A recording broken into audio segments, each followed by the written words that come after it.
Good morning. Pretty well, I see you, Mark Hopper. Good morning. Oh, really? He's resigning. You can do that?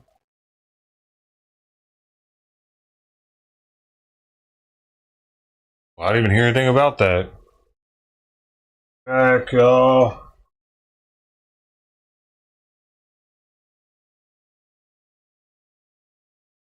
I'm good. Why? All right, I'll be back, y'all.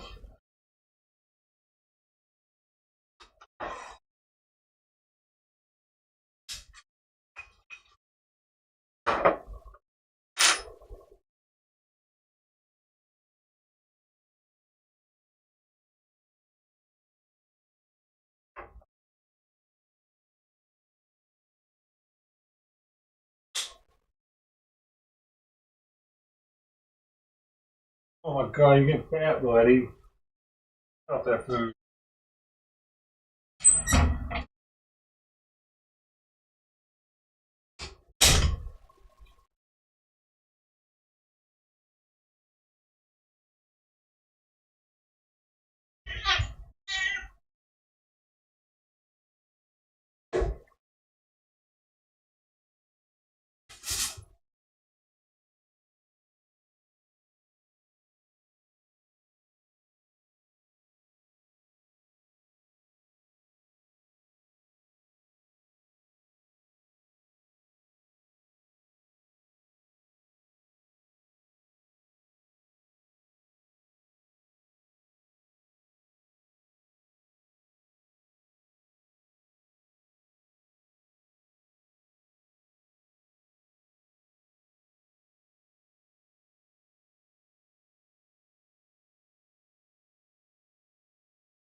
Son.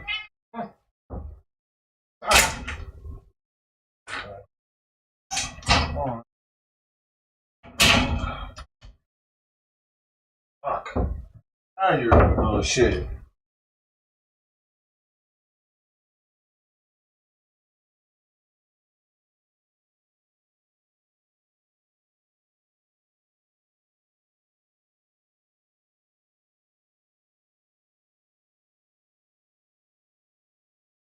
I bet that's crossback. I saw her in the alley and I went to try to get her to come down to the plates. I bet she just jumped down right there. I'm gonna see.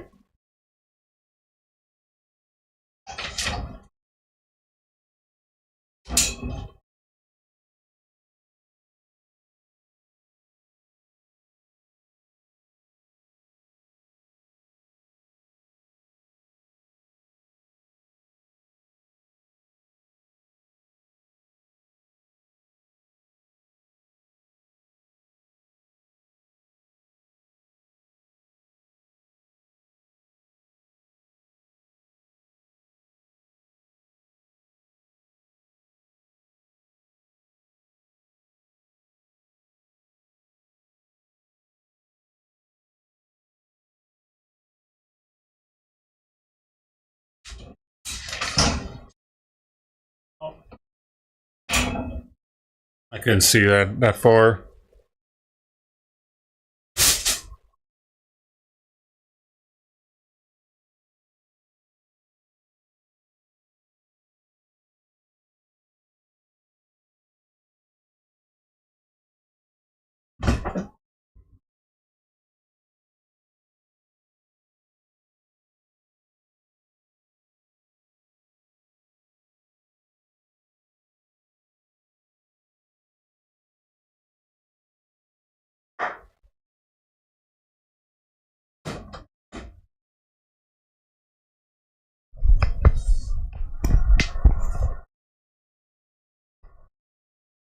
Howdy ho.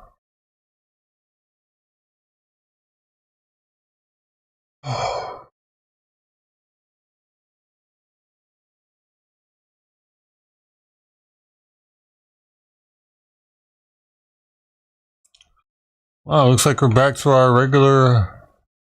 What? Man, how odd. She knows that Tux isn't here anymore, right? Because it came right over. I saw them. I thought I heard a cat fight, and then all of a sudden I saw her coming from the neighbor's driveway across the street, and ran across the street to stand at the end of the sidewalk there, and I was like trying to get her to come to me. But that's how we used to do this. She used to be the first one here every day, and then Tuck showed up and pushed Mama out, and now Mama's coming first thing again. I think Tux was actually alpha. I think he took over, but not because this cat gave him the plate, but he took the plate. I think Tux is a badass, actually. He's a scrapper. That's why I'm worried that somebody hurt him, because he might have scrapped with somebody else's cat.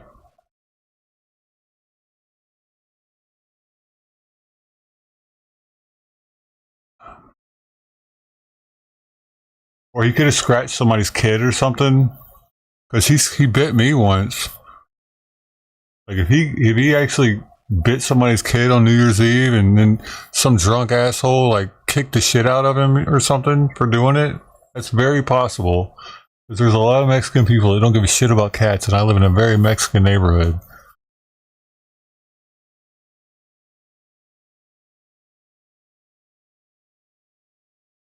And I don't know if Cambodians care much about cats either.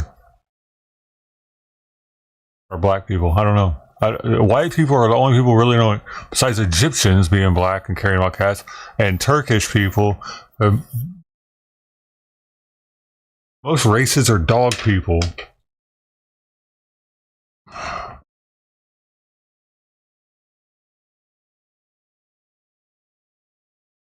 Seems like people like dogs more because dogs kiss their ass. Dogs are like, I love you no matter what. You're the best human ever. Cats won't do that. You got to put in work for a cat to love you.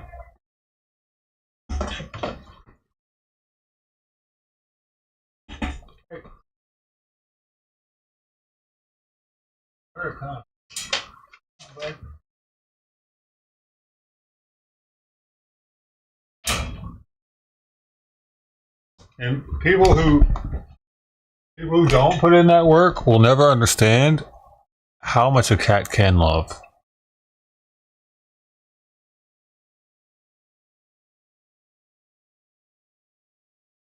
It's almost as if they have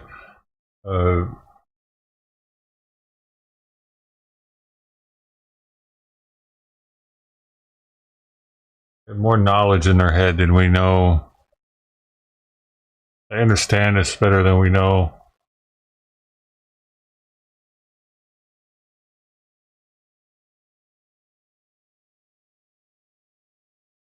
I mean, their species has been here longer than humans, right?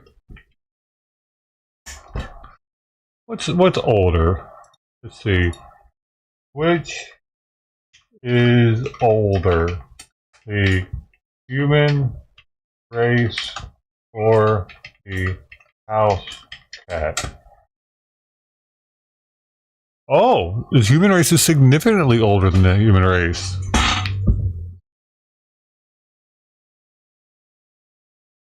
The human race is significantly older than the house cat. I mean, while modern humans evolved around 300,000 years ago, the domestication of cats only began around 10,000 years ago. Yeah, but maybe they weren't domesticated. Maybe they're just small and wild everywhere. I'll put feral cat.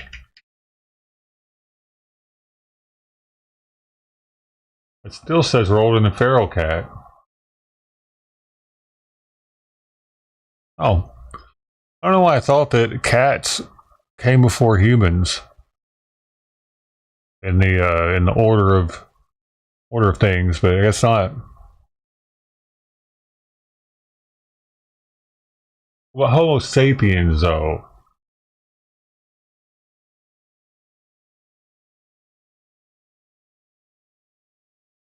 Is that when Homo sapiens were 300,000 years ago? Yeah. Dude, we've been here for 300,000 years.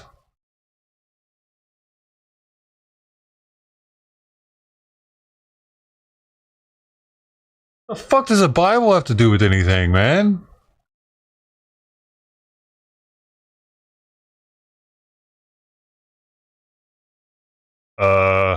I'm seeing a problem here.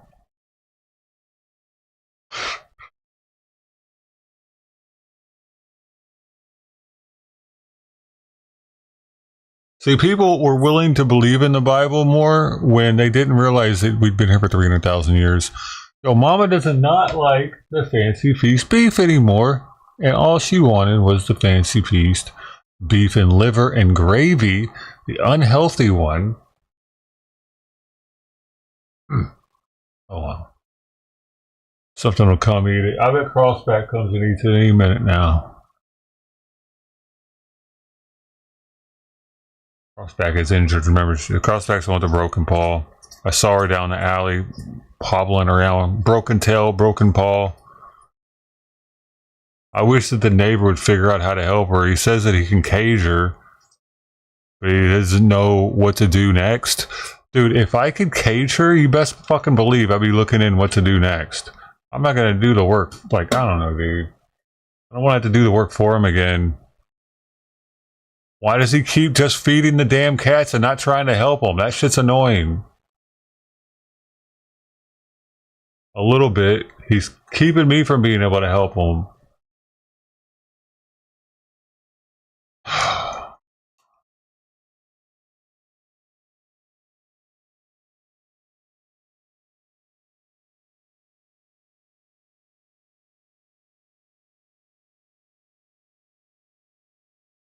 Most cat forums are against people like him that do that. they don't have any plans to TNR or take to vets or anything. Like, you already know, man, I got the cage back there. I'm trying to, like, I was going to get Mama, but then I might be able to get Mama now. If she starts coming by every morning, I might be able to take her in for Tux's appointment.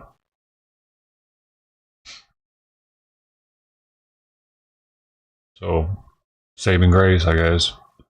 Something good could still come out of this, since I already have an appointment set up for a cat.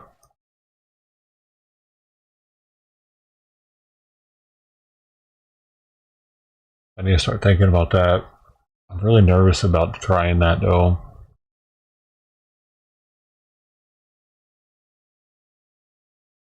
Might need to take my subwoofer out of my trunk so I can put the cage in the trunk instead of the back seat.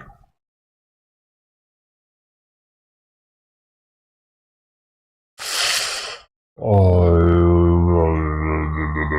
that shit weighs like 200 pounds.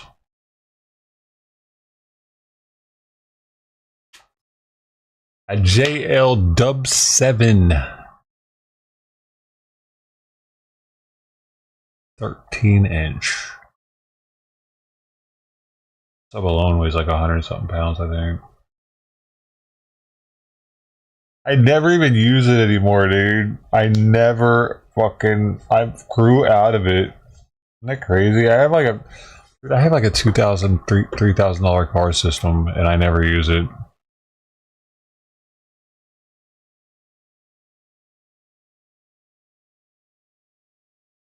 I even have a bunch of stuff to sound deaden my car, like $1,000 worth of sound deadening shit that I was gonna do one year before I started streaming. Sitting in my garage. One day I'll get married and I'll do all these projects I wanted to do.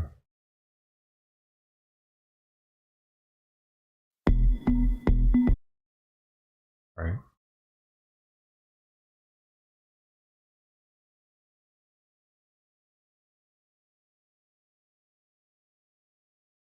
Where's everybody, man? Oh, by the way, Sister T sends her regards. She's got to get some stuff done today. So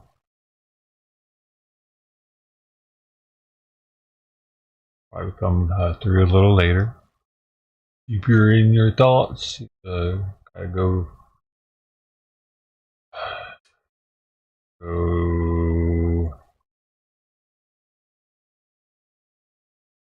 deal with some shit she probably doesn't feel like dealing with.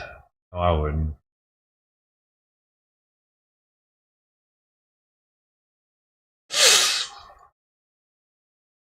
Dude, we have had a lot of new viewers. Thanks. Shout out to all the new people that have been coming by. That dude, you guys give me hope that I'm not like doing this for nothing. So thank you for that. I just hope it's not false hope. They seem like mostly they're real people. I don't see anything about Trudeau being live. Oh, here it is. You okay from there?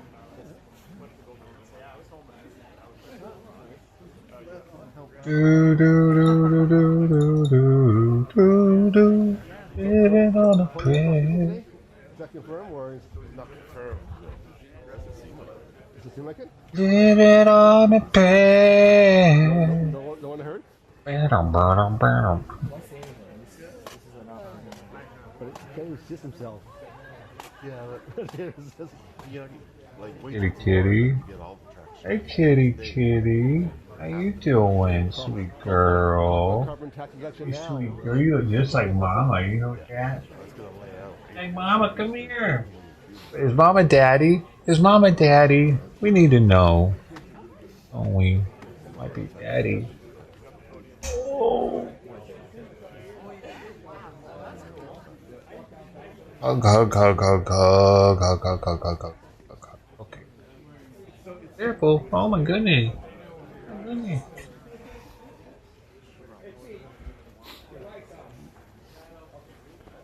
It'll be a good test for me today.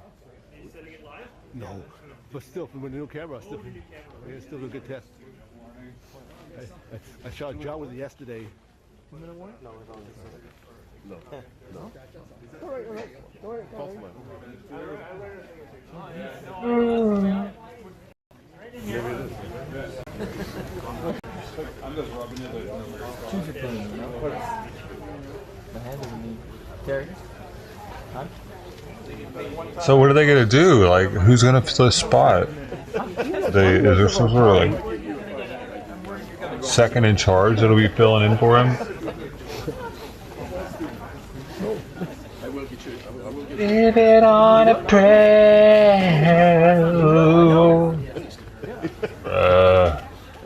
I'm sorry, I watched this freaking video this morning of these two scuffling on the airport tarmac, and that song was over it. Now it's in my head all morning. Hey, D-Live in the house, baby. Oracio. How you doing? It was Orachio. Was it Arachio? Was it Horacio? Horacio, final answer. Horacio. That sounds the best. I don't know. Did I get it right?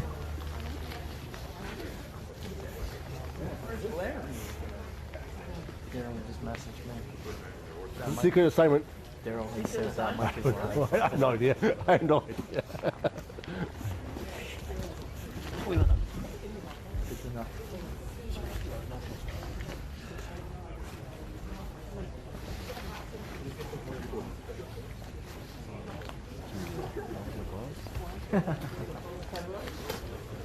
Find me a beer later? What? Find me a beer later? No. No. How do you know? It doesn't say he's actually going to resign right now. It just says Candace PM.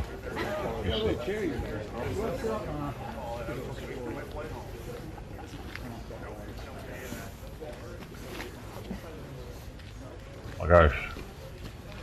I need to make this a double of boiling trouble.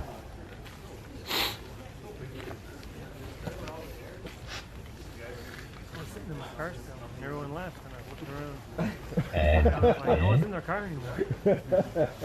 I thought it did. That's why I ran. I left my little staff. Oh no! I missed the boat. I thought they were gonna get us. No, it's not me there. I said, wait in your car. They went until the clock, she said. Oh.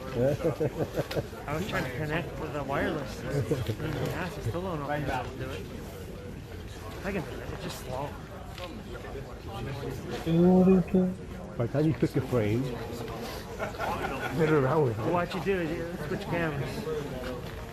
While it's transferring. Then it's on your phone. I think the first part, yeah, Then go back to the other. Take time. I'm gonna miss whatever. Right? You miss stuff. Yeah. The time to go. They don't want to wait for it though, right? It's a balance thing, isn't it? Yeah. Practicing in my car. Yeah, I think it's like to go You with do that. it I all the time, won't second send nature. you when you miss I don't do it. it. To go. Put my hood up, but it's transcendent like spring.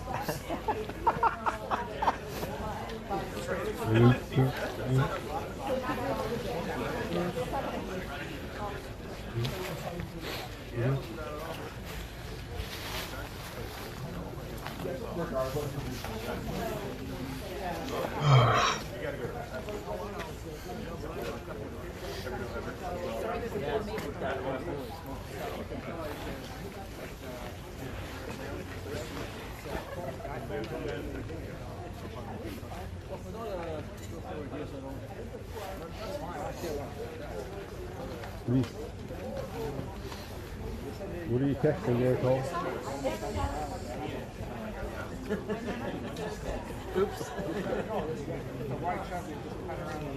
Well, you know what's crazy is that both countries elected a fucking idiot at the same time. Dude, it's amazing that we're still here. Something's happening.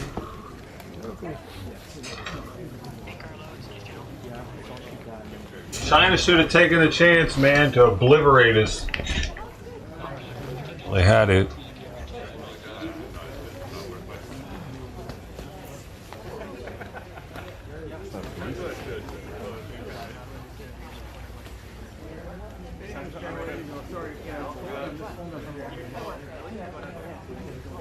Yeah, Well, they wisened up at least.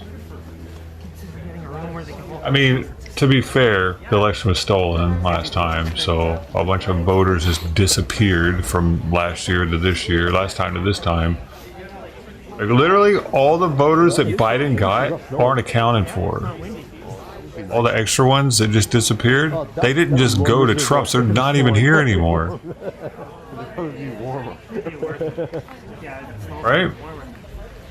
Like there was like,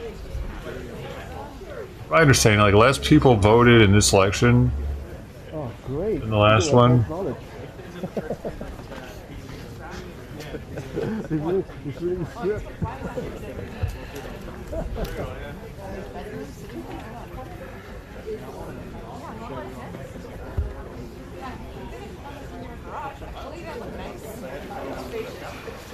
Oh, it could be.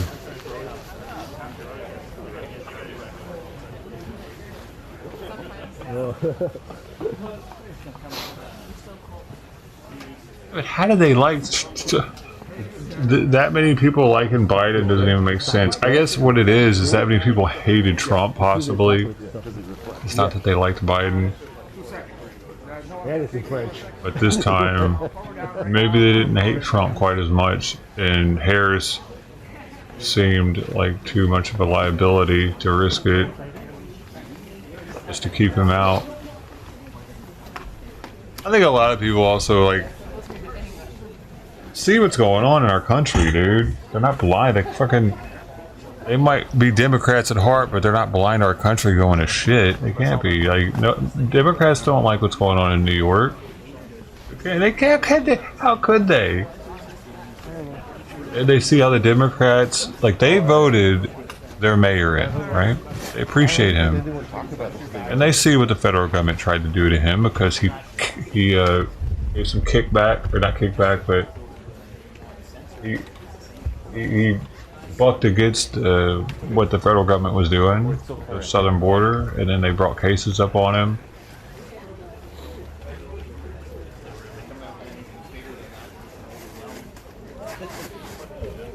Four by five.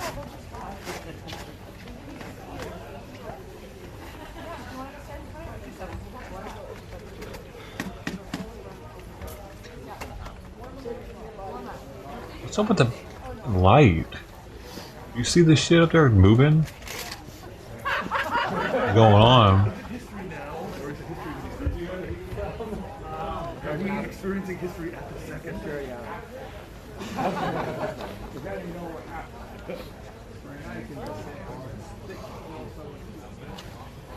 It's over, nobody cares.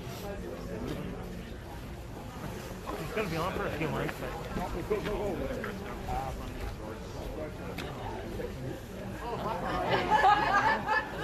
up to you. No, but there's all these people on The there. ones I like is here. All those Swifties. Yeah. Did you see the reactions? They're like, oh my god, he was dancing with his daughter. Where'd you get that seat? On Twitter, why? I think. They're all first.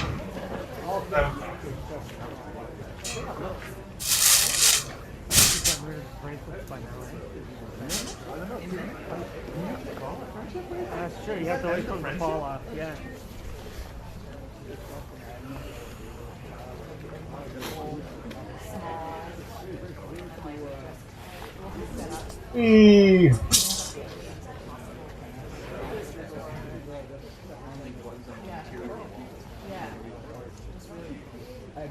It's cold in here this morning. It's 59 degrees. She can take it though. She can take 59 degrees. Put some hair on the chest. Yeah. Hell no, yeah. They're way better than these cats outside are dealing with at 40 something. Okay. Oh, buddy. She could be living out there. You alright? Here you go. Come here. Come here, buddy. Buddy, my buddy.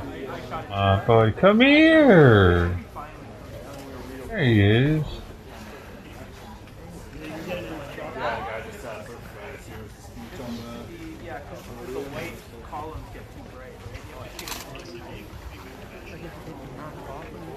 Oh, no, that was what it used to be. That's all.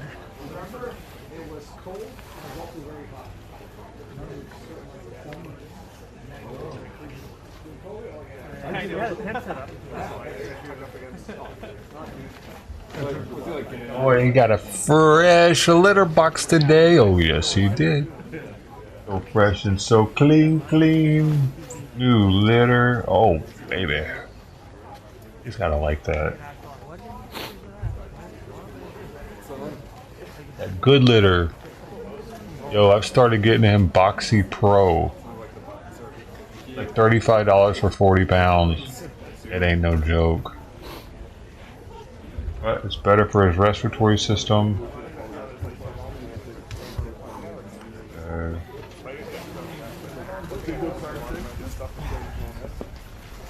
Okay, 2 minutes. 2 minutes. Is that it? I was hoping it would be better. Like I thought he was maybe having an allergic reaction, and that's why he was licking and scratching so much on his legs.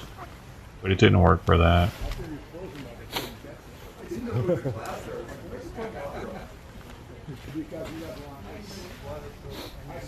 I'm gonna try using it in her box too, though, to see if let's keep her stuff from sticking to the bottom of the tray.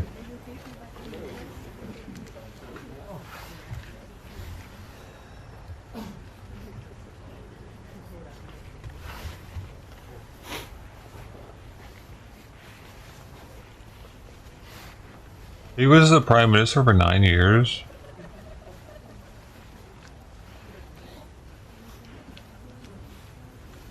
Oh yeah, because they have like a never-ending. There's no statute. There's no term limit, right?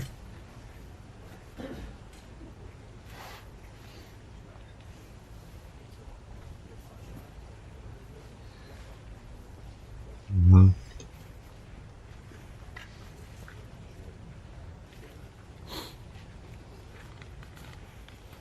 Where did time go?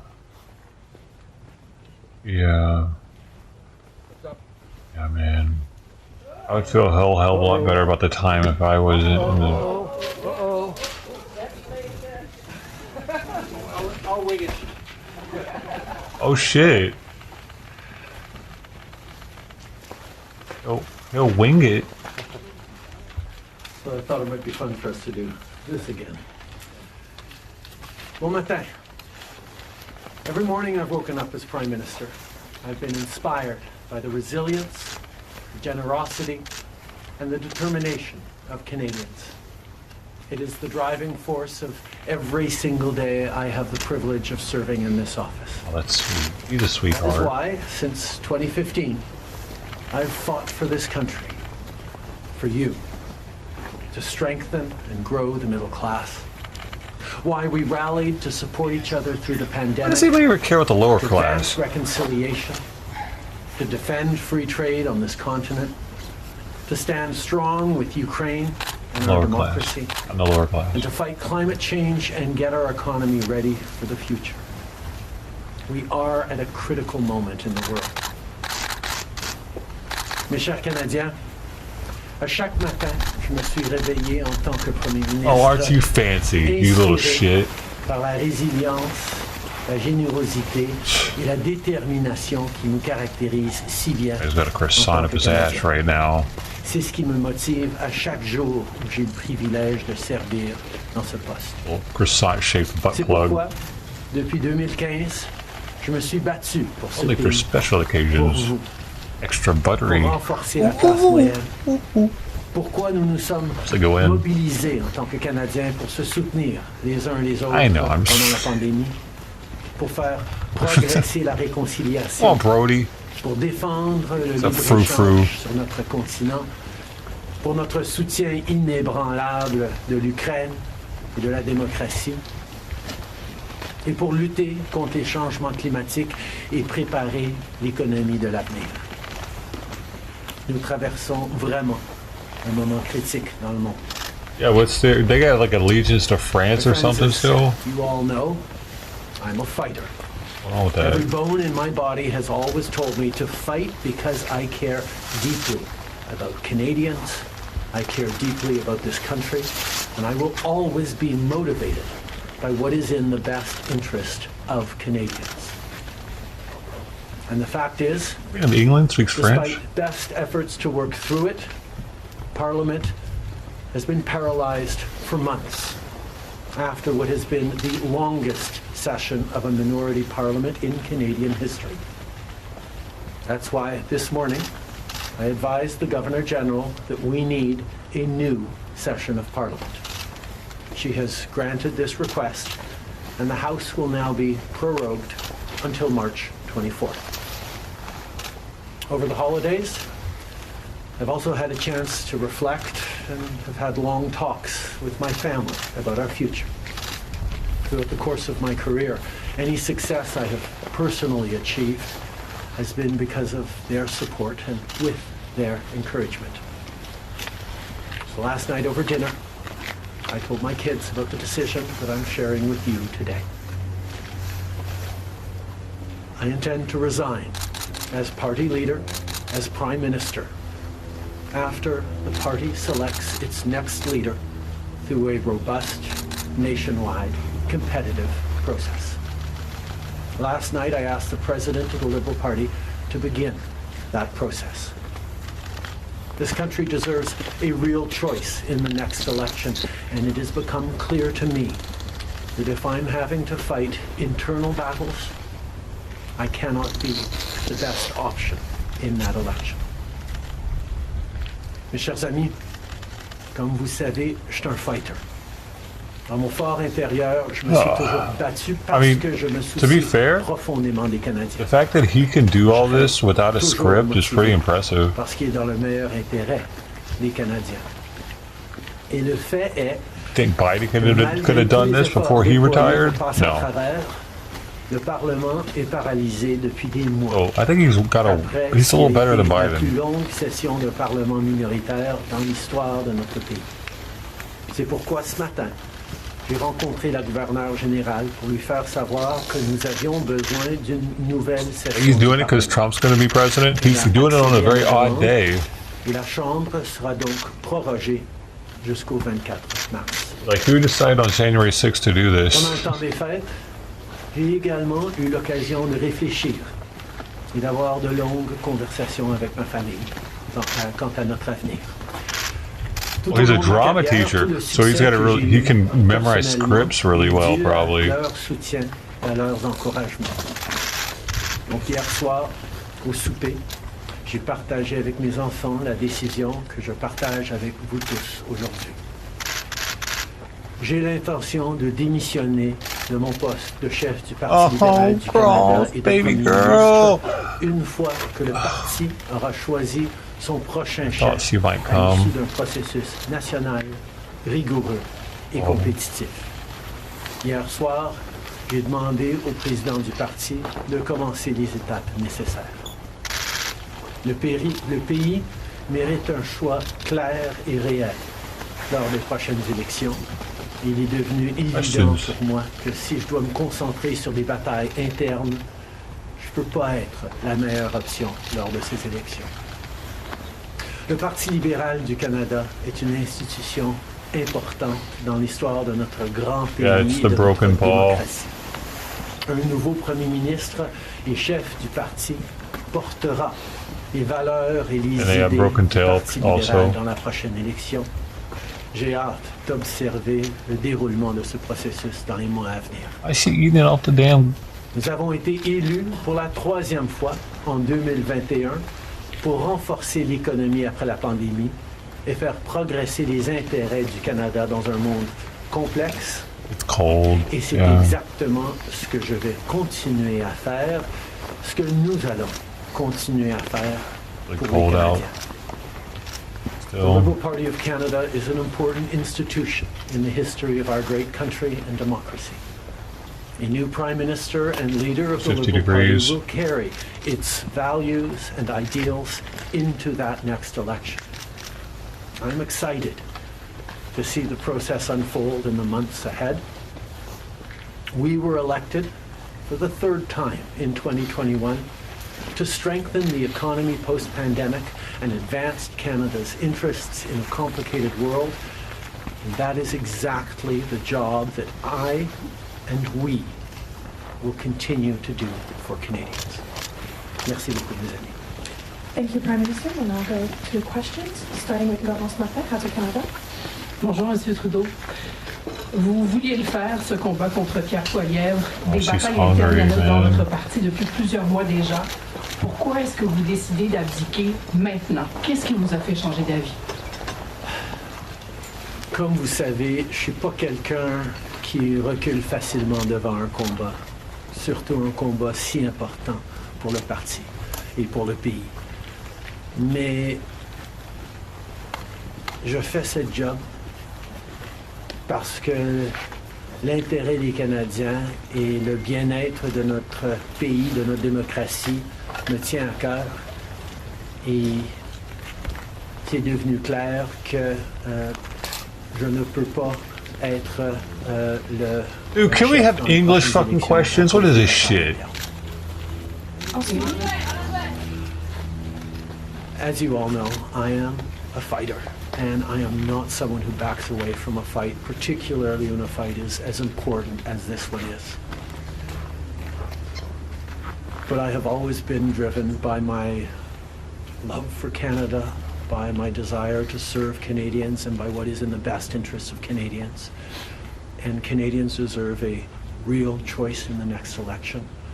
And it has become obvious to me with the internal battles that I... Only 22% of Canada's population speaks French as their first official language. What, 22% of the country, and you guys are fucking giving them half the time? What are you guys doing up there, man? Shit, make them figure it out. Cannot be the one to carry the liberal standard. That's ridiculous. Vous êtes au pouvoir depuis près de 10 ans. Le Canada a changé avec votre gouvernement. S'il y a une réalisation que vous pourriez nommer dont vous êtes le plus fier, je sais qu'il y en a plusieurs, mais s'il y en a une... That would be the equivalent of every federal thing. Like how many Mexicans are in America? Percentage of USA that only speak Spanish.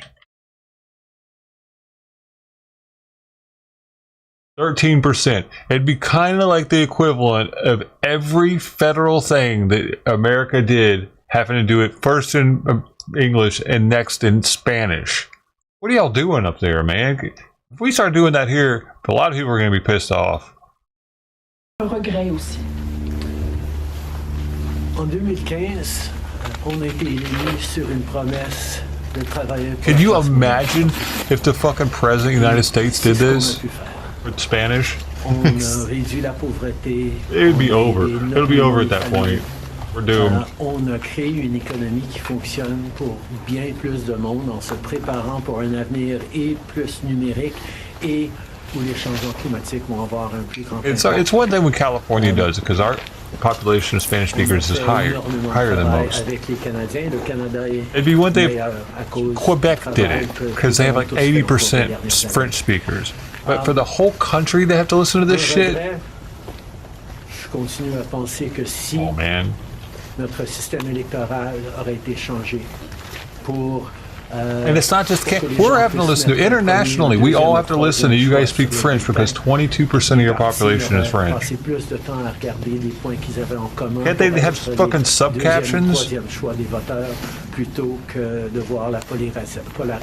I bet they do have subcaptions there in Canada where you can flip it to see the French subtitles. Next question.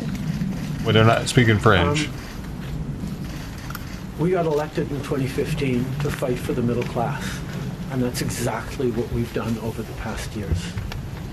We reduced their taxes, we increased the benefits to families, we made sure the economy was focused on working for everyone and not just a few, and that has changed.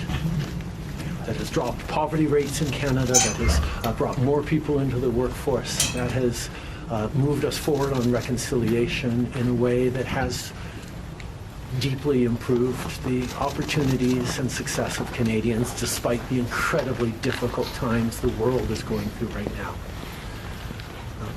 There's lots more work to be done, and I know that this party and this country and Canadians will keep doing it. If I have one regret, particularly as we approach this election, well, there are probably many regrets that I will think of, but I do wish that we'd been able to change the way we elect our governments in this country so that people could simply choose a second choice or a third choice on the same ballot, so that parties would spend more time trying to be people's second or third choices, and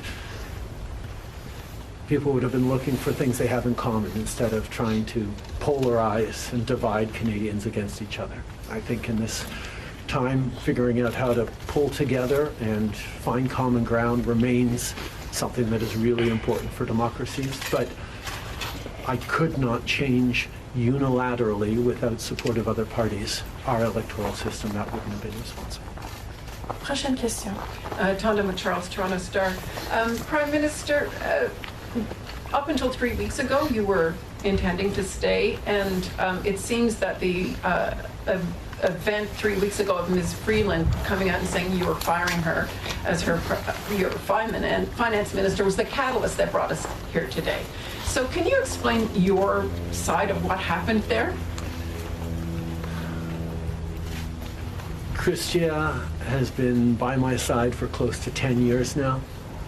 She has been an incredible political partner through just about everything we have done as a government and as a party over the past decade.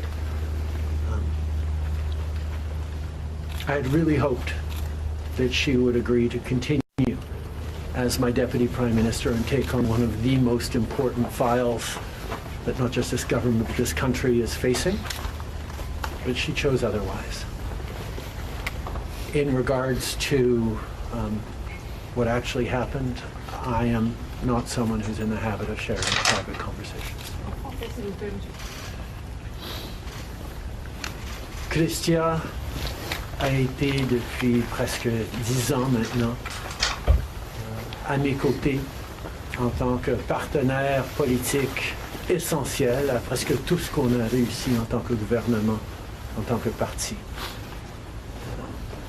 J'aurais vraiment souhaité qu'elle choisisse de continuer en tant que ma vice-première ministre et qu'elle prenne un des dossiers les plus importants auxquels les Canadiens et notre gouvernement vont faire face dans les mois à venir, d'ici les prochaines élections. Mais elle n'a pas voulu. Mais par rapport aux détails, je ne suis pas quelqu'un qui partage les détails de conversations privées. You spoke about the Liberal Party as an institution and the internal battles right now, but I'm wondering if you feel that another leader will have more success than you will at beating Pierre Poilievre in the next campaign. Pierre Poilievre's vision for this country is not the right one for Canadians. Stopping the fight against climate change doesn't make sense.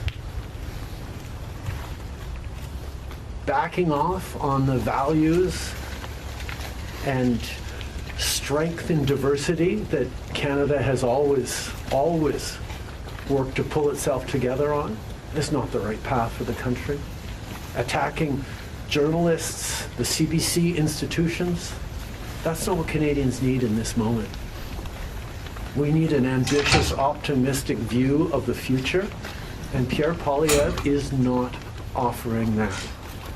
And I look forward to the fight as progressives across this country stand up for the kind of vision for a better country that Canadians have always carried, despite the tremendous pressures around the world to think smaller, to veer towards the hard right, and to be less ambitious for what we can be and do as a country when the world really needs Canada.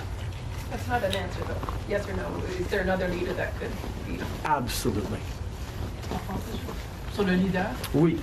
Est-ce que vous pouvez Pierre Poilievre. élaborer en français, s'il vous plaît? Merci. Pierre Poilievre a une vision profondément petite, et erronée pour ce pays, si même on accepte qu'il ait une vision, de reculer sur les droits fondamentaux, d'arrêter la défense.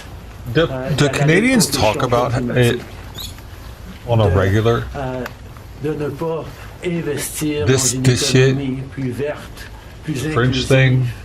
de toujours Is chercher that a des common divisions thing? Are you guys entre like les actually Canadiens thinking plutôt about que de doing away rassembler with this pour shit? faire face à l'avenir de façon optimiste et ambitieuse. Having to repeat everything in C'est pas le French? bon choix pour les Canadiens. Et j'ai hâte de faire partie de continuer de faire partie de. What would they do? What would the 22% French speakers in Canada do if they just stopped doing this? Would they leave and go to France? No. Oh, they would fucking take it. Because what the fuck are they going to do about it? Hélène Buzetti, les corps d'information. Bonjour, M. Trudeau. Il y a 16 ans, en décembre 2008, Now, if all of a sudden all he did was speak French, oh, there would be civil war un probably. vote de confiance qu'il savait qu'il allait perdre parce que les Fuck trois the French partis d'opposition speakers. allaient voter contre lui. Make it. Exactement comme la situation Fuck dans laquelle Quebec. vous vous trouvez aujourd'hui. Who needs À Quebec? l'époque, le chef libéral Stéphane Dion avait dit, puis je le cite ici, What the que fuck does c'était Quebec do for entrave à la anything? Give me, Constitution et un what's their affront à GDP? la What are they démocratie. selling? What do we Alors, need j'aimerais out of savoir Quebec? Oil? pourquoi ce qui était mauvais pour les conservateurs de Syrup? Stephen Harper devrait être bon pour les Snow? libéraux de Justin Trudeau. La gouverneure What do we générale, need? French en people? 2008, avait correctement compris I don't buy shit from Quebec. que la Chambre venait juste d'accorder leur confiance de façon formelle Quebec belongs to England. au gouvernement de M. Harper, malgré même une lettre signée qui était un document politique. La voix de la Chambre England compte. Or, avant owns d'arrêter de travailler à la Chambre pour les fêtes, on a gagné 3 votes de non-confiance. They still own 3 votes de it. confiance. Et nous allons devoir retester la confiance de la Chambre dès le mois de mars pour passer les éléments budgétaires nécessaires pour faire fonctionner le gouvernement. In 2008, the Governor General correctly concluded that because the very Weird. last times in the previous weeks Y'all are weird, man. that the confidence of the Take House that shit. had been tested, it had passed that confidence test. You know what I'm saying? Fuck England, y'all. Take that shit back. Revolt, Quebec. Stop being pussies. Dude, Quebec should do what America did during the Revolutionary War and say, throw the tea into the harbor. We don't, fuck this taxation, England. What y'all doing for, what is England doing for Quebec? The Canada couldn't do for them. Stephen Harper continued to have the confidence of the House, and it actually would bear out because as soon as they came back from the prorogation, Stephen Harper won a confidence vote once again. So a political document or political speeches doesn't carry the kind of weight that winning a confidence All of vote Canada is means. owned by England. But this prorogation will take us only into March, and there will be confidence votes in March It says England does not own passing of Canada. supply They do own Quebec. that will allow Parliament to weigh in on confidence in a way that is entirely in keeping with all the principles of democracy and the workings of our strong institutions. Mais avec respect, M. Trudeau, y a-t-il pas quelque chose un peu antidémocratique de suspendre la possibilité du Parlement d'exprimer sa non-confiance le temps que votre parti se cherche un sauveur? Est-ce qu'il ne devrait pas plutôt juste se référer aux électeurs et de déclencher dès maintenant une élection? Hélène, je pense que tu as très clairement vu comme It says right here that dans la galerie, Britain no de longer presse exercises any parlementaire, control à over quel Canadian point le policy. Parlement ne fonctionne plus depuis plusieurs mois. On est poigné dans une question de privilège. Il y a des motions d'obstruction constantes et on a pu très peu accomplir. It says they have complete Pendant independence. les derniers mois au The Parlement. Constitution Act 1982 repatriated the British North America Act a 1867 to Canada, se calmer un peu les pompons. thus ending any Canadian dependence on the Parliament of Westminster and further defining its complete independence. La petite politique constante, ce qu'on est en train de voir des conservateurs. Donc, ce reset a deux éléments. Une prorogation pour que, justement, on recommence avec une fraîche approche au Parlement. It says it costs an average of $1.55 per Canadian each year to support the monarchy in Canada. Parce que je m'attends à ce que si c'est pas moi qui va mener le parti dans les prochaines élections. Contrary to public rumors, at no time do Canadians pay money to Britain or to royal family. Aussi se calmer un petit peu. Les Canadiens ont besoin d'un Parlement qui fonctionne, particulièrement dans ce moment complexe. Et ces deux éléments vont représenter le reset nécessaire pour le Parlement. En anglais, mais si vous pouvez dire pourquoi pas une élection, vous l'avez pas dit. The Parliamentary Press Gallery and anyone who's been watching politics closely over the past months will know that Parliament has been entirely seized by obstruction and filibustering and a total lack of productivity. Yeah, y'all are confusing, over the past dude. few months. We are right now the longest serving minority government in history, and it's time for a reset. It's time for the temperature to come down. Hey, Miss Bungle in the house. For the people Bungle still got to open your package. It's sitting right on the other side of Simon right now. Navigate through these complex times, both domestically and internationally. And the reset that we have is actually two parts. One is the prorogation, but the other part is recognizing that removing me from the equation as the leader who will fight the next election for the Liberal Party should also decrease the level of polarization that we're seeing right now in the House and in Canadian politics, and allow people to actually focus on serving Canadians in this House and with their work the way Canadians deserve. On va prendre une dernière question. So those are my Christmas presents. I still haven't opened them. The National Post. Given, as you just said, there's going to be confidence votes in March, opposition parties have said they are prepared to bring down your government. What kind of chances do you think you are leaving to your successor, given that there will only be mere weeks for them to introduce themselves to Canadians before heading into an election, potentially? I have a tremendous amount of confidence in both Canadians and in parliamentarians' interest in serving Canadians in the right way. It shows up. Both of them. We're in a minority government right now, and there hasn't been an active leadership in a minority government in more than 50 years in this country. And there is always going to be the challenge of having a leadership race while a parliament would face confidence votes in the course of delivering supply to the government.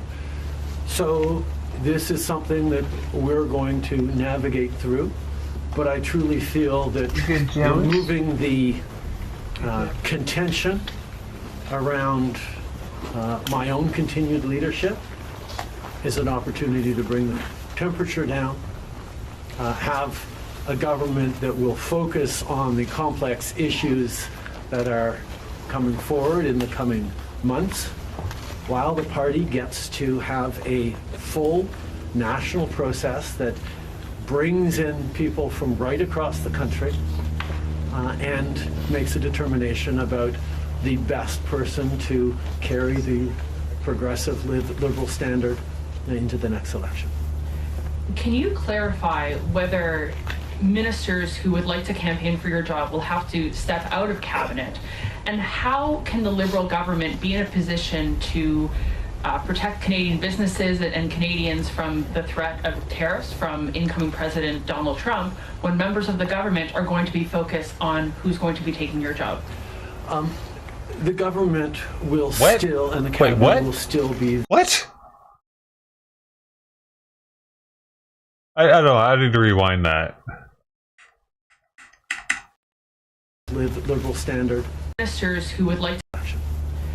Can you clarify whether ministers who would like to campaign for your job will have to step out of cabinet? That's not what I want to hear. And The next how one. can the Liberal government be in a position to protect Canadian businesses and Canadians from the threat of tariffs from incoming President Donald Trump when members of the government are going to be focused on who's going to be taking your job? I thought she said terrorists, not tariffs. The threat of terrorists, but I was like, what? Oh, okay, that makes sense. The government will still, and the cabinet will still be very much focused on doing the job that Canadians elected us to do in 2021, which is fight for their interests, stand up for their well-being, and make sure that they are good and that Canadians are protected and strong. There will be a leadership process and the rules will unfold over the coming weeks. But I can assure you that the tools and the need to stand up for Canadians, to protect Canadians in their interests and continue to fight for the economy is something that everyone in this government will be singularly focused on. Je peux souligner que, évidemment, les règles et les conditions du leadership du Parti libéral vont être discutées dans les semaines à venir. Mais le gouvernement qui a été élu pour protéger les Canadiens et leurs intérêts dans un monde très complexe, qui a été élu le plus récemment en 2021, va continuer ce travail avec un focus et une emphase singulière sur ce qui est dans les intérêts des Canadiens, pendant que le parti fait ce dont il a besoin pour avoir un processus de leadership. Merci beaucoup, c'est ce qui conclut la conférence de presse d'aujourd'hui. Merci tout le monde, merci d'être ici dans une belle journée man. de Do you think it's irresponsible to resign? Why not earlier? Do you think now's an irresponsible time to resign? Why didn't you do it earlier?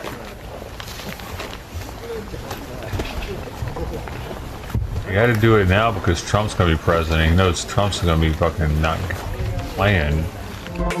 He doesn't want to have to deal with them tariffs and shit. Dude, he doesn't want to deal with Trump. That's why he's doing it now on January 6th, the day Trump's going to get certified. Get certified, maybe. That started yet? I didn't even make a song for this one. It doesn't really do well with my I can't really jive with it. You know, I don't know. It's not a very good song-making song. Like the join the military, get your dick chopped off. Do you really want to be a tranny tonight? Join the Navy. See the world. See the world. I can't do something like that with that one. It just doesn't have the right. It doesn't have the right Fox Now music. Where are we at?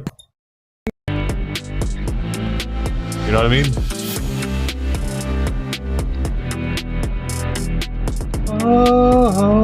Oh, like you can do multiple things with that song. It's a pretty good back, like little beat.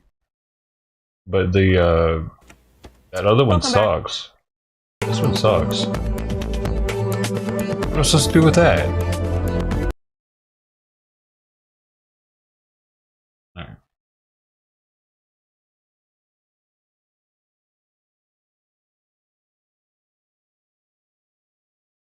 What is this? Oh, she's trying to run. Oh man. Okay, I'll pop it out. Horrific TikTok video shows mob taunting unconscious cop after he was flung from a moving car. Thing off here. Let me get this all down there. Beep. Oh, she's trying to run. Get in the car!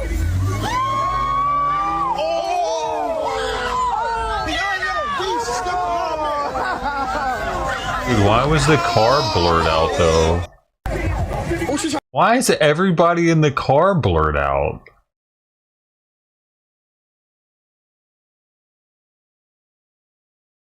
What kind of bullshit is that? Let us see the people that are doing bad stuff. Get in the car! Did he try to jump in?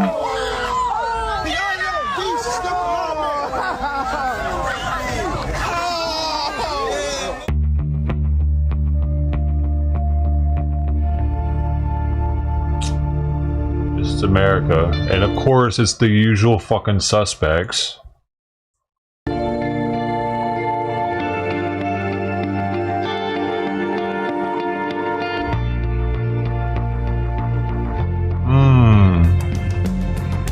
Yeah, they're probably all laughing saying World Star for fucking 30 minutes. You dumb cunt. Throw the book at her.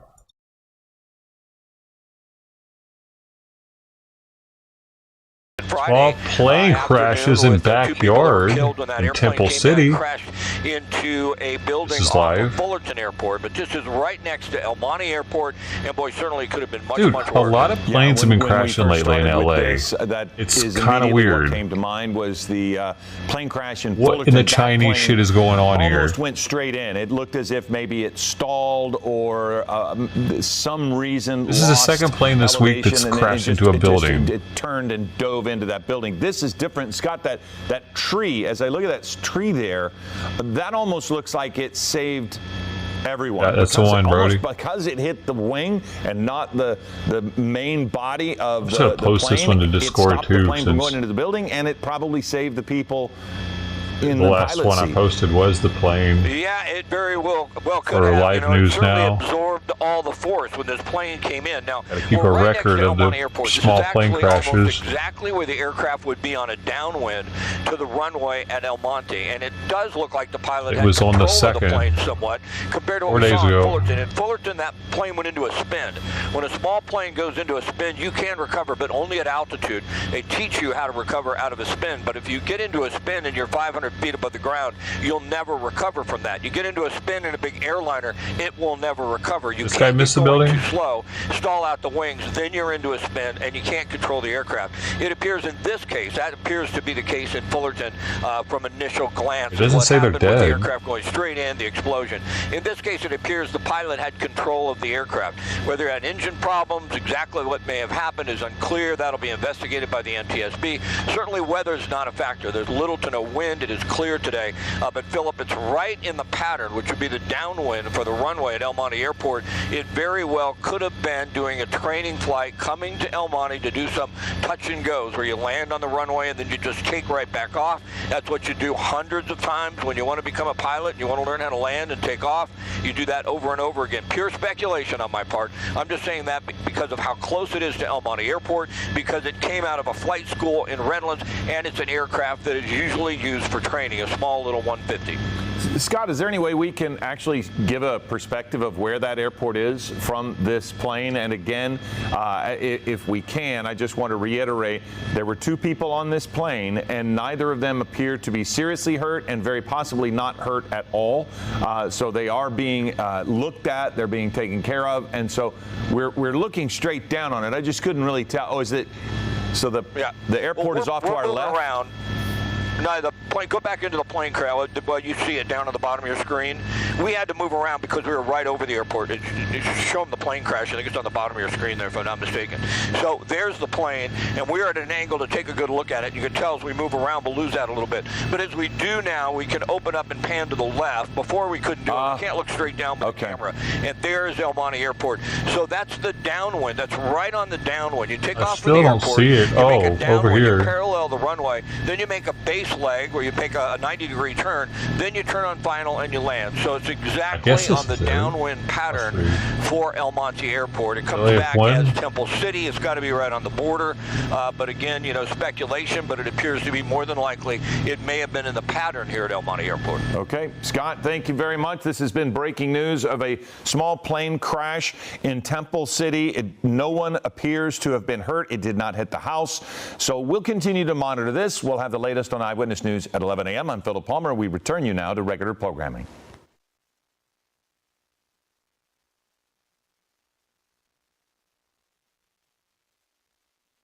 Oh, brum, brum, brum, brum, brum, brum. Oh, I want to see some regular programming.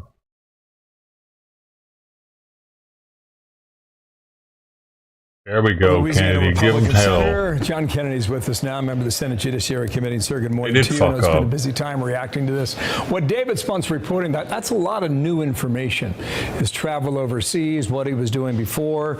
Apparently, he wanted to set off detonation devices that did not go off. What more can you add? The title of this is Senator Kennedy admits New Orleans officials screwed up. Mistakes were made. Yeah, but fucking DEI hires they have for mayor, DEI appointment they have for city chief of police, and the DEI voted in sheriff they have.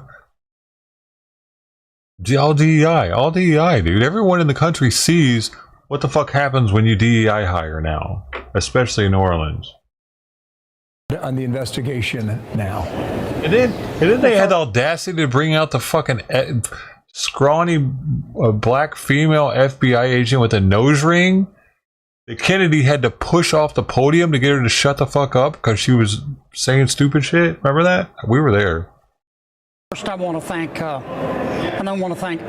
President Biden and the First Lady for coming to New Orleans. The president, whoever it is, represents America, and by him and the First Lady coming, they're showing that America cares to my people, and I appreciate that. There were so many acts of valor and demonstrated love for common humanity. The cops who stood their ground and killed this rabid animal, the paramedics, the ambulance drivers, the doctors, the nurses, the people on Bourbon Street who stopped and cared for their fellow visitors. I also want to give a shout out to the FBI. It was rocky at first. I'm not going to kid you. The first 10 hours after the incident, we didn't have nearly enough experienced FBI or Homeland Security people there, but they came in. Dude, he's saying that chick that was there, and you noticed that she's been MIA ever since that first day. We haven't seen her again. And they corrected immediately a lot of the inaccurate information that we were being given. They're learning more and more about this animal. Mistakes were made. For Kennedy, man. Our mayor and our police chief screwed up. We're going to fix it, and we're going to be ready for the Super Bowl. I want people to come to New Orleans. I'll be there and feel safe, and the state's going to be put in charge. As soon as President Trump takes office, I'm going to ask him. I'm sorry, but if this were in California, this wouldn't be happening. No senator would be saying, say, L.A., if this happened. The senator wouldn't be like, well, the black female mayor of L.A., well, she screwed things up. No, that wouldn't happen here. You know why? Because that senator would get fucking fired on the next re-election because everybody like, he's racist. Fucking stupid. Fuck Californians. I'm not Californian. I'm Memphian. To send us a bunch of folks to help Tennessean. out. The city will still be involved. I just live here. They're not going to run the show. Your governor, Jeff Landry, called on President Trump's nominees to be confirmed right away. Let's take a quick listen to that. Call 4-3, please. To me, right now, it's about protecting the homeland. As we prepare for a Super Bowl in the city of New Orleans, we need Kristi Noem to be confirmed on the same day that Donald Trump is sworn in as president. Chuck Schumer knows about terror. He is from New York. He knows about how important it is to have a Homeland Security secretary in place. We don't need any gaps. Do you think that the incident would spur any sort of faster confirmation hearings? Well, I hope so. What I also hope it spurs, I think Kristi, Ms. Noem, the governor, is going to be confirmed. Thanks for being here. And I hope she's confirmed quickly because I'm going to call her and send us every person you can spare to New Orleans to help us protect everybody at the Super Bowl. Look, President Biden is of record, and some in his administration saying the biggest threat to American domestic security is white racism and terrorism. I don't think many people believe that. They didn't believe it then. They don't believe it now. It's these radical Islamic terrorists who believe that if you don't believe what they believe, you should be killed. And that they include Jews and Americans in that number. Sir, Hans. Yeah, they got lucky. I agree, Ted. What they got lucky with is a guy used the wrong detonator. If he would have used the right detonator, those things would have went off. So, yeah, they got real lucky. He had a special chemical, apparently, and then it could have been. And the fact that that dude moved it and didn't open it, I wonder if it would have went off if he would have. The pedestrian. The site was perfect, as they say, 2020. But when you look back on this, I don't know if it's the FBI or even local leaders there in New Orleans. Could this have been an easy thing to stop? Well, we certainly could have slowed it down. Bourbon Street was not properly barricaded. That's clear.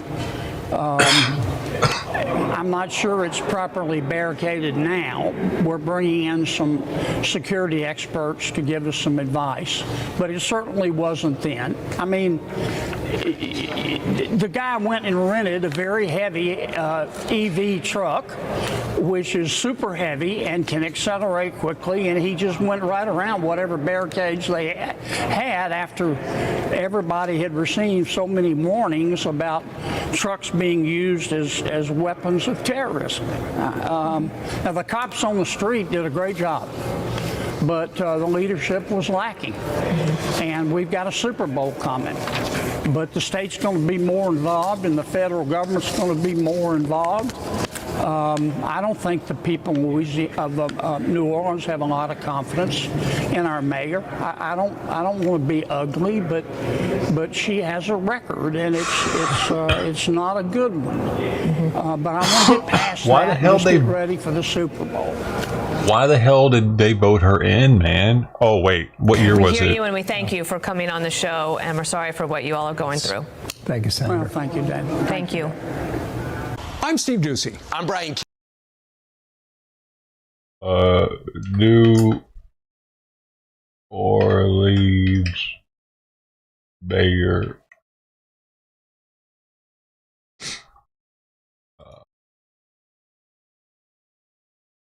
What? They re-elected her? Dude, she's been mayor since 2018.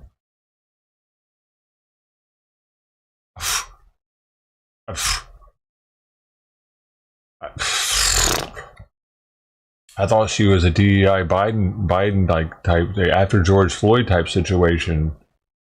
Nah, they've been going with her for a while. Is there no like limitation here? Can she just be mayor forever? Term limits. New Orleans mayor.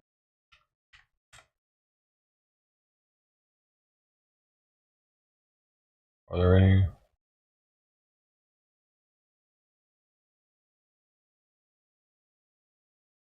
I know. All mayors have term limits or no mayors? Term length. Oh, it's renewable only once. 4 years, renewable once. There you go. So this is their last term no matter what.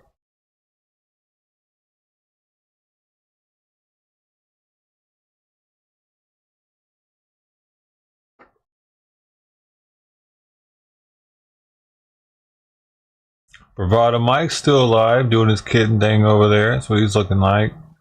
Ain't no kittens at the moment. Dang, it looks cold out there. Look at all the little cat feet. The whole yard's full of them. That's so cool. Man, I wish I had this. I kind of wish I had this. This would be cool. If I had this, man, we would be fucking doing it. Hey, what? Shit. I would definitely have sound on it, though. I don't think there's any sound on it. Mine doesn't have sound because my camera's inside. And I'm not trying to run that external microphone to go outside. Was that cat in the water?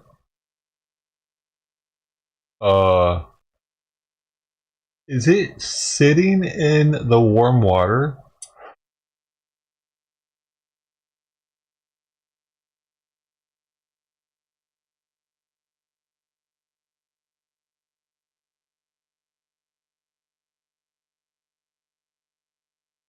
Right, if we had this, yeah.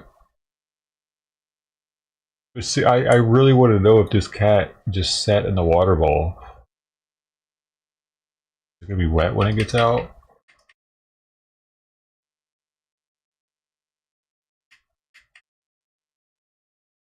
Dude, it's that cold. They need a shelter, man. If they're so cold, they're sitting in the warm water bowl. Oh my god, it is wet. Oh my goodness. Now it's gonna be cold as shit.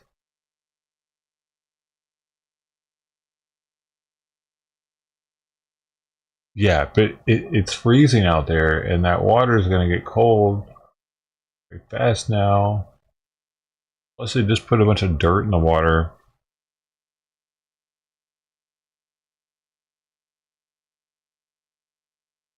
This one's like, bro, why did you just sit in our water, man?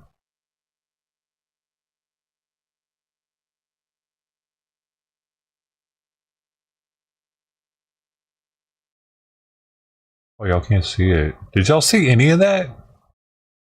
Did you see the cat in the water?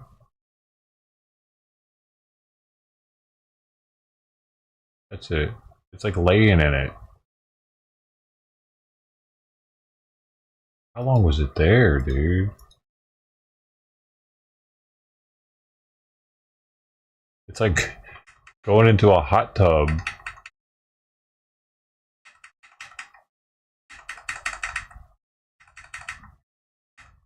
Okay, so where did he come from?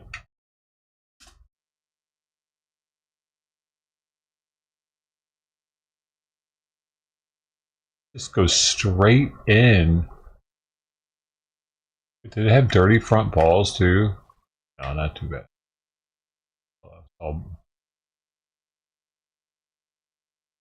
Someone's like, dude, Fred, come on, man. Why do you have to do this every day? Cats don't need showers. Cats don't need baths. Drink it at the same time for a second. There goes 15 seconds, 20 seconds, 25. And it's like, yeah. Oh my god, is it pissing? Oh boy, might have done something in the water. 5, 10, 15, 20, 25, 30, 35, 40, 45, 50, 55, 1, 5, 10, 15, 20, 25, 30, 35, 40, 40. Oh, he's out there. He's actually looking at him. Well, something moved the camera.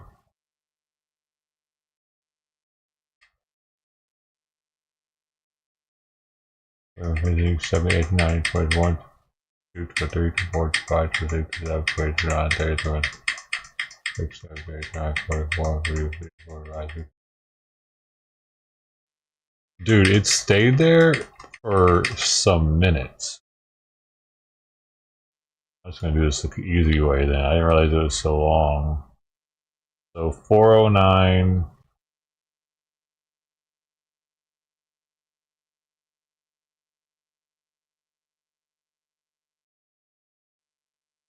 To 409 to 346. So 46, 86. Like 25 minutes, dude. It stayed in the water.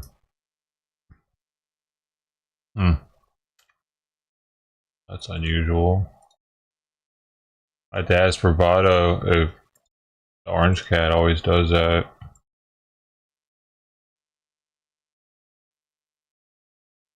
And now, no one wants any of the water. Might be time to give him some fresh water, Bravado. Was he here yet today?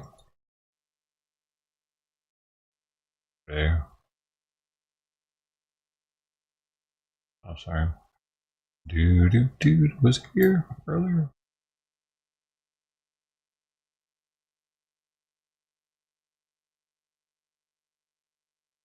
Oh, that was yesterday, maybe. Yeah.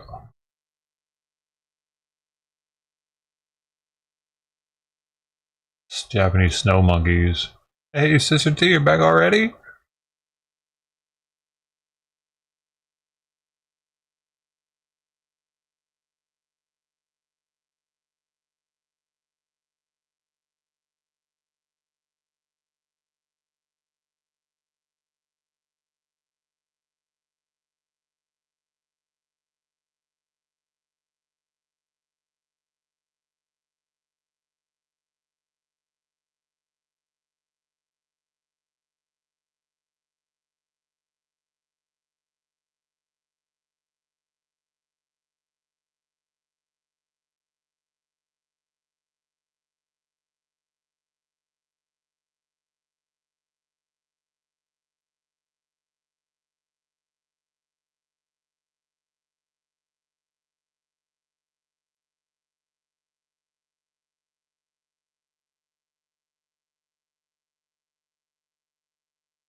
Oh, nice. I hope it all turns out all good.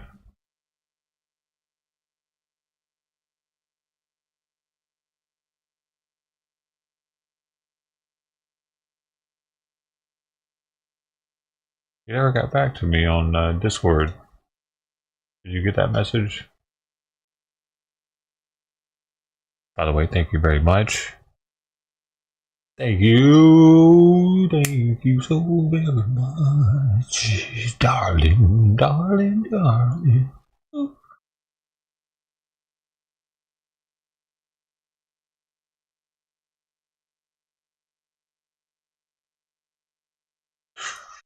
Let's see, that's about as dead as my kitty cam.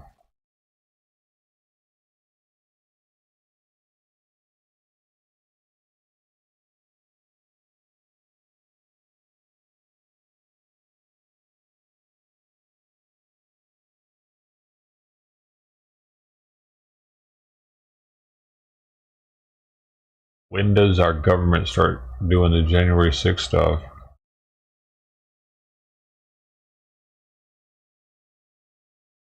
December 7th, 1941. September 11th, 2001.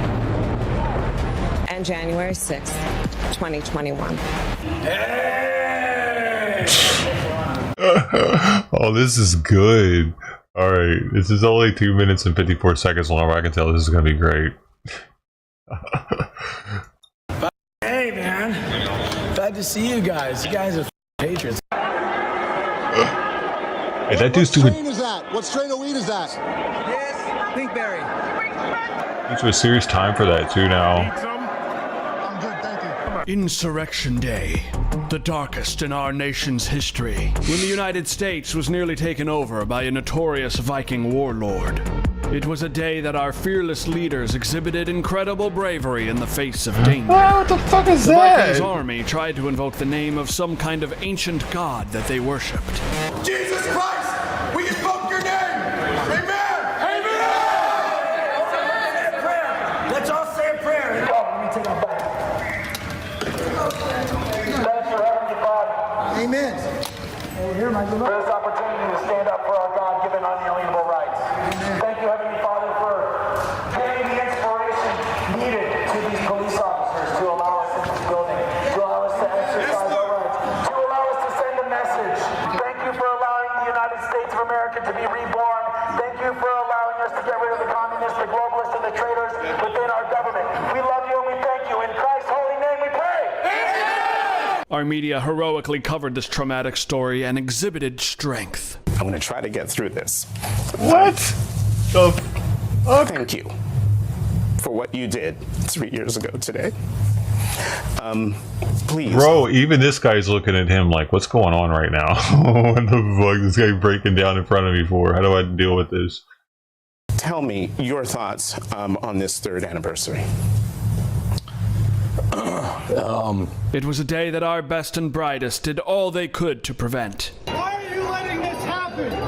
Why haven't you called for backup? Where is your backup?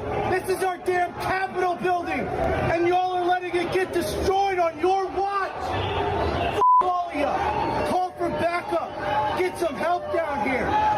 And after the horror of the worst day in the history of the cosmos, our nation honored those who investigated and locked up those who participated, ensuring the man responsible would never again return to the White House. I know that everyone here will soon be marching over to the Capitol building to peacefully and patriotically make your voices heard. NBC News can now project that Donald Trump has won the state of Wisconsin, which means he is the winner of this race and will return to the White House as this country's 47th president. This is the end of our democracy.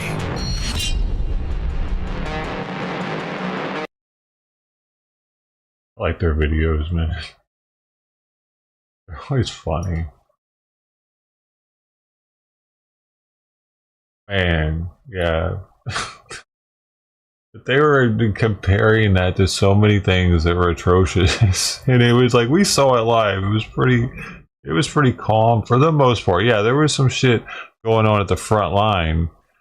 But a lot of the people were just like walking around looking at stuff.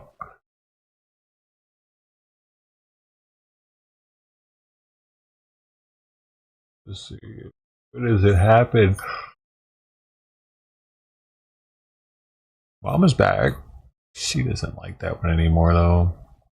Maybe she's hungry enough to eat it now. But someone else didn't feed her, apparently. Very strange that she's coming by so much, dude. Now that Tux is gone.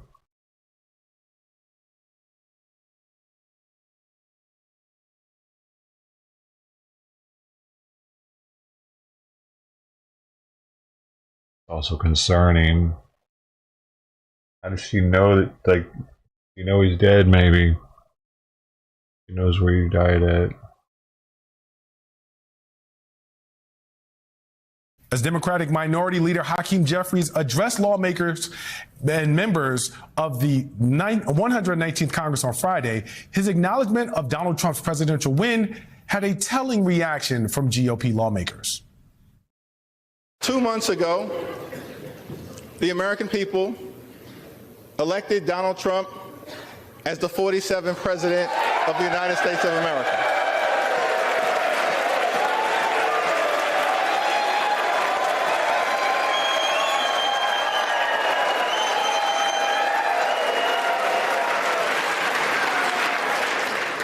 Thank you for that very generous applause.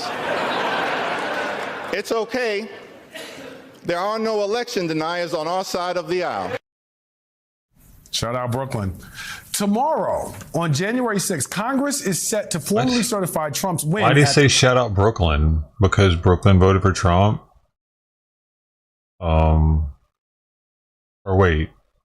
Did Brooklyn voted for Trump and he's trying to say that Brooklyn didn't vote for Trump? What God, dude, this guy's fucking glasses are hideous and they're triggering me. Who does that? What is that? He looks like he's wearing Legos on his face or some shit. God dang, do they have writing on them too? No, it's just shiny. The U.S. Capitol. And on the same day in the same building where 4 years ago, a mob of insurrectionists attempted to take control and to over... These are so distracting. I can barely even pay attention to what he's saying. It's the second time I've seen him, and both times he's wearing these stupid glasses. What's wrong with the left? Why do they feel the need to look fucking weird all the time? Like that lady that's been in office for like 70 years. It's always with the purple hair and a million rings on her fingers. What's wrong with y'all? Turn the election results Democrats by force. Now in 2025, physical reminders of that day have largely faded. Inside the Capitol, you won't find scars on the walls from the thousands who converged on January 6th while waving Trump flags. There's no plaque or remembrance of the attack. Instead, we have videos like these, many of them which came from the rioters themselves. We have these images of protesters breaking windows and storming the halls of the Capitol, even trying to take over the House floor as lawmakers and their staff huddled for safety. And we have these chilling sounds, this terrifying chant targeting then Vice President Mike Pence. Multiple people died, both during and after the riot. More than 140 police officers were injured. They really want to make America believe that this was a big fucking deal, man. It's the biggest deal that's happened to America by Americans since America has been a thing. They really do, because that's all they got. The fact that the fucking Pelosi let this shit happen shows it was intentional so that they could use it for ammo. So they could keep doing this fucking years later. Try to, not criminate, where you make a certain group of people look like they're worse than they actually are. Like, they make all right-wing people look like they're insurrectionists. That's why they let it happen. The attack was swift and came from members of both parties. You don't want to be a Republican, and they're insurrectionists. This from Senator Lindsey Graham, who had been a staunch ally of Trump since he won in 2016. I hate it being this way. Oh my God, I hate it. From my point of view, he's been a consequential president. But today, first thing you'll see. All I can say is count me out. Enough is enough. And then the next day, Trump himself even shared this video to social media. I would like to begin by addressing the heinous attack on the United States Capitol. The demonstrators who infiltrated the Capitol have defiled the seat of American democracy. To those who engaged in the acts of violence and destruction, you do not represent our country. And to those who broke the law, you will pay.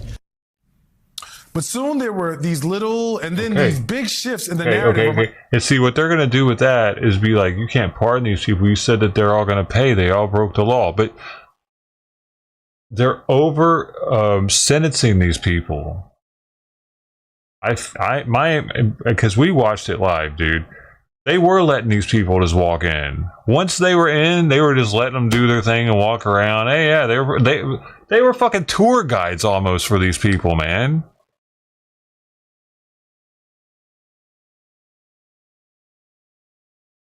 Once they let them in, no one was getting beat up anymore. No one was getting hurt. Just let them walk around the Capitol. You know what I mean? It wasn't... They didn't get in and they were like, hey, look, there's another fucking cop. Get him. None of that. They make it seem like it was that, though. There were some yeehaws that wanted in, but most of the people were just there to see the show. And then once they were letting the doors open, they were like, well, shit. Hey, we get to go in and see the White House. We get to go see all this now. Let's go. Fuck it. Not the White House, but you know what I mean.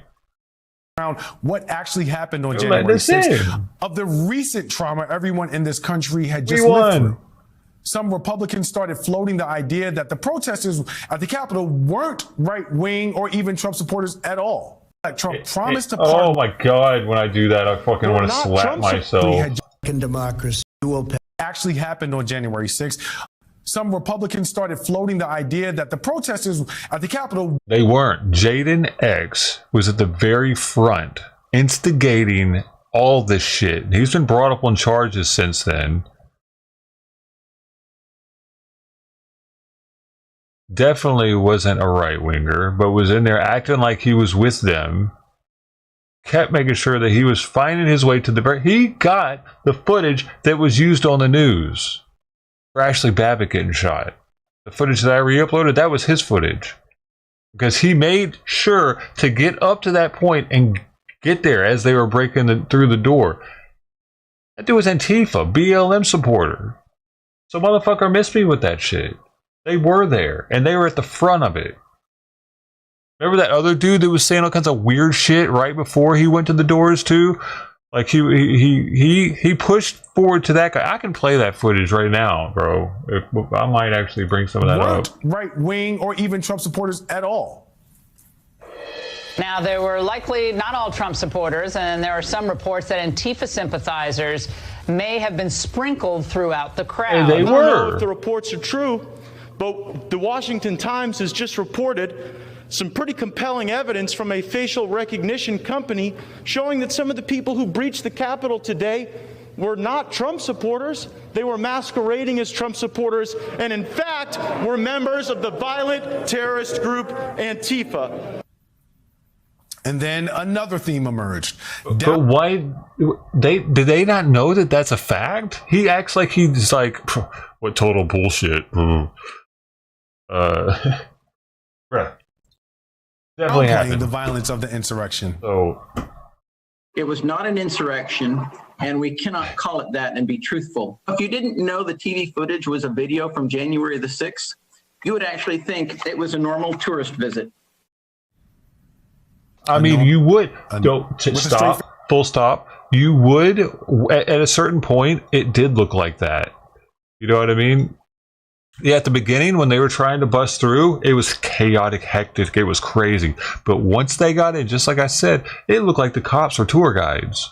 They were helping people get around different places. It looked like it was just a regular day in DC, and they were tourists for sure. He's right. What's he going to say about it? A normal tourist visit.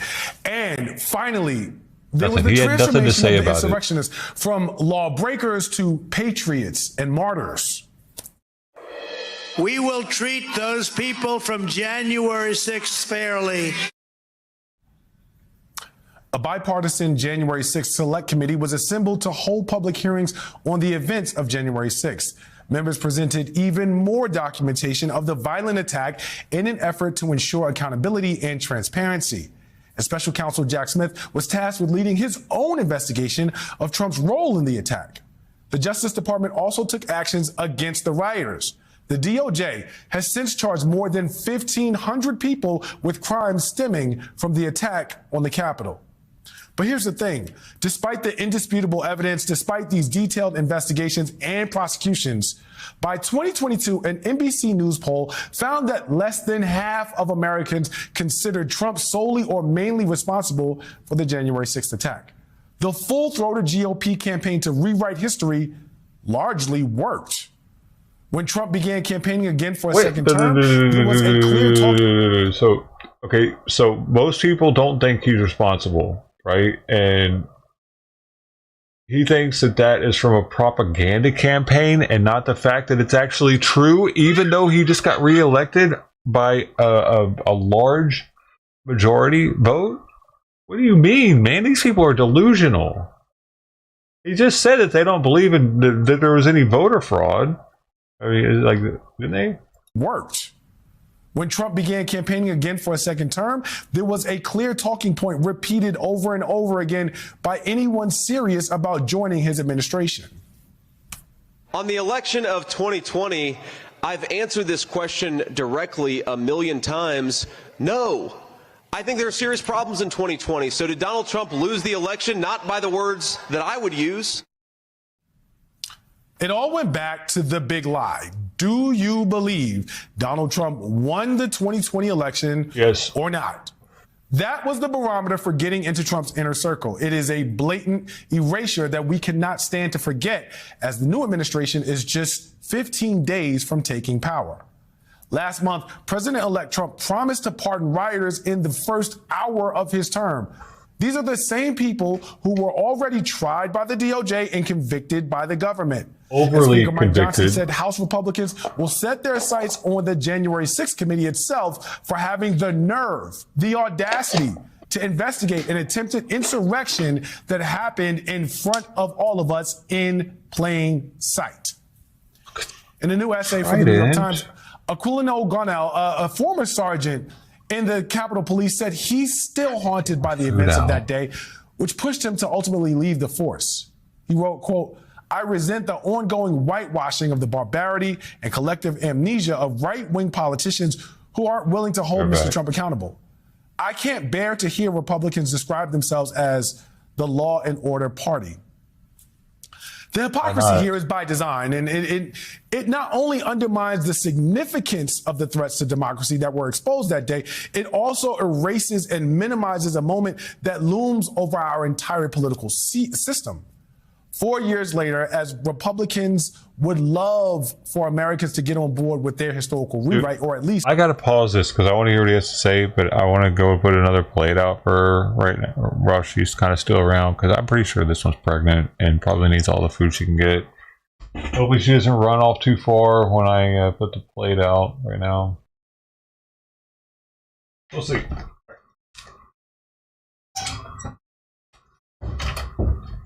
I do this so Fifi will jump out. She hears the back door open and she knows that I won't be able to get her. Smart.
I wish he wasn't so skittish.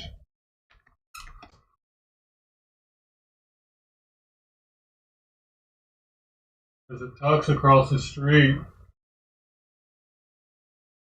I don't think it's Tux though.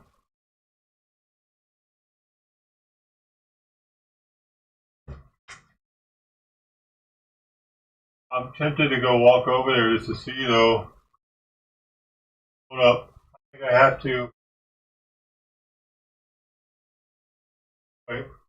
Maybe I can. I'm gonna get my. Sweetie, how do you know exactly when I don't want you?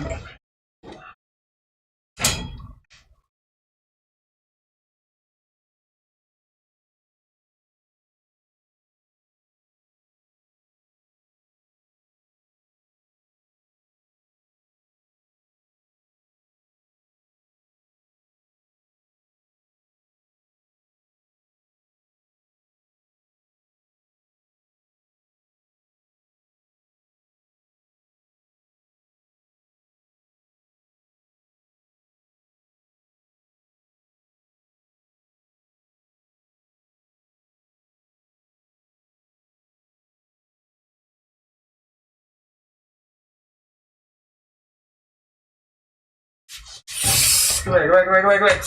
Faster. Oh, fuck, it's gone. Shit.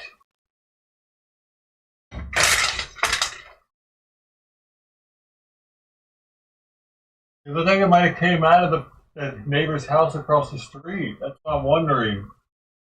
Wait, is that it?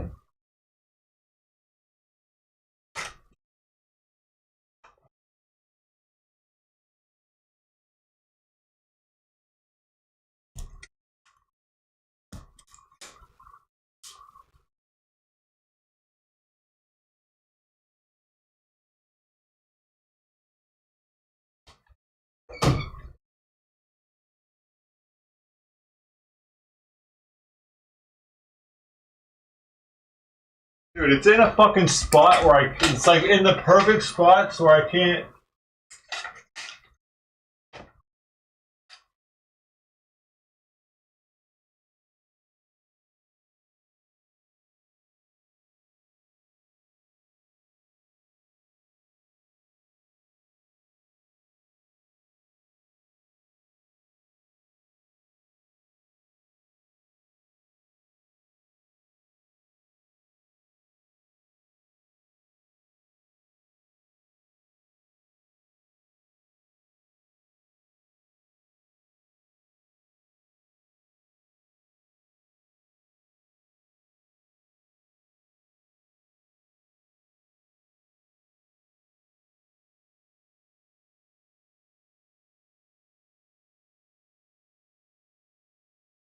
No, I don't think it's him.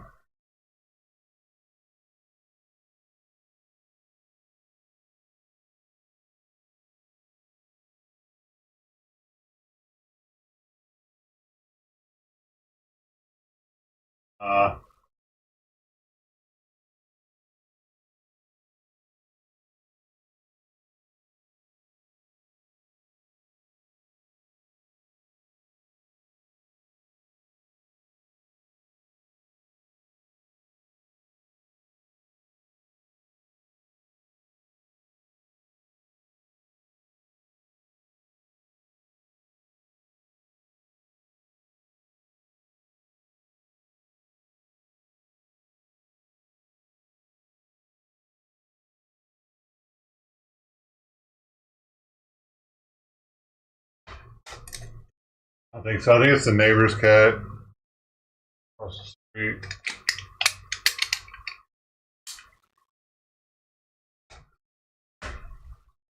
What are you doing?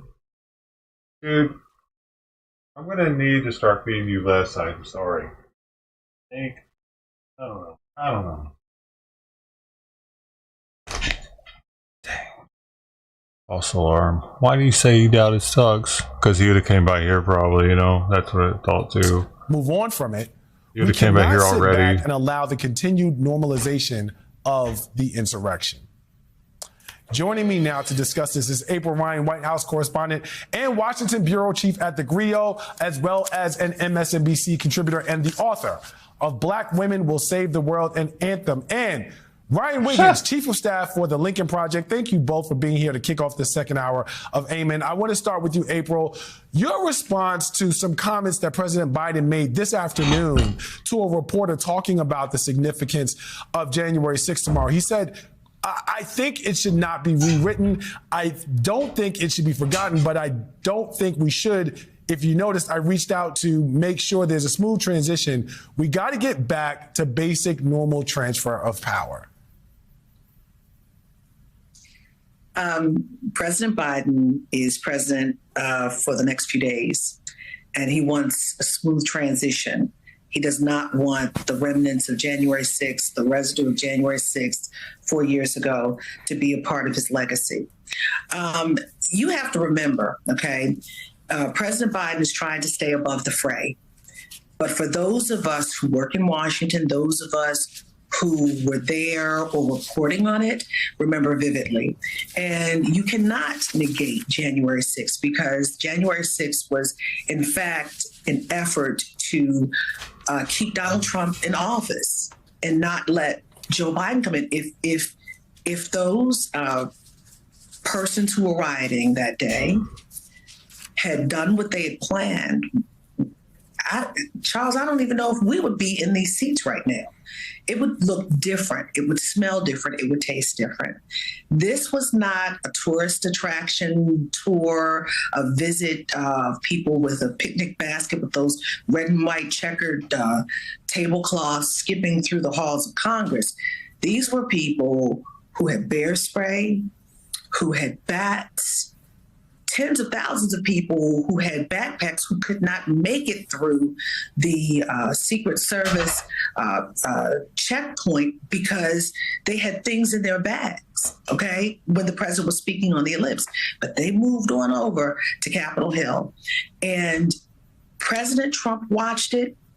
He told them to ultimately, at the end of the day, to go home. And he even said this defiled democracy the day after.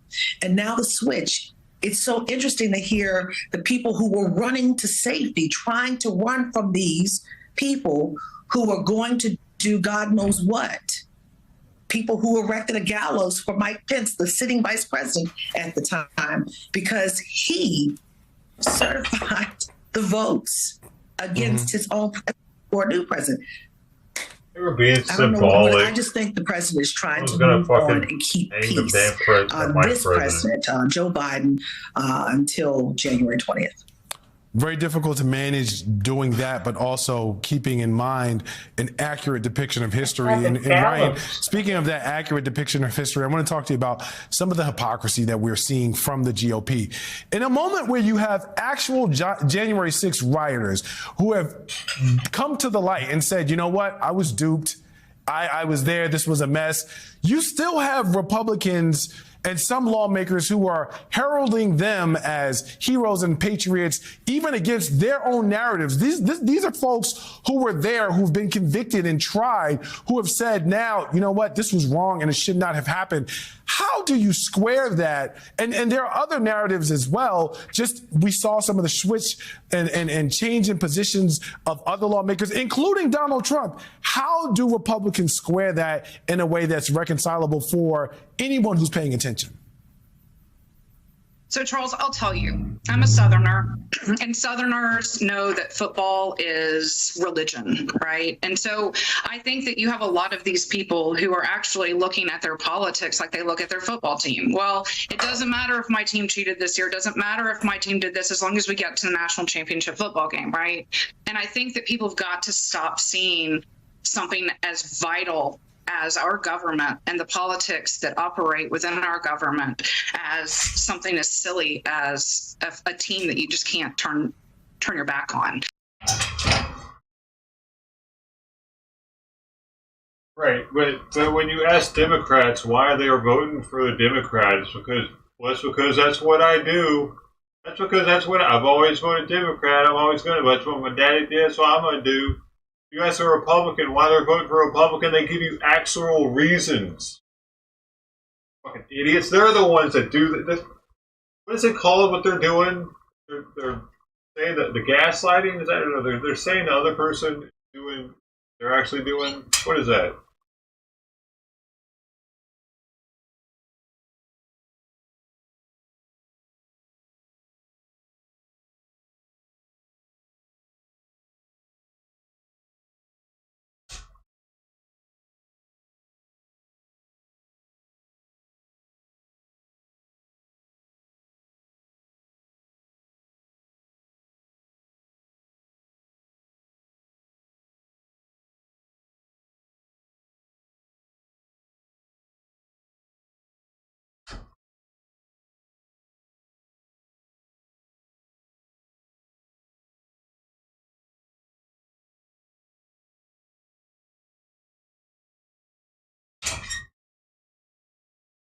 Hey, what are you doing?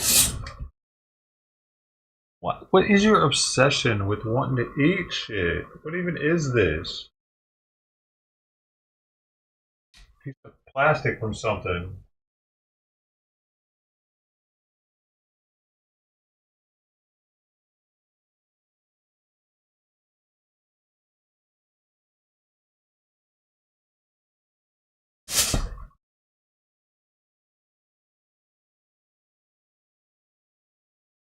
Como la quemadura.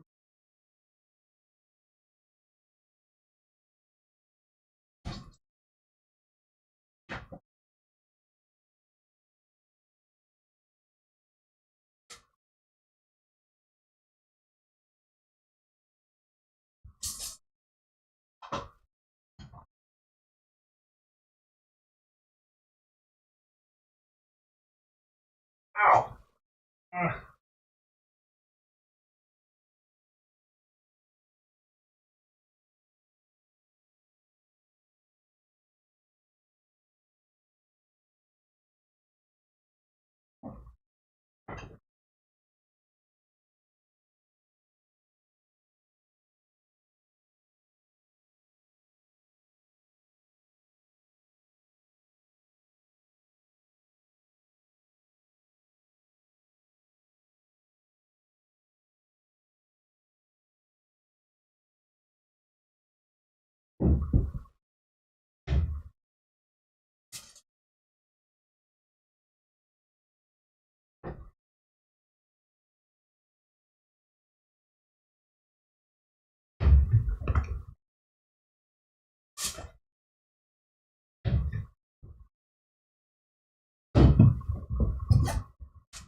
Get her exercise in, man.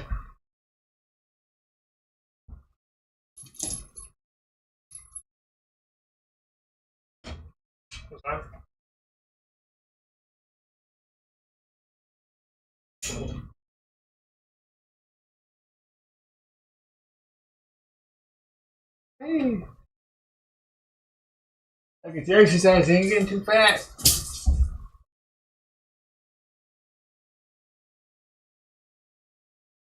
Oh, not in the water. Oh. Well, she likes it when it hits the water, though. Here, her favorite toy now. Well, she's going to be licking that for the next 30 minutes. Tries to put it in the water sometimes. Here.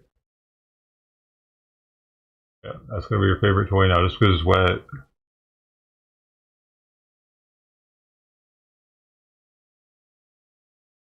She's following it everywhere. She's got a thing for water. She's intrigued by it. Look, she's trying to put it back in there. Oh, she wants it wetter.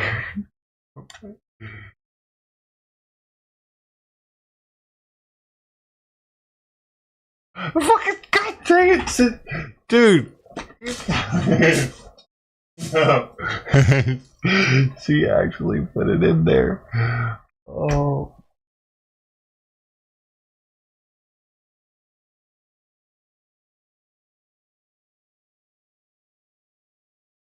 You gonna put it in there again? Well, I mean, who knows what she saw her first week of life.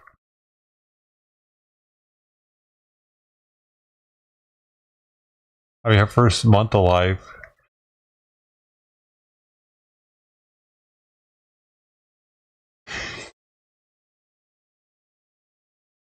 Very unique, for sure. Her thing for like this, she'll drink out of a water bottle at any time. Like, I just hope it's not a sign that something's wrong with her. Like, if I were to open this right now and present it to her with the water up here, she'll drink out of it, no question. But I don't want her drinking my water.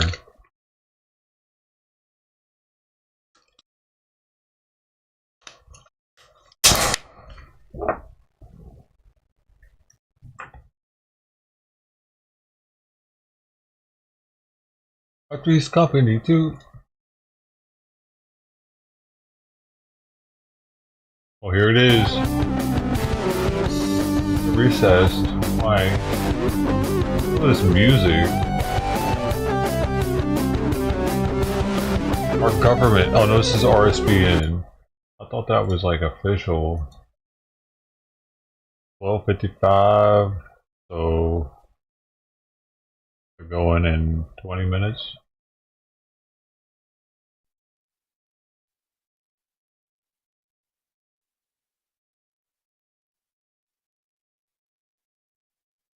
What are you playing with? What's going on? Dang.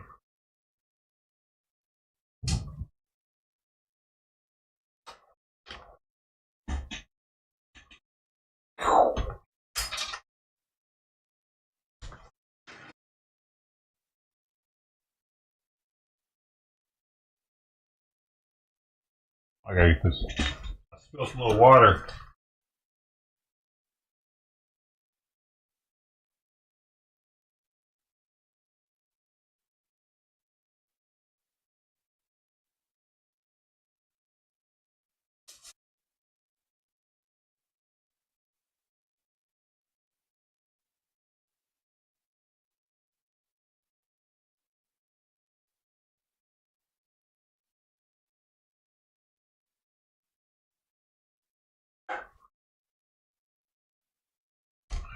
More than I thought.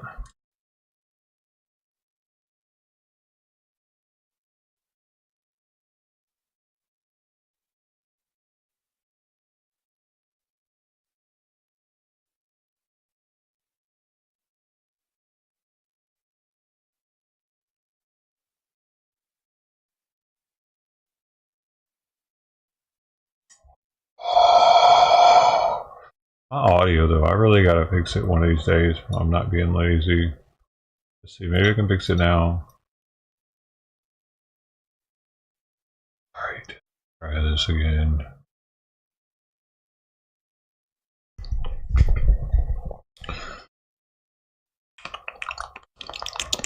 You shouldn't be hearing that, actually.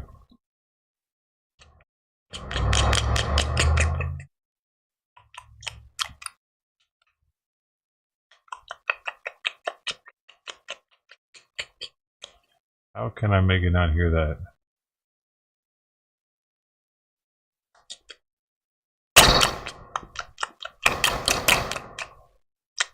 That's a 10.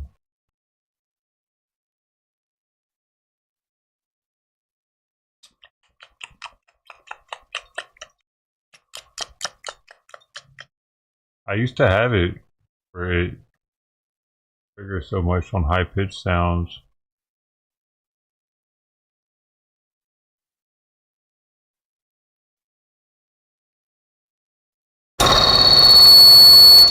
Whoa. I just don't know what I'm doing, that's the problem. Don't know what I'm doing. I'm just turning knobs and making it, hoping that it'll sound good when I turn it. Would I put it here? No. Would I put it here?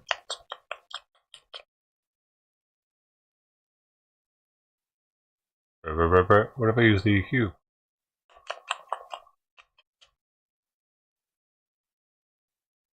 I need a professional.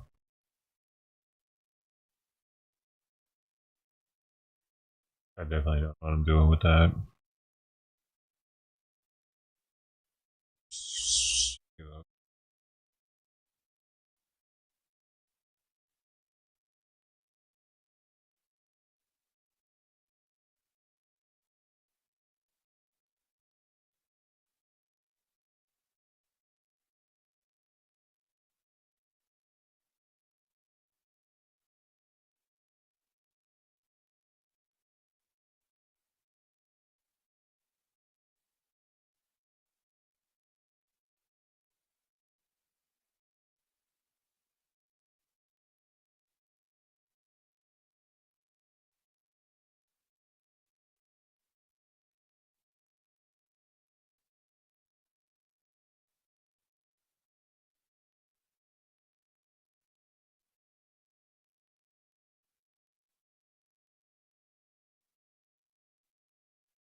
As a black man, you don't. What? Hold on. As a black man, you don't believe that your life is just as important as, say, a white person? No, I believe that life matters, but it's the individual responsibility to have the life that they want. It's no one else's responsibility. And so black people have failed at having a life that they want. And in that fallen state, they're blaming white people for that, and that's not right.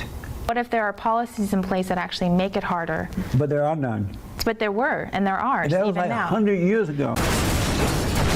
As a national treasure, how do you see race relations in America today? Yeah.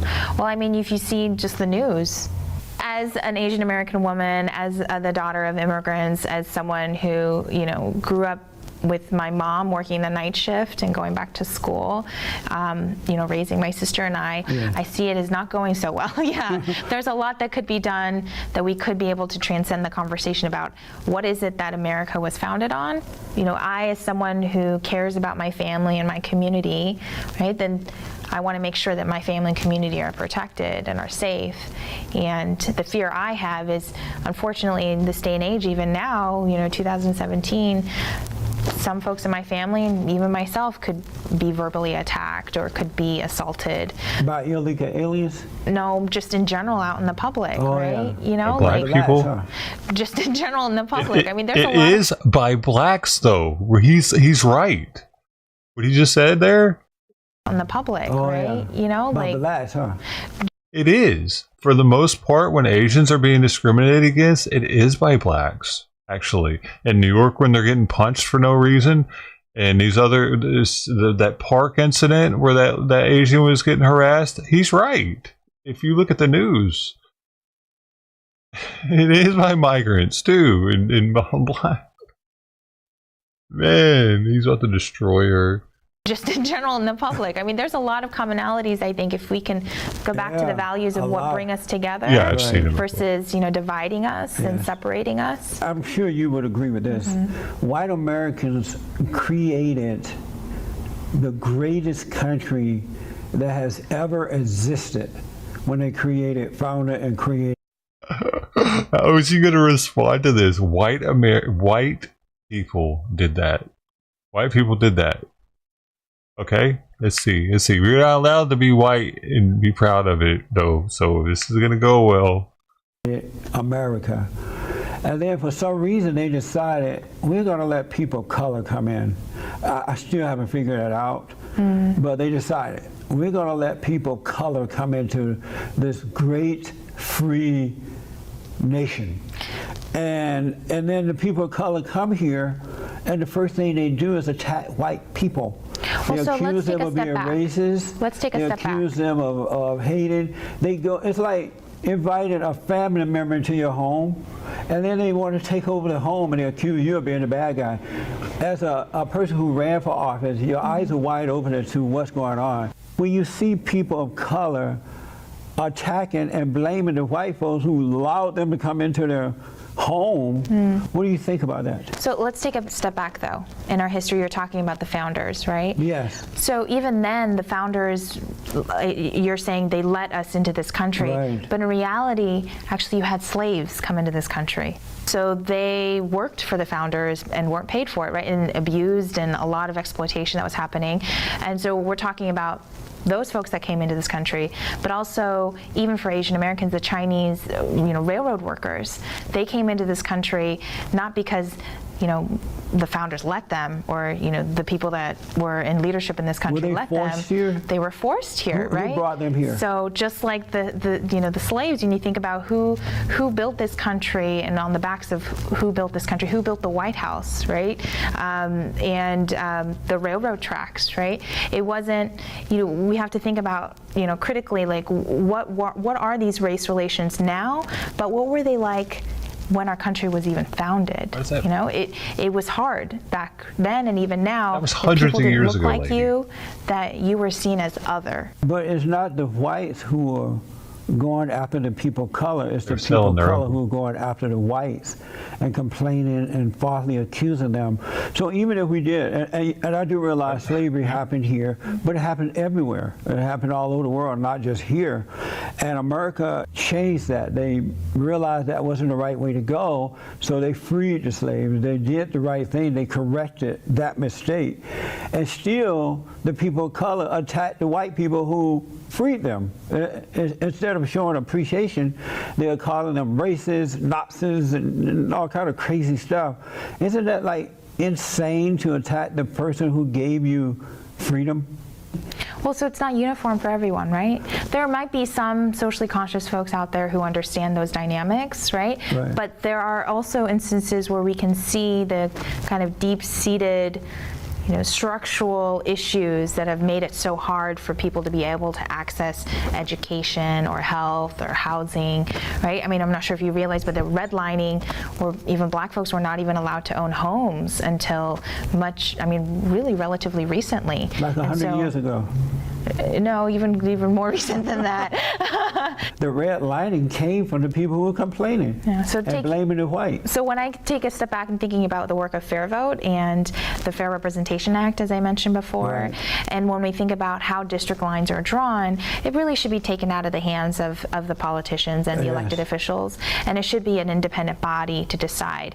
So you do agree with me, though, that it's insane that the people of color are attacking and blaming the folks who created the country and allowed them to come here, and because they're not succeeding in whatever problem they have, they're blaming Okay, to be white. fair, it was like 50 years ago. 1968, the Fair Housing Act of 1968 prohibited housing discrimination based on race, sex, religion, and national origin, but it didn't undo the racist foundation of home ownership in the United States. The gap between black and white home ownership continued to grow after the act was passed.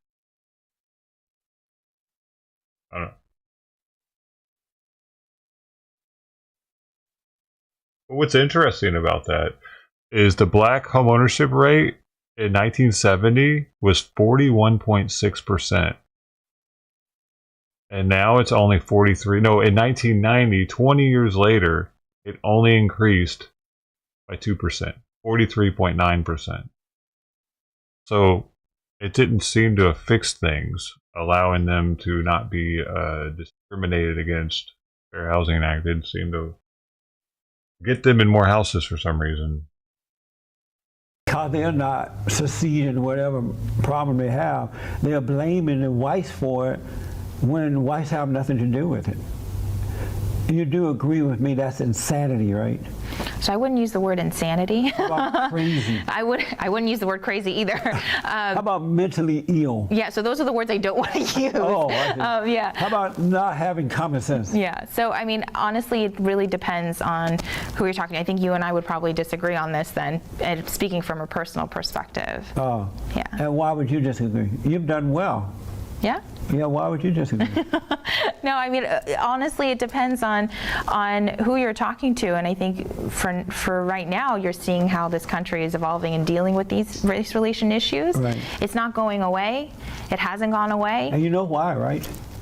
Because it's an illusion. It's not a race relation situation. It's a lack of moral character. It's the destruction of the family. So the identity politics folks who are complaining, those are low-life people. You know, they're trifling. They are immoral. They have broken homes, and rather than deal with those issues, they're blaming it on so-called white supremacy and white people. Do you believe there's white supremacy? Well, I'm actually curious. Do you believe in it? No, not at all. You don't think there's such thing as white supremacy? No. Okay. Do you? I think we're not going to get anywhere if you don't believe in that. Why not? You may educate me. You may be able to cause me to see that it does exist. Do you believe that it exists? When we went to World War, did you believe that happened? Like with Hitler and Nazism? Yeah, that did happen. That did happen. Right. Okay. We did go to war. We did go to war, right. yeah. And we, tried to defend the people, right? We tried to make sure that Hitler's policies of only having white people as a nation was wrong. Now, looking at today, do you see that playing out at all?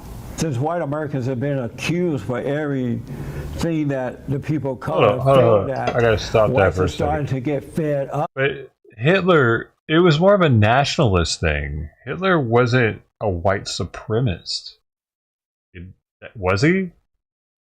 He was a German.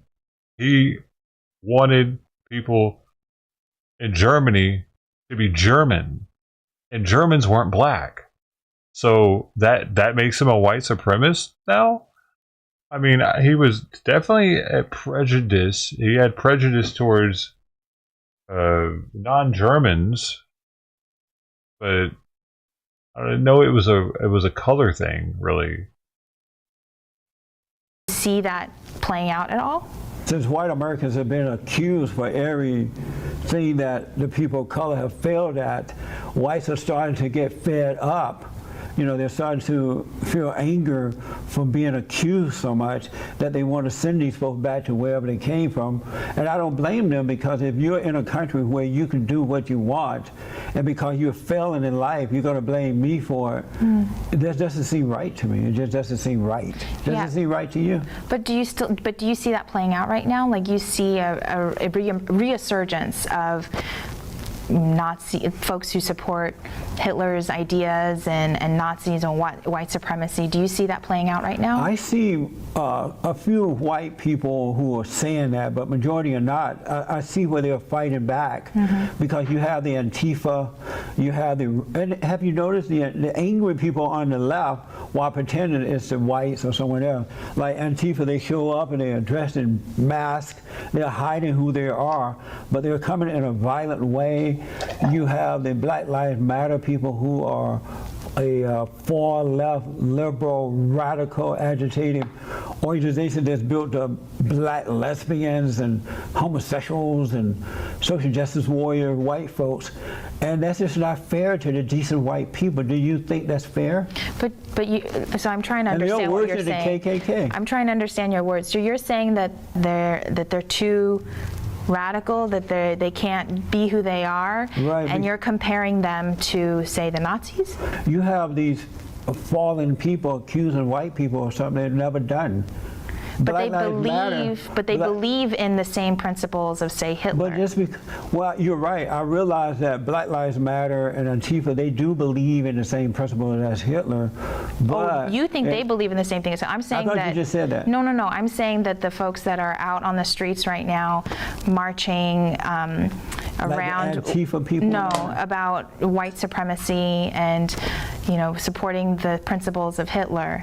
I agree with you that Black Lives Matter, Antifa, the liberal media promoted hatred toward white people, but I don't see it the other way around. Are you saying that it's the Black Lives Matter people and the media who are doing that to the whites? No, I'm trying to understand what you're saying, that you're saying that those folks, that they are actually not as bad as, say, people who support Black Lives Matter. Well, anyone who supports Black Lives Matter is an evil person. Okay, but so you don't believe that Black lives do matter, though? I don't believe that. As a black man, you don't believe that your life is just as important as, say, a white person? No. How are these people so fucking stupid? Like, to not see the corruption that is the BLM organization. Like, how does she not know what the hell he's talking about? That life matters, but it's the individual responsibility to have the life. It's by choice. They choose to just ignore the shit so that they can fucking send you in an argument loop. They love to fucking Democrats love to argue. That's what I've got. They like it to last fucking forever. As soon as they start losing one, they'll move on to the next one that they can get you to run a loop in. That they want. It's no one else's responsibility. And so black people have failed at, not all but most, having a life that they want, and in that fallen state they're blaming white people for that, and that's not right. Right. But what if there are policies in place that actually make it harder? But there are none. But there were, and there are, that was even like now. 100 years ago. And even then, blacks did better then than they are today. I heard that. Dude, that's what I heard. I don't know if that's true or not, but I heard somewhere else that blacks were doing better during Jim Crow. I don't know if it's true or not, but like segregation, Like black people were a higher percentage of them were trying to attain higher education. They were more likely to go out and try to buy a home. That's just what I've heard, though. I don't know if it's completely true. I haven't done my complete research on it. What happened in Flint, Michigan? That's okay. What happened with the water situation? The water situation. Democrats were running that at the time, and the people the voters failed to keep an eye on the Democrats because the Democrats were black, and they just trusted that they would do the right thing, and they didn't. So I blame the Democrats in Michigan for doing that. You agree with that, right? I'm not pointing fingers. I'm just trying to understand but we need to get why you think that Black lives in general are fine and that everyone is fine when maybe there might be policies in place that There's actually no not. policy in place that prevented blacks from having a good life. It's the fucking morons that they keep voting in the office that cause their districts to be run down and shit. They're not like they keep voting Democrats into office. Why do they think it's going to get any better? They're not happy with their situation in their communities, but they don't vote, and they do dumb shit so that they can't vote, like getting felonies and being on probation and parole and whatnot, depending on the state. They're killing each other at an extraordinary rate. That's the white man's fault also, apparently. Black on black crime is completely the white man's fault because we haven't given them their mules and acres. If they would have only gotten their mules and acres, man, they would all be good. And bro, you imagine?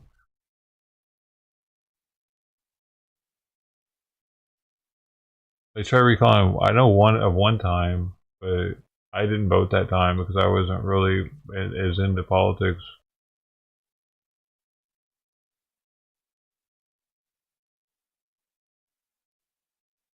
Here we go. The House come to order.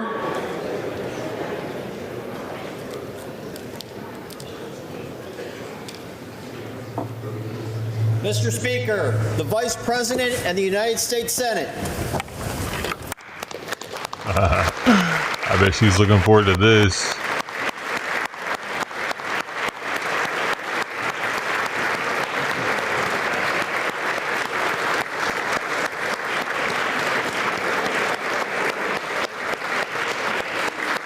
What is happening? The whole Senate walks in and sits down. I'd like to see it. I love you. Apparently on the inside is fun. Here's another live shot.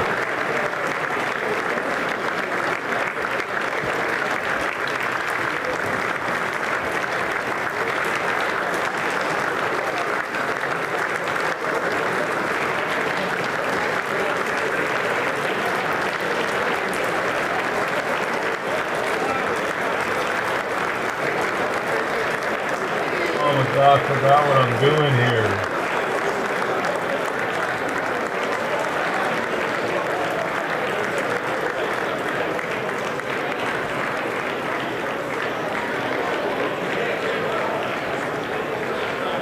It's working.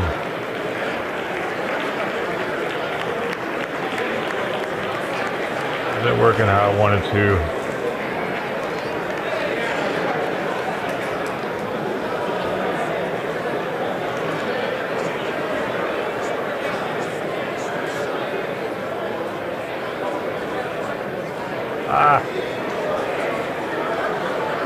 Can't make it do it. What the fuck?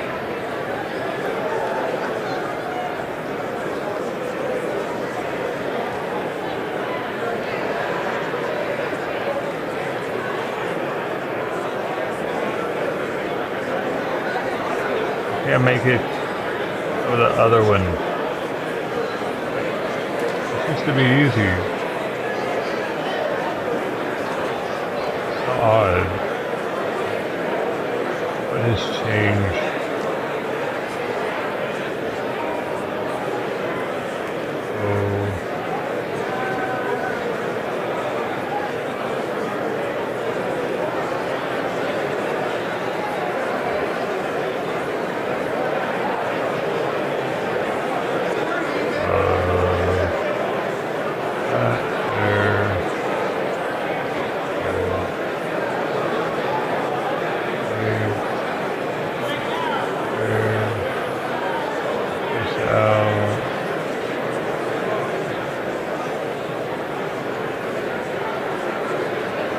Dude. What is it?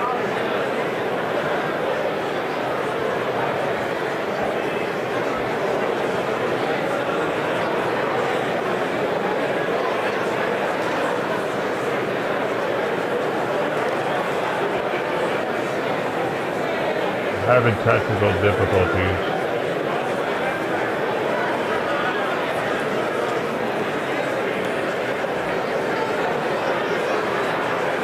Yes, not the right one.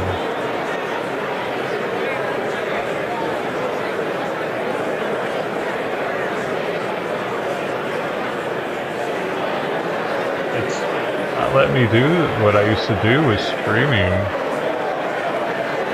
Very, hopefully.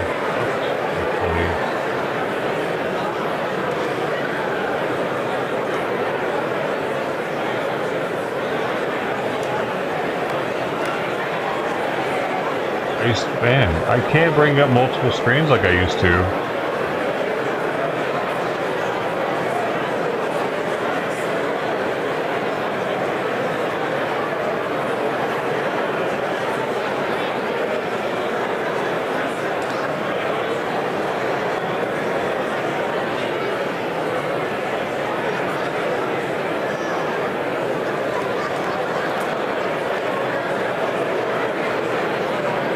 Dude, this sucks.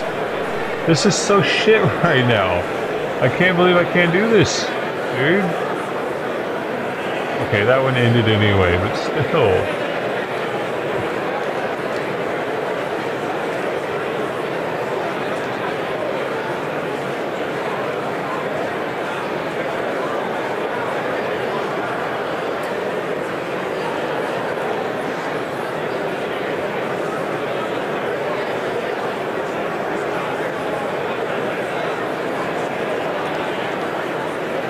It hasn't been that long since I've done this, so I don't know why it doesn't work.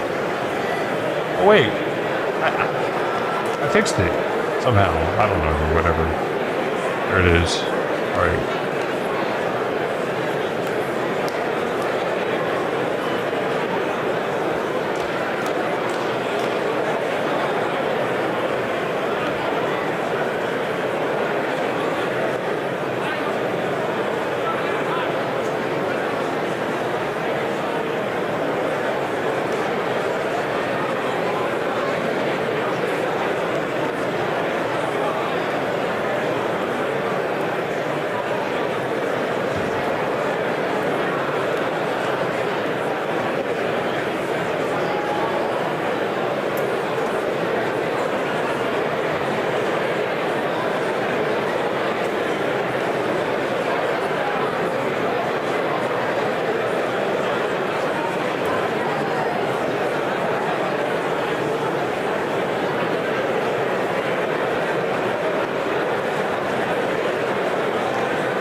You wanna be a tranny tonight?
That's better.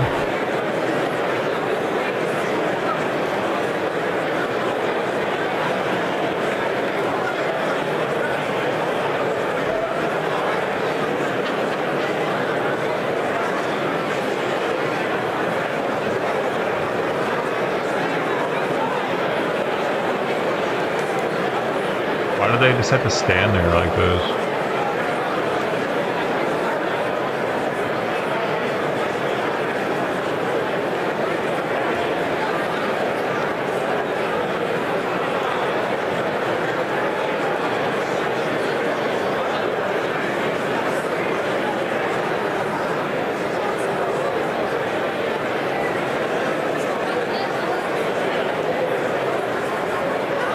I don't know why that do you wanna be with Tranny tonight? I don't know why it goes through my head so much, guys. Maybe I'm starting to think about it.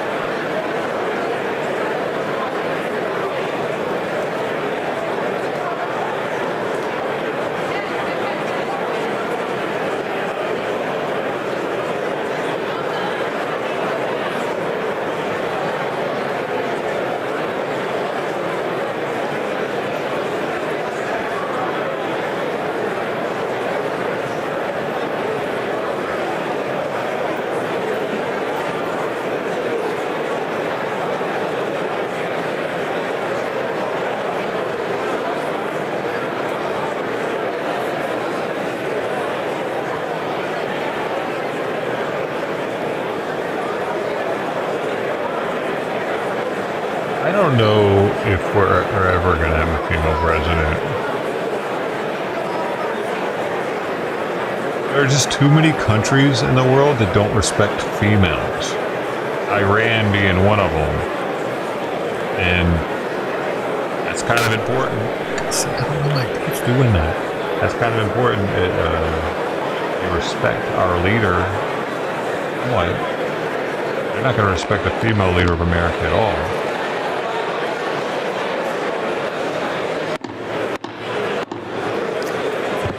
Come to order.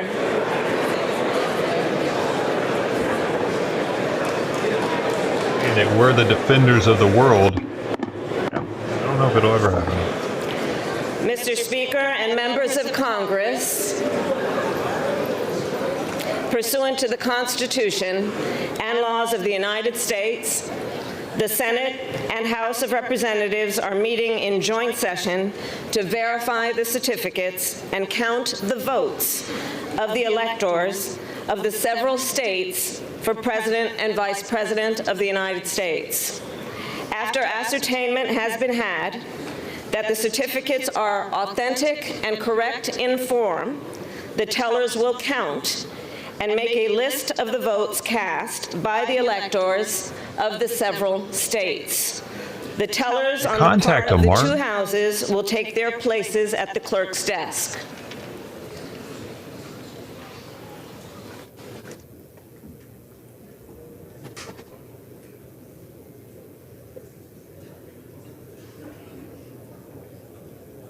I tell you, Mark Zuckerberg. Have you tried? Something? A lot of people think that with YouTube too, and it feels like it oftentimes, but I think if you try hard enough, you can get a human.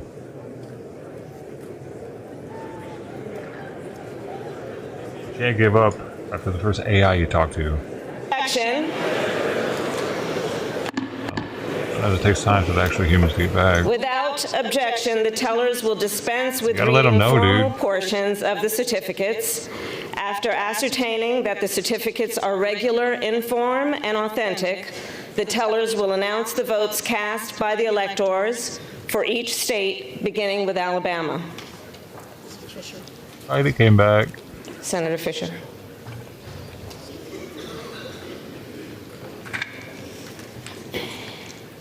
Madam President, the certificate of the electoral vote of the state of Alabama seems to be regular in form and authentic, and it appears therefrom that Donald J. Trump of the state of Florida received 9 votes for president, and J.D. Vance of the state of Ohio received 9 votes for vice president.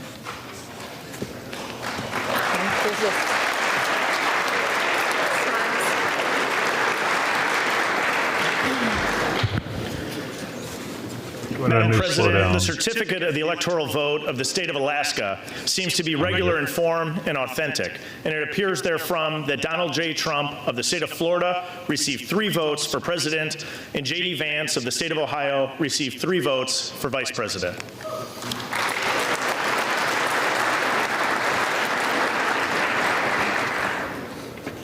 I gotta match these things up. You know how I do.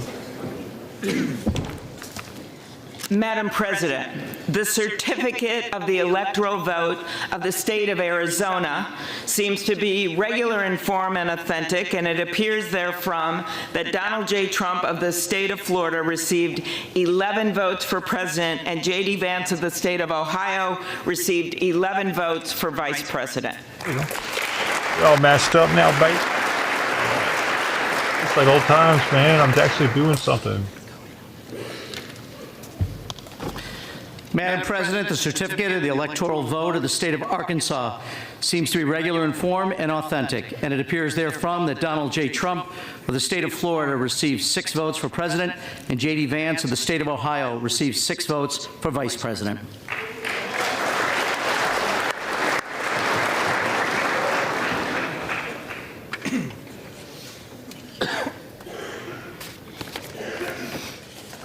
Madam President, the certificate of the electoral vote of the state of California seems to be regular in form and authentic, and it appears therefrom that Kamala D. Harris of the state of California received 54 votes for president, and Tim Walz of the state of Minnesota received 54 votes for vice president.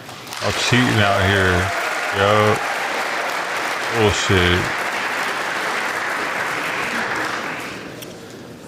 Madam President, the certificate of the electoral vote of the state of Colorado seems to be regular in form and out there authentic, too. and it appears therefrom that Kamala D. Harris of the state of California received 10 votes for president, and Tim Walz of the state of Minnesota received 10 votes for vice president.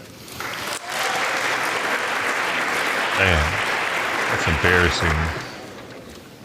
All the places I lived in the past, except for Tennessee, voted for Harris. President, the certificate of the electoral vote Hawaii. of the state of Connecticut seems to be regular in form and authentic, and it appears therefrom that Kamala D. Harris of the state of California received 7 votes for president, and Tim Walz of the state of Minnesota received 7 votes for vice president. What? Wait. Both senators have to approve of it from every state? Madam President, the certificate of the electoral vote of the state of Delaware seems to be regular in form and authentic, and it appears therefrom that Kamala D. Harris of the state of California received 3 votes for president, and Tim Walz of the state of Minnesota received 3 votes for vice president. They just said California. I thought it was another California senator. But we know Delaware's a bunch of idiots. Okay, where else? Madam President, the certificate of the electoral vote of the District of Columbia seems to be irregular in form and authentic, and it appears therefrom that Kamala D. Harris of the state of California received 3 votes for president, and Tim Walz of the state of Minnesota received 3 votes for vice president.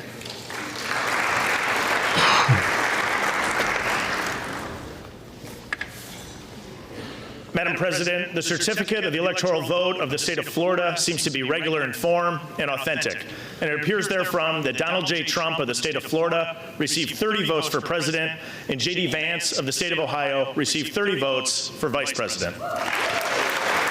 Because they're dick sucking. That's why they're saying that, Kirby. They're sucking on their cock. Madam President, the certificate of the electoral vote They should say Madam of the Vice state President, of though, Georgia shouldn't they? seems to be regular in form and authentic, and it appears therefrom that Donald J. Trump of the state of Florida received 16 votes for president, and J.D. Vance of the state of Ohio received 16 votes for vice president. Did they normally call her Madam President? That's a good point. Madam President, the certificate of the electoral vote of the state of Hawaii seems to be regular in form and authentic, and it appears therefrom that Kamala D. Harris of the state of California received 4 votes for president, and Tim Walz of the state of Minnesota received 4 votes for vice president. J.D. Vance, Mr. President, are they ever? That'd be weird. Madam President, The certificate of the electoral vote of the state of Idaho seems to be regular in form and authentic, and it appears therefrom that Donald J. Trump of the state of Florida received 4 votes for president, and J.D. Vance of the state of Ohio received 4 votes for vice president.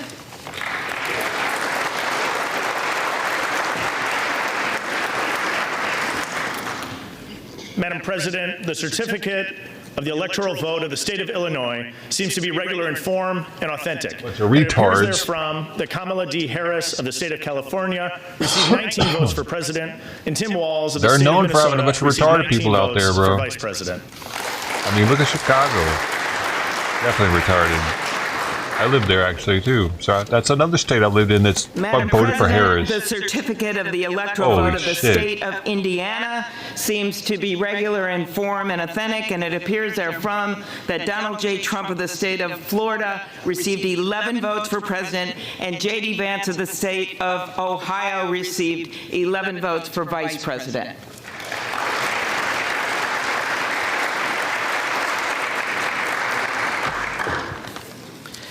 Madam President, the certificate of the electoral vote of the state of Iowa seems to be regular in form and authentic, and it appears therefrom that Donald J. Trump of the state of Florida received 6 votes for Those are gonna be president, some healthy and J.D. kittens, Vance I tell you of the what. state of Ohio received That 6 gasket. votes for vice president. I'm helping out.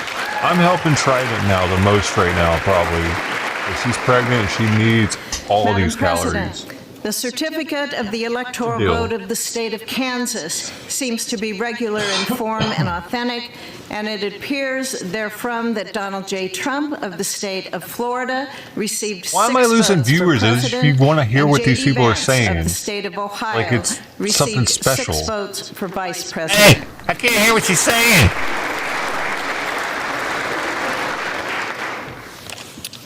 The important thing is we see what Madam she looks President, like in the certificate of background. the electoral vote of the Commonwealth of Kentucky seems to be regular in form and authentic, and appears therefrom that Donald J. Trump of the state of Florida received 8 votes for president, and J.D. Vance of the state of Ohio received 8 votes for vice president.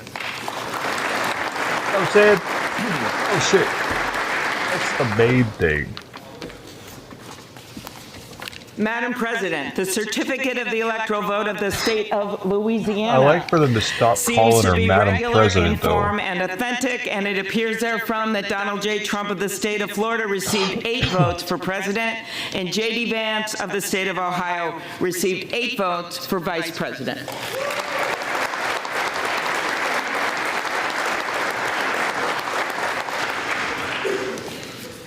Madam President, the certificate of the electoral vote of the state of Maine seems to be regular in form and authentic, and it appears therefrom that Kamala D. Harris of the state of California received 3 votes for president, and Donald J. Trump of the state of Florida received 1 vote for president, and Tim Walz of the state of Minnesota received 3 votes for vice president, and J.D. Vance of the state of Ohio received 1 vote for vice president.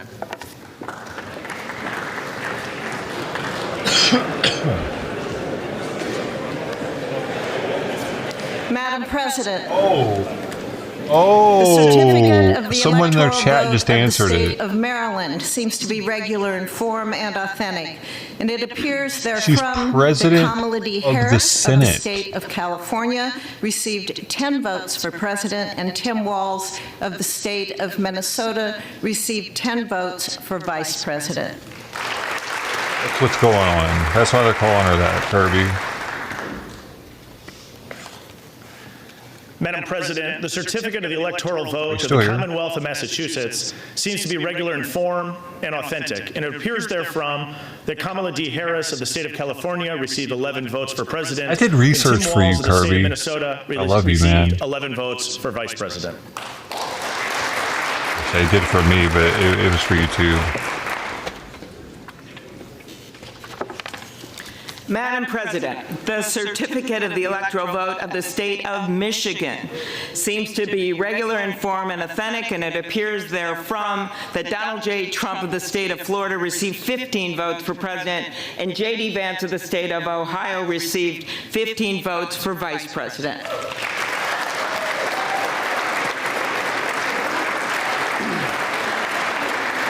Madam President, the certificate of the electoral vote of the state of Minnesota seems to be regular in form and authentic, and it appears therefrom that Kamala D. Harris of the state of California received 10 votes for president, and Tim Walz of the state of Minnesota received 10 votes for vice president.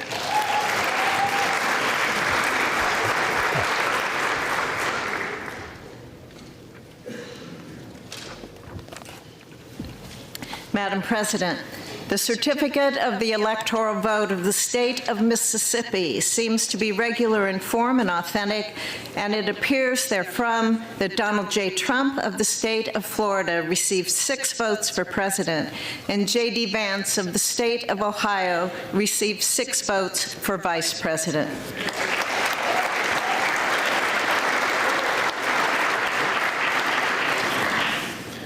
Madam President, the certificate of the electoral vote of the state of Missouri seems to be regular in form and authentic, and it appears therefrom that Donald J. Trump of the state of Florida received 10 votes for president, and J.D. Vance of the state of Ohio received 10 votes for vice president.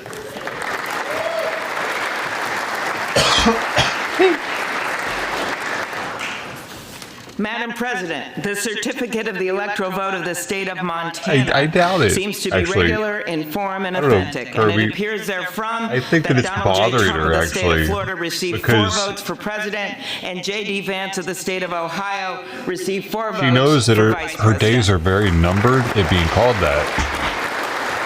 She is there to certify that someone else that beat her is going to be called that for the next 4 years. Madam President, Probably bugging her. the certificate of the bugged me. electoral vote of Like, the fuck, state I'm not of a fucking Nebraska president. Stop seems calling to me be that. regular I'm in lost. form and authentic. And it Yeah. appears therefrom that Donald J. Trump of the state of Florida They have to call her that. received She's 4 president of the votes for Senate. president. And Kamala D. Harris of the state of California received 1 vote for president. And J.D. Vance of the state of Ohio received 4 votes for vice president. And Tim Walz of the state of Minnesota received 1 vote for vice president.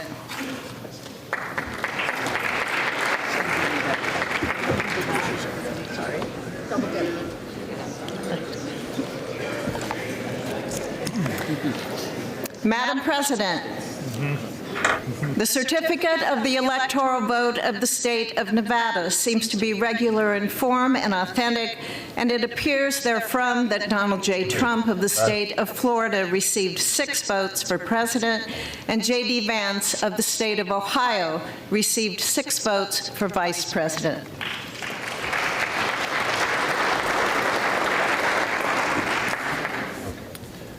Madam President, the certificate of the electoral vote of the state of New Hampshire seems to be regular in form and authentic, and it appears therefrom that Kamala D. Harris of the state of California received 4 votes for president, and Tim Walz of the state of Minnesota received 4 votes for vice president.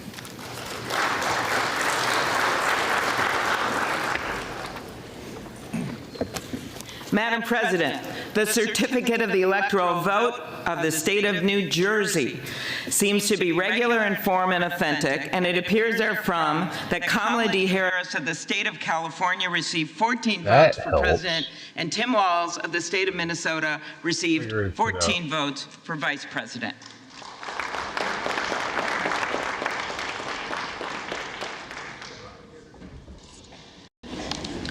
Madam President, the certificate of the electoral vote of the state of New Mexico seems to be regular in form and authentic, and it appears therefrom that Kamala D. Harris of the state of Does that sound California better than it received did a 5 second votes ago? for president, and Tim Walz of the state of Minnesota received 5 votes for If you vice president. prefer it other way.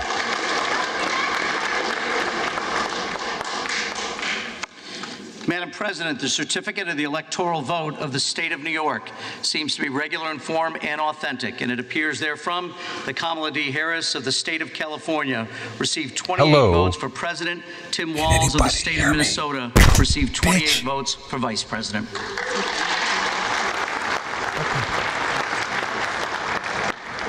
The other way? Harris of the state of California received Madam President, the certificate of the electoral vote of the state of North Carolina I gotta seems smash to be these up. regular in form and authentic. And it appears therefrom that Donald J. Trump of the state of It gives it a Florida nice received echo effect. 16 You like votes for that? president, and J.D. Vance of the state of Ohio It's like, whoa. received 16 votes for Major. vice president. It's happening. Echoing up in that bitch.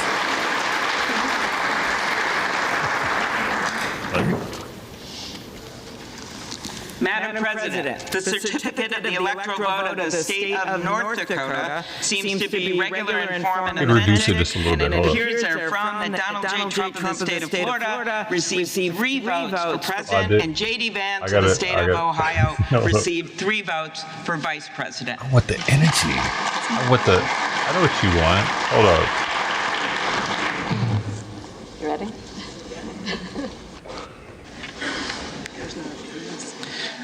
Madam President, the certificate of the electoral vote of the state of Ohio seems to be regular in form and authentic, and it appears therefrom that Donald J. Trump of the state of Florida received 17 votes for president, and J.D. Vance of the state of Ohio received 17 votes for vice president. Where is it at?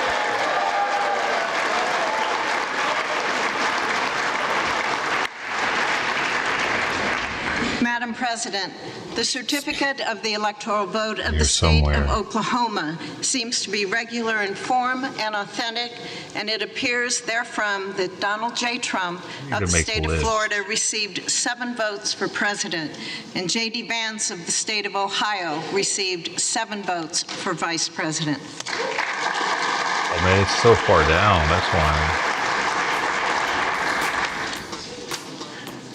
Madam President, the certificate of the electoral vote of the state of Oregon seems to be regular in form and authentic, and it appears therefrom that Kamala D. Harris of the state of California received 8 votes for president, and Tim Walz of the state of Minnesota received 8 votes for vice president.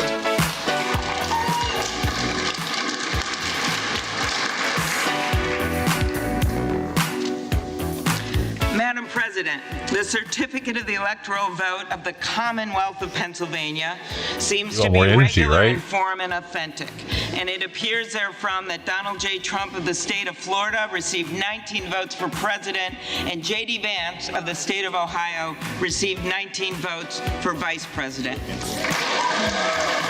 Structure.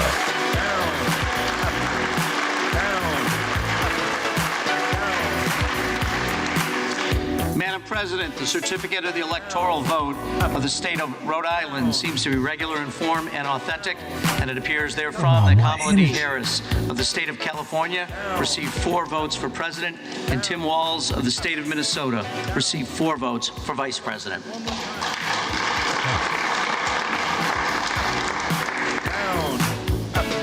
Madam President, the That's what's certificate happening of right the now. electoral They're getting vote up there. of the They're getting state down. of South They're getting up there. They're getting down. Carolina They're up there. seems to be We want more regular in energy, form though. and authentic, and it appears Can't be therefrom the that only Donald one. J. Trump They need to get a little more excited about it. received 9 votes Be like for Donald president. Trump. J.D. Vance of the state of Ohio received 9 votes for vice When they do president. it, start dancing a little bit. Little. You know, I'm showing the people Madam how President, excited the they certificate are. of the electoral vote of the state of South Dakota seems to be regular in form and authentic, and it appears therefrom that Donald J. Trump of the state of Florida received 3 votes for president, and J.D. Vance of the state of Ohio received 3 votes for vice president.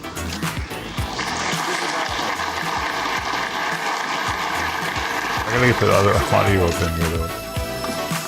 Madam President, the certificate of the electoral vote of the state of Tennessee seems to be regular in form and authentic, and it appears therefrom that Donald J. Trump of the state of Florida received 11 votes for president, and J.D. Vance of the state of Ohio received 11 votes for vice president.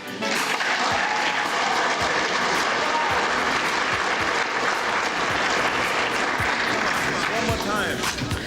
Madam President, the certificate of the electoral vote of the state of Texas seems to be regular in form and authentic, and it appears therefrom that Donald J. Trump of the state of Florida received 40 votes for president, and J.D. Vance of the state of Ohio received 40 votes for vice president.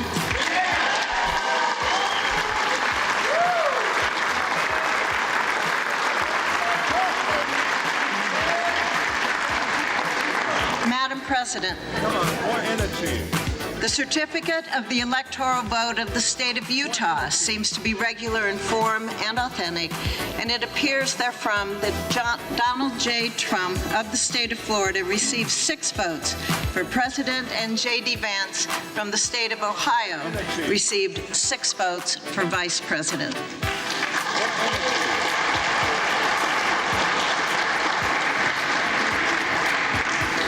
Madam President, the certificate of the electoral vote of the state of Vermont seems to be regular in form and authentic, and it appears therefrom that Kamala D. Harris of the state of California received 3 votes for president, and Tim Walz of the state of Minnesota received 3 votes for vice president.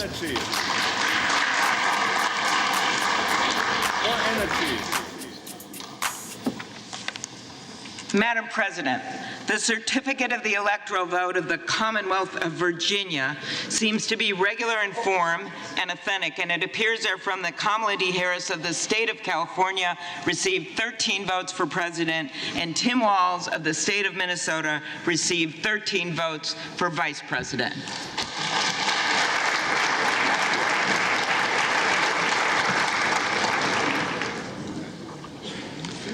Madam President, the certificate of the electoral vote of the state of Washington seems to be regular in form and authentic, and it appears therefrom that Kamala D. Harris of the state of California received 12 votes for president, and Tim Walz of the state of Minnesota received 12 votes for vice president.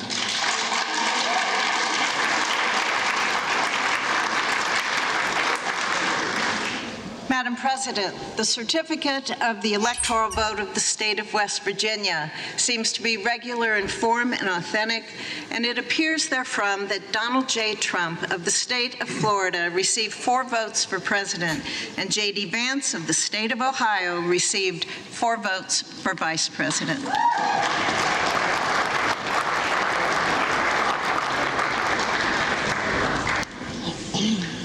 Madam President, the certificate of the electoral vote of the great state of Wisconsin seems to be regular in form and authentic, and it appears therefrom that Donald J. Trump of the state of Florida received 10 votes for president, and J.D. Vance of the state of Ohio received 10 votes for vice president.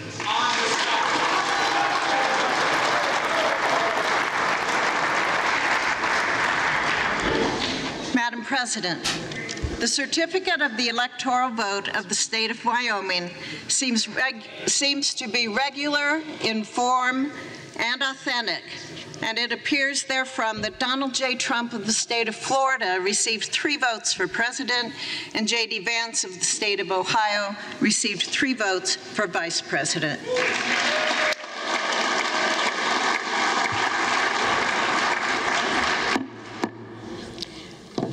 Members of Congress, the certificates having been read, the tellers will ascertain and deliver the result to the President of the Senate.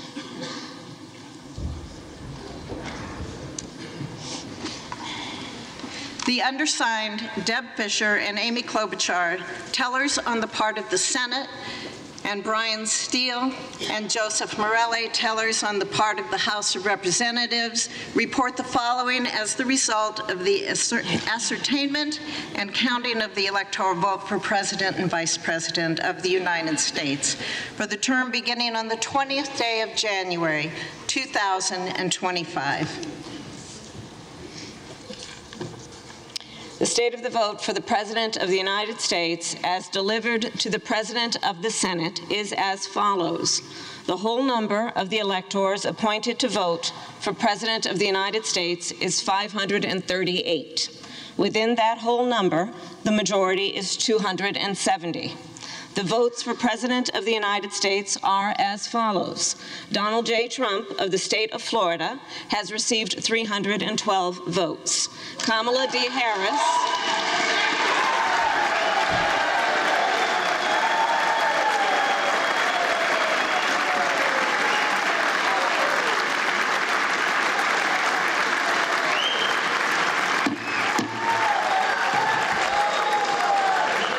Kamala D. Harris of the state of California has received 226 votes.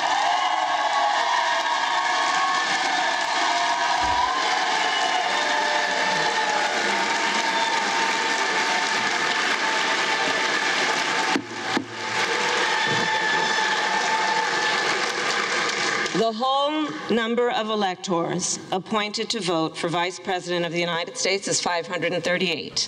Within that whole number, a majority is 270. The votes for Vice President of the United States are as follows. J.D. Vance of the state of Ohio has received 312 votes.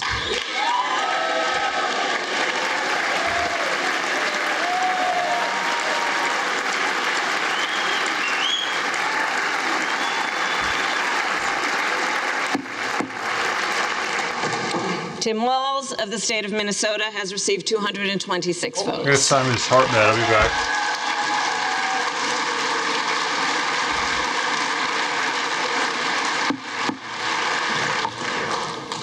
This announcement of the state of the vote by the President of the Senate shall be deemed a sufficient declaration of the persons elected President and Vice President of the United States, each for a term beginning on the 20th day of January 2025, and shall be entered together with the list of the votes on the journals of the House and the Senate. Thank you very much.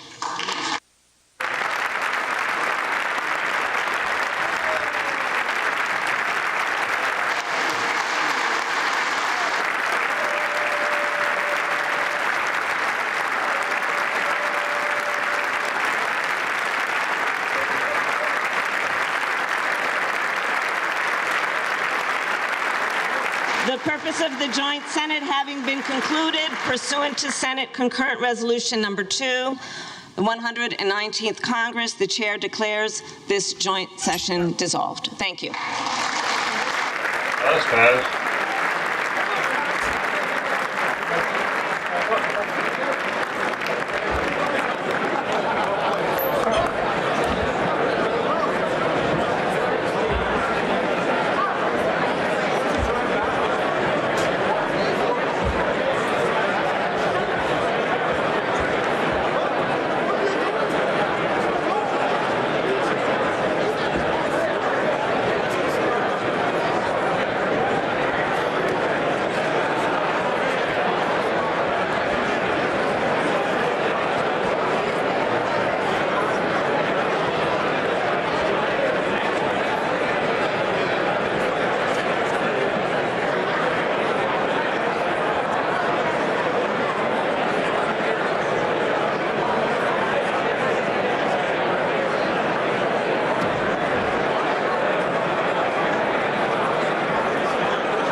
Oh man, that one too. Party time.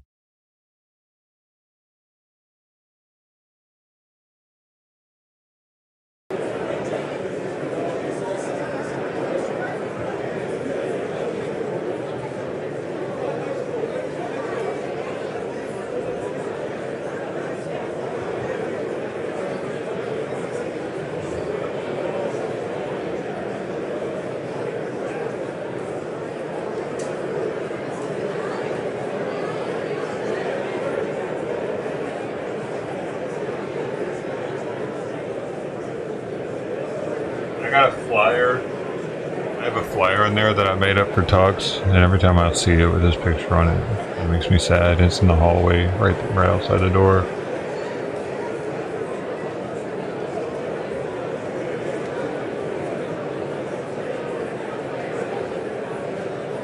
Put some up on some of the light poles or something. I got some tape. I got some special tape that's for putting on rough surfaces too. It's green tape. It's supposed to be for putting on bricks and wood and shit. Yeah, it's like he's looking up at me every time I walk past it in the hallway. It's like right there.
Damn it.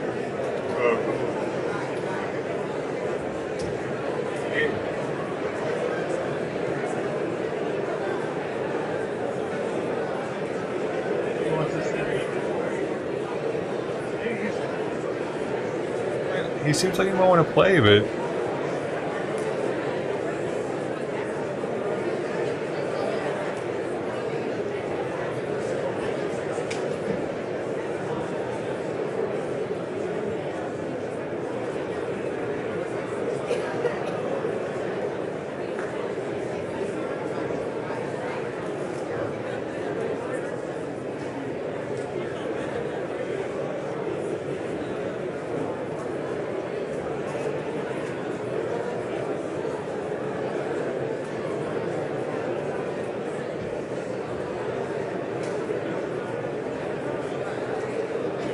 oh, that was awesome. She said, shh, black.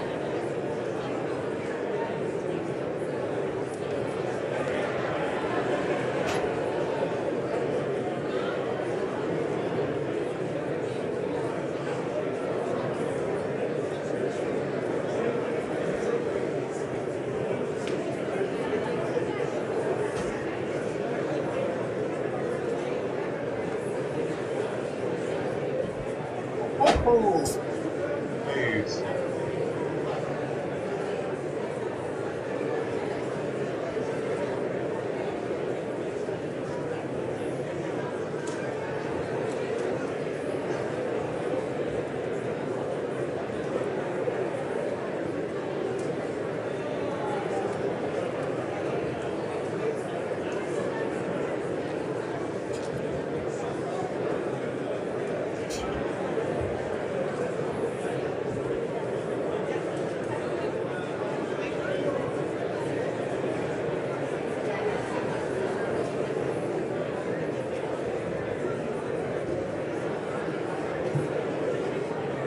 Oh, did y'all see all that? See that whole flip? Pretty epic. She flipped and caught it as she was coming down with it. She got on top of it with the flip.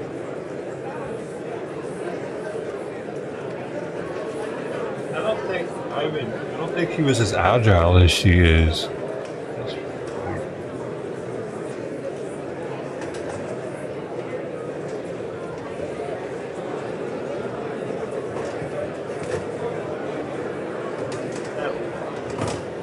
That long tail, man, it does something.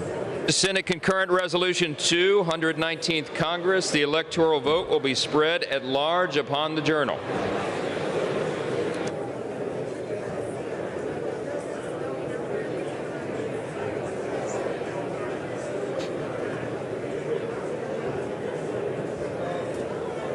Oh, okay. I know. Sometimes that happens.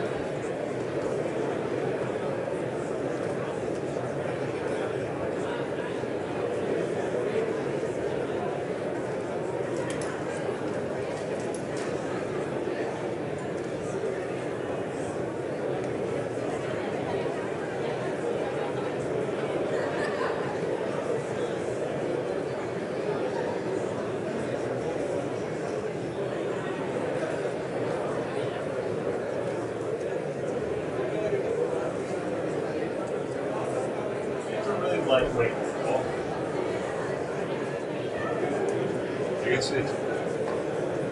It's super foamy. There's not much oomph to it, but still, I'm not trying to hit her in the face with it. That's sad. Dang. She didn't. Did you see how she reacted? It was interesting, though. How she was like, an interesting natural reaction to it.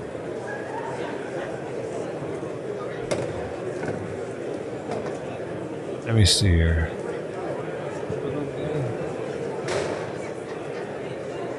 Their mouth.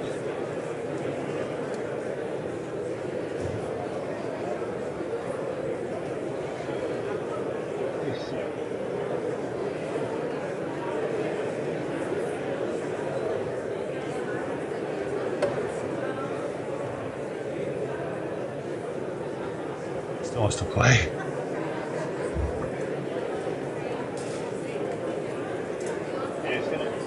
You have to watch out for this.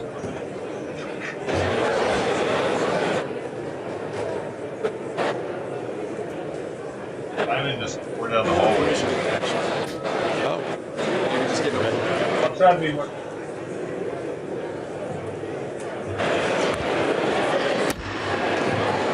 For what purpose does the gentlelady from Michigan seek recognition? Mr. Speaker, by the direction of the House Republican Conference, I send to the desk a privileged resolution and ask for its immediate consideration. The clerk will report the resolution. House Resolution 13, resolved that the following... I ask unanimous consent to dispense with the reading. Without objection, the resolution is agreed to and the motion to reconsider is laid on the table. What purpose does the gentleman from California seek recognition? Mr. Speaker, by direction of the Democratic Caucus, I offer a privileged resolution and ask for its immediate consideration. The clerk will report the resolution.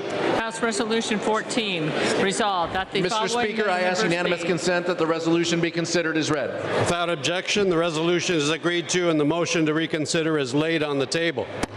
What's happening? For what purpose does the gentlewoman from Michigan seek recognition? Mr. Speaker, I ask unanimous consent that when the House adjourns today, it stands adjourned until 11 a.m. tomorrow, January 7th. For what purpose does the gentlelady from Michigan seek recognition? Mr. Speaker, I move that the House do now adjourn. The question is on the motion to adjourn. Those in favor say aye. Those opposed, no. The ayes have it. The motion is agreed to. According to the House, the stands adjourned until 11 a.m. on Tuesday, January 7th, 2025.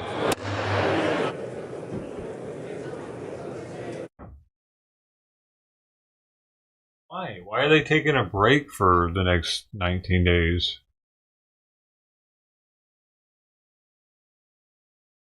Yeah, she's tired. She's plopping down in front of the door right there.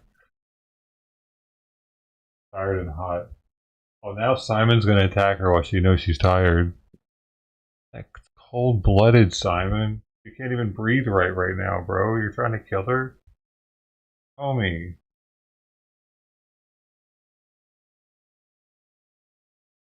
Intentional on Simon's part. He knows she's tired. Kind of bad for her. She can always get the high ground though and get away from him. He has to.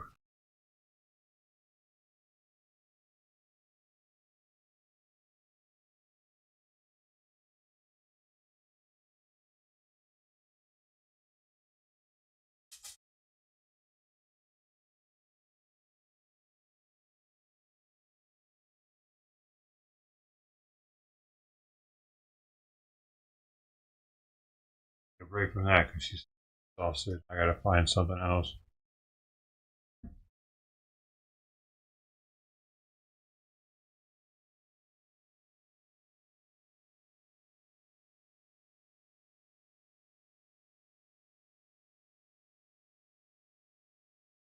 Well, probably because he's the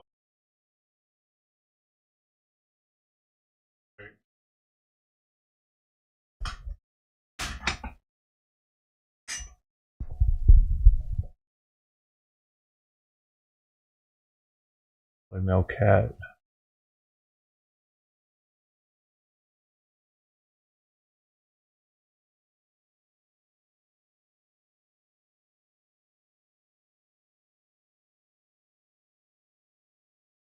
He needs to get more exercise too, though. He's gotten fat. His 12 pounds aren't the same as they were last time. That's interesting. Is that how it happens with humans too?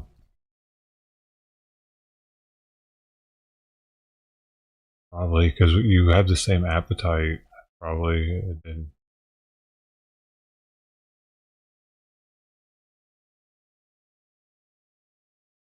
oh, now she's getting a little feisty.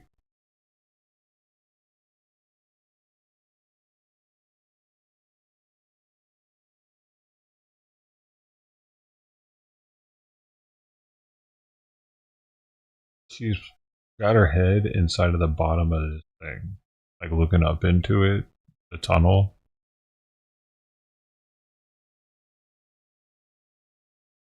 Oh, she might try to climb it right now. There she goes.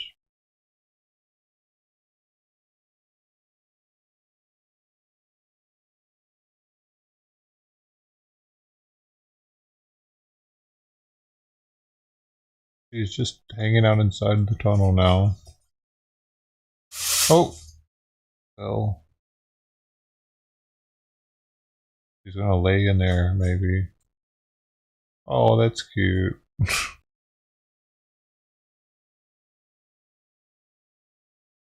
Picture of it. Oh, no. She sees this and she thinks it's a toy and she comes and wants to sniff it and play with it. I should just use the phone. I forgot I had the phone here.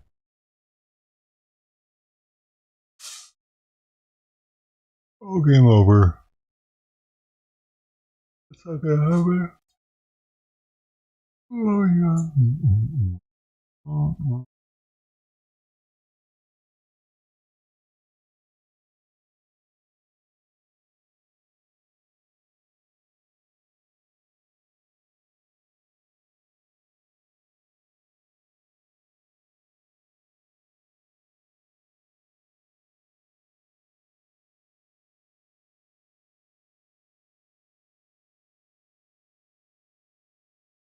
Uber and Lyft will offer driverless robotaxis in the coming months.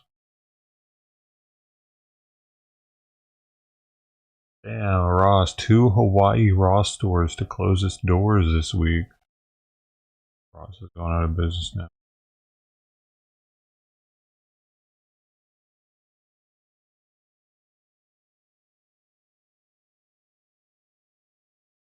Whoa, somebody did something about the Boy Scouts being gayed up. Perfect. Men and the boys who aspire to become men are in a sorry state. If only there were an organization to encourage boys to strive for goodness, self-mastery, and excellence. Oh, wait! Such an institution already exists, or did until it was dismantled. The Boy Scouts of America, that storied organization that once epitomized the best of masculinity, is no more. It's now Scouts BSA. The word boy has even been expunged from the organization's promotional materials, replaced with the word youth, as in, for more than 100 years, scouting programs have instilled in youth the values found in the Scout Oath. Yeah. How Wow, and I didn't why know the that. Boy Scouts have been brought down is a case study in how the progressive left worms its way into an institution and hollows it out until there's nothing left but a shell. The Boy Scouts were an easy target, wholesome, patriotic, and above all, male. Feminist and gay advocacy groups started suing the organization for its failures of inclusivity. In 2015, the Scouts dropped its ban on openly gay Scoutmasters. Trans Scouts came next. In 2019, Scouts admitted girls. Within short order, the Scouts had hired its first Chief Diversity Officer and Vice President of Diversity and Inclusion. Scout CEO Roger Crone summed up the rebranding perfectly. He told the Associated Press that the name change, Boy Scouts of America to Scouts BSA, sends the message that everyone can bring their authentic self and be welcomed. What does BSA All this has mean? happened when the need to valorize males or merely acknowledge their existence is greater than ever. But of course, that was the idea, to emasculate the Boy Scouts. Man, Sister T made me What laugh. could be I had more to- frightening? Damn it, you're right though. Because I had to think about it for a second. You got them Democratic glasses. What's going on here? Males, or merely acknowledge their existence is greater than ever. But of course, that was the idea, to emasculate the Boy Scouts. What could be more frightening than an organization that aspires to create good men? The Boy Scouts were founded in the early 20th century. The British war veteran Robert Baden-Powell despaired at the lost boys he saw in London's Yeah, slums. but why would it be? Seemingly Why would they use the word Scouts twice? It doesn't make any fucking sense. Why is it Scouts, Boy Scouts America? It's got to be something else, right? If it's that, that's fucking stupid. Why do they just keep it with just that? Why they gotta say Scouts twice? In the Victorian virtues of honesty, hardiness, and self-reliance. Baden-Powell envisioned an organization that would combine boys craving for heroism with a code of chivalry, wrapped in the lore of the outdoors. He and his North American counterparts understood masculinity as self-sacrificing and ennobling. Chief Scout Citizen Theodore Roosevelt reminded the American Boy Scouts in 1915 that manliness in its most rigorous form can and ought to be accompanied by unselfish consideration for the rights and interests of others. The value of an all-boys organization was self-evident to the Boy Scouts founders and to the Scout leaders who followed them. Masculine comradeship underlies males' willingness to undertake military and civic sacrifice. Boys compete with one another, torment one another, but also elevate one another. They seek adult males to emulate. Ideally, their fathers, but in the absence of their own father, a father figure embodying masculine virtue. That father figure can even be imaginary. Boys' aspirations are fired by tales of male courage and the accomplishment of great feats. Today, American boys are plagued by fatherlessness. Whereas in the early 20th century, boys lost their biological fathers to war, industrial accidents, and tuberculosis, now they lose them to parental irresponsibility. In 2022, 40% of all American children were born to single mothers. Wow. Black newborns faced a catastrophic 69% illegitimacy rate, while more than 53% of Hispanic children were born to unmarried females. Whites had a 27% illegitimacy rate. The rate among the white underclass is twice that. Dude, that's fucking racist. That she even bring that up, that white people have more legitimate kids that are in marriage.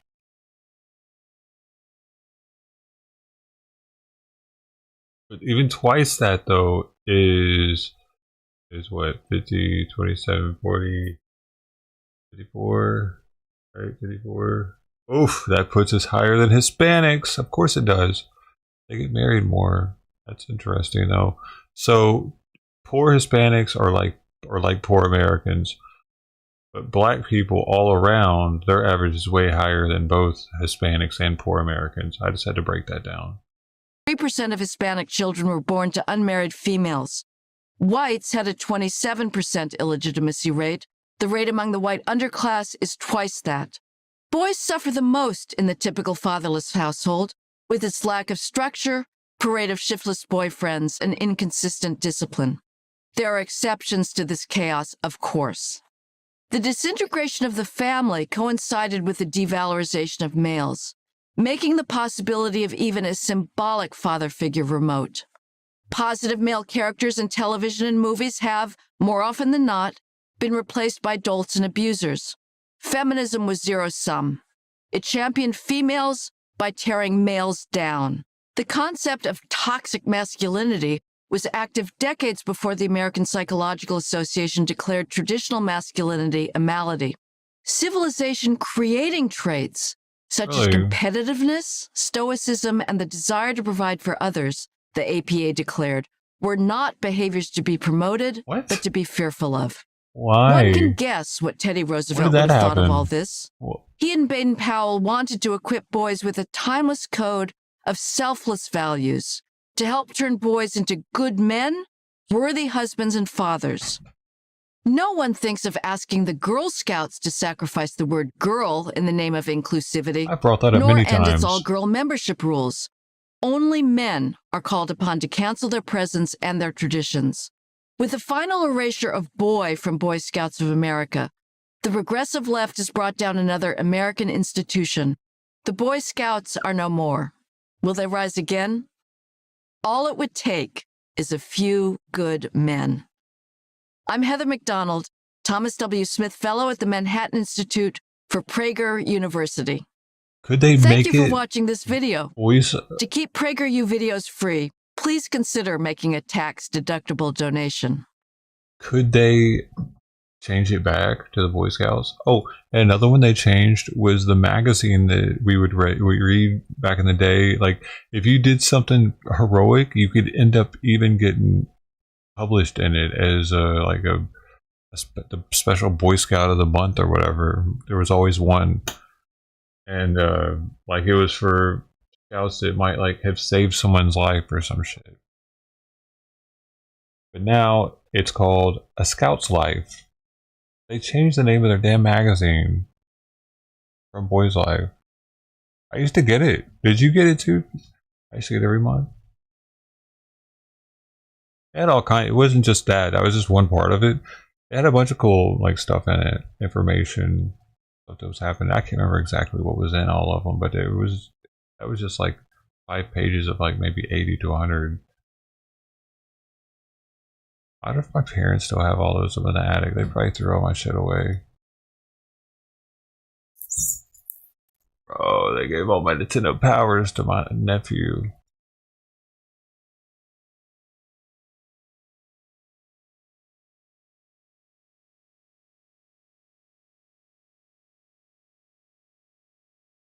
What the hell is he gonna do with those things? Read about old games? Like, I wish I'd have thought about it before I agreed to it, because he called me. I'm thinking, like, how does he even know that that's up there? Why are you all letting him go through my shit, dude? What the hell?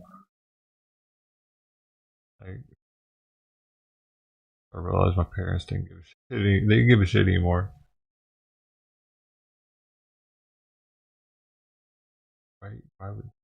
Why would you let the nephew just rummage through my stuff? You know what I mean? I don't know him like that. What kind of little shit do I have up there that he might be sticking in his pocket from my childhood? He's like, "Ooh, that's cool." Bink. Like, what the fuck, bro? Whatever. My dad bitched about his mom throwing away his comic books. I guess he wanted to make me feel some of the pain.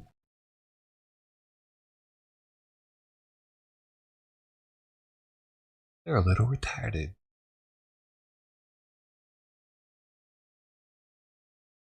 What's happening?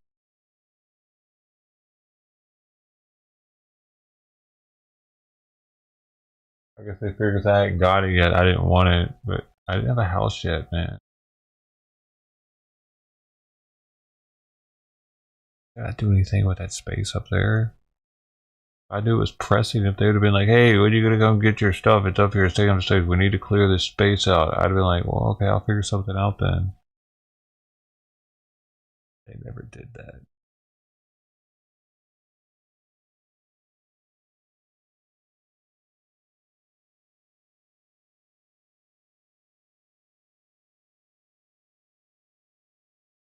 Supposed to read their minds, I guess.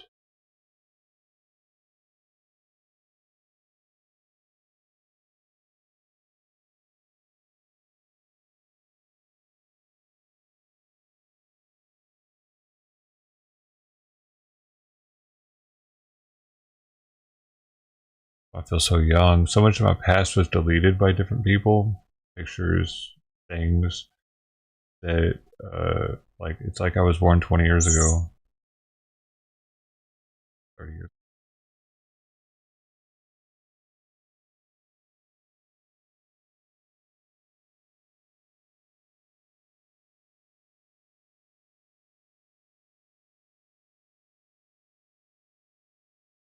Northwest Media, you didn't do it right.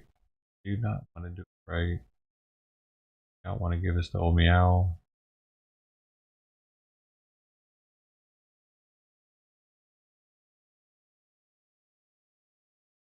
That was the only news today, I guess, for the entire Monday.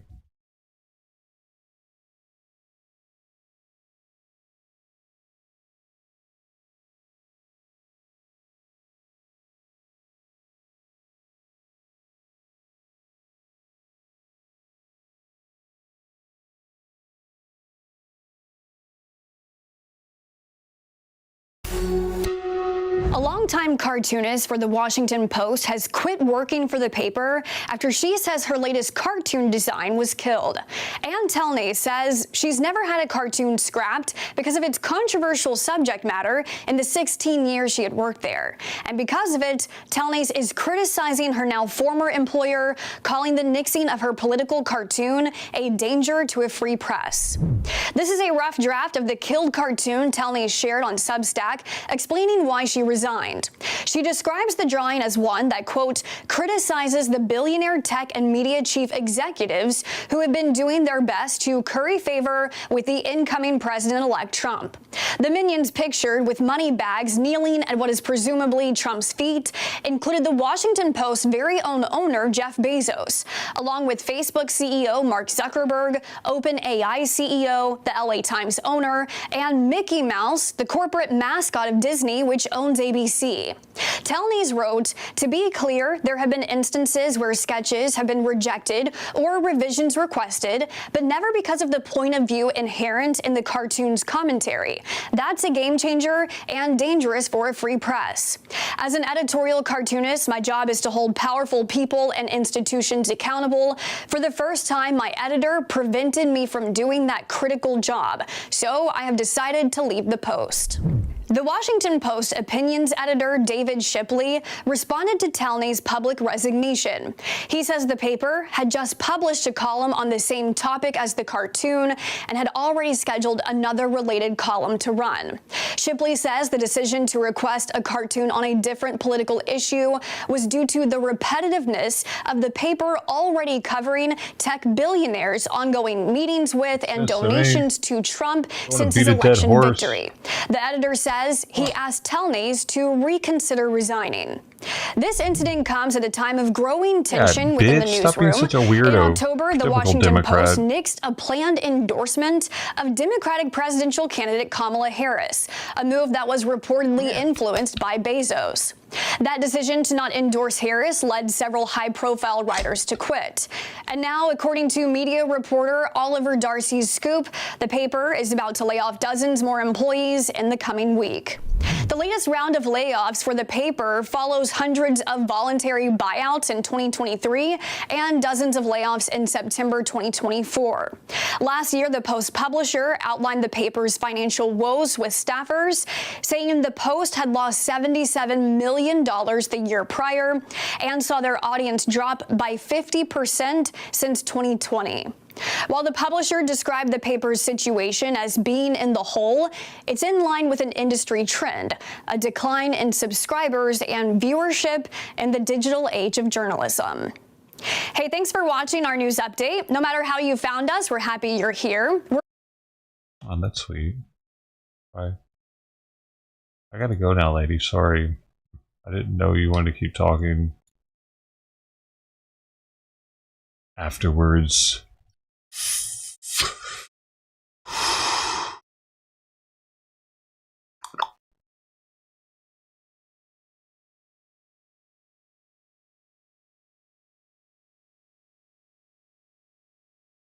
Oh shit! Oh, let me pop this out. Cool. Cat escapes mid-flight. What's happened?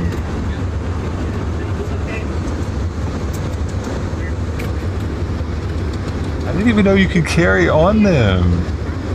Really? I didn't know that, dude. Get a carry on to Simon.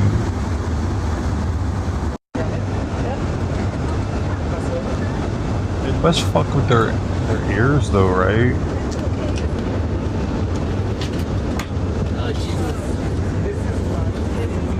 Watch breaking news on YouTube. What if it hurts their ears? Because it hurts my ears sometimes. The pressure.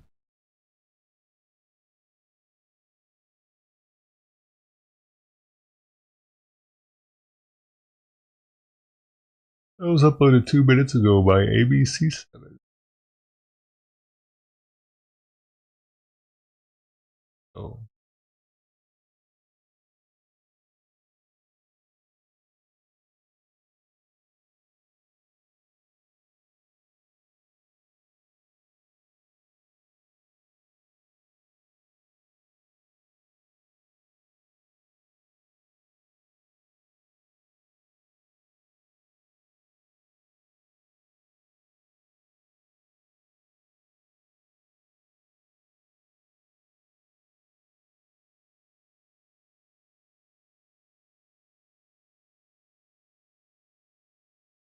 Samsung Vision AI is here.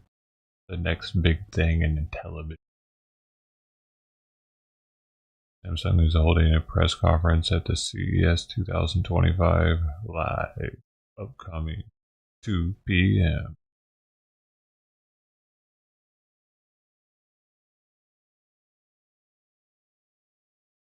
Horrific. It's horrific, I tell you.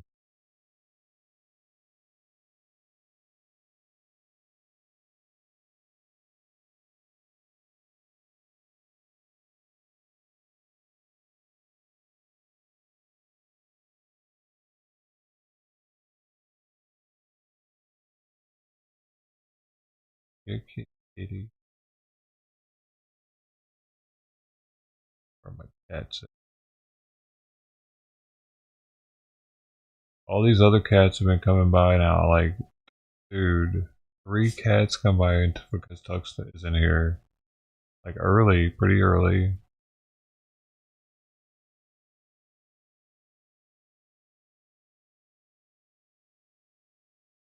Hopefully he's just out getting some little kitty vagina. Where maybe he's doing the Roman kitty vagina thing. But that's all. I would think he would at least come back over here once to get a bite to eat real fast.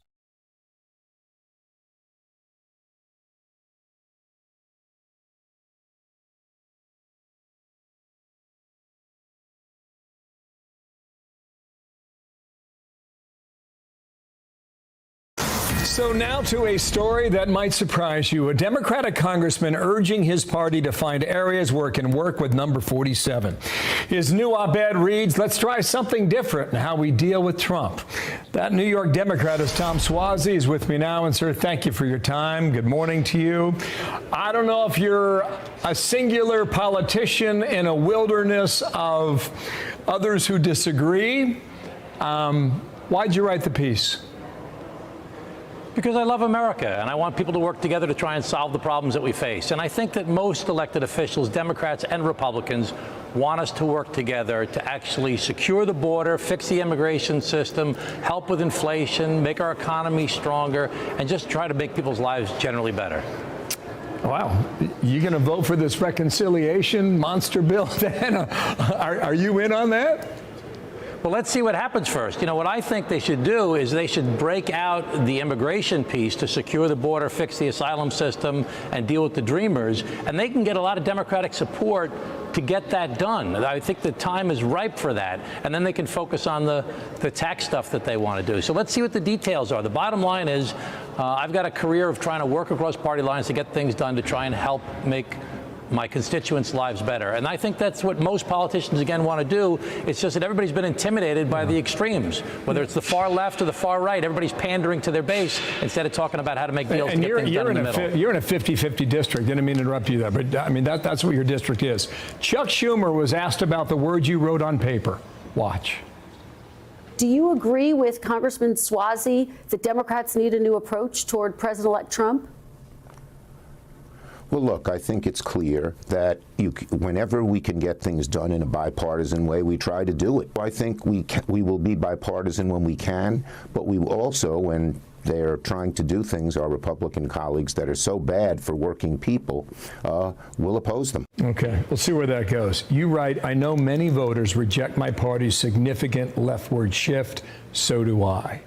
That leftward shift cost you a lot of support from the American people. How do you correct it? I think that, you know, the people that have actually gone to the far left extreme that say things like defund the police or the anarchy that we saw at the campuses or extreme positions, that's a small group of people. And same as the Republicans have a small group of people that are extreme on their side. The problem is that most politicians haven't had the guts to stand up to those extremists on both sides because they're afraid they're going to lose a primary. That's what's killing our country. You know, John F. Kennedy wrote a book called Profiles in Courage after about 175 years of American history. There are only 8 people in that book. So it's not easy for people to stand up to members of their own party, but we have to start standing up to the extremists on both sides and start working together to get things done for the American people. So here's where the rubber's going to meet the road, especially on immigration. Put the states up right now that apparently will oppose Trump's immigration agenda: California, Colorado, Illinois, New York, Washington State, the cities, you see them as well, Boston, Chicago, New York City. I want to go back to your piece. You say 10 years ago, every word that Trump ever spoken has been criticized, yet he won again. Last comment. I think that Democrats would make a big mistake to oppose the idea of securing the border and deporting criminals. We should embrace that idea of securing the border and deporting criminals, and we should hold the president to his word where he said he wants to make a deal on the Dreamers to try and give these folks a decent life in the future here in America. Tom Suozzi, come on back, okay? The Democrat from New York. We'll see whether or not you're a voice of one or whether or not you can attract others. Thanks for coming on. I'm Steve Ducey. Tomorrow marks 4 years since the attack on the U.S. Capitol. And we spoke to then House Speaker Nancy Pelosi just a short while ago this morning. She's recovering from a fall last month. And we began by asking her why she thinks so many Americans decided that Donald Trump's support for the rioters in 2020 should not disqualify him from a second term as president. I wouldn't say that the American people disregarded this. They just had a different view as to what was in their interest economically and the rest. So I don't call this a disregard of January 6th. I just call it something that they saw in their interest economically. But I mean, even just last night at Mar-a-Lago, Donald Trump was screening a documentary about the 2020 election, claiming his win and trying to talk about the legal challenges he had. There seems to be a continued effort to claim that he won in 2020. It's really sad. It really is sad. And I don't know about the film that he had and the rest, but it's almost sick that he would be thinking that in 2020. He's won the election now. Mm-hmm. That will be clear. That will be clear. And tomorrow he will be clearly, we will be accepting the results of the Electoral College. So he should be triumphant about that. But to be still trying to fight a fight that he knows he lost is really sad. You know, the president-elect has said that in the first 9 minutes of his new term, he will pardon many of those who participated in January 6th. He said he'll look at it a case-by-case basis. But in looking back at what happened 4 years ago, there are recordings, there's video evidence of what happened. It is personal for you. Some of these writers in your office chanting your name. One of the defendants, we were looking for Nancy to shoot her in the friggin' brain, but we didn't find her. For you, this is personal. So when you hear about pardons, do you think the nonviolent attackers deserve to be pardoned? The nonviolent, I think that's a violent attacker with the intention. The violence itself. Yeah. The violent language, you think? The violent language, yes, the intention. And, of course, the intention to attack the Vice President of the United States. Now, it didn't end that day. As you know, he called out to these people to continue their violence. My husband being a victim of all of that, and he still has injuries from that attack. They were having some weird sex party that day. It isn't something that happens and then it's over. No, once you are attacked, you have consequences that continue. So I don't, it's really a strange person who's going to be president of the United States who thinks that it's okay to pardon people who are engaged in an attack. But let's do this. Let's just say, okay, to the American people, this is what this is about. Do not be conned by the denial of the election of 2020. And why would he be saying that? But he is. And then on top of that, the denial of what happened on January 6th. But some of the 1,600 defendants here were really only charged with trespassing. And when you look at the profiles, the University of Chicago did a study. Half of those who broke into the Capitol were white-collar workers. They were small business owners. Didn't necessarily have a criminal record. When you look at that profile, you said intention. It was the intention itself you think that needs to be considered, more so than the crime, that it casts the crime itself of trespassing in a different light for you. Well, the president said he would go on a case-by-case basis. Right. So I assume that some of those people may not have engaged in the violent activities that some of the others did. Look at this beautiful Capitol. Dude, she's fucking retarded. Lincoln. That's what dude, they just went into full circle. Because in the beginning, she brought up the violence, and she brought up the nonviolent, and she asked Pelosi, do you think the nonviolent people should get pardoned? And Pelosi's like, oh, they were violent. Because she thought that she was still talking about the violent people that she had just talked about. She didn't realize that. So now, yeah, so it seems like she actually does agree with Trump pardoning the nonviolent people. Under Lincoln's leadership during the Civil War, they said, don't build the dome.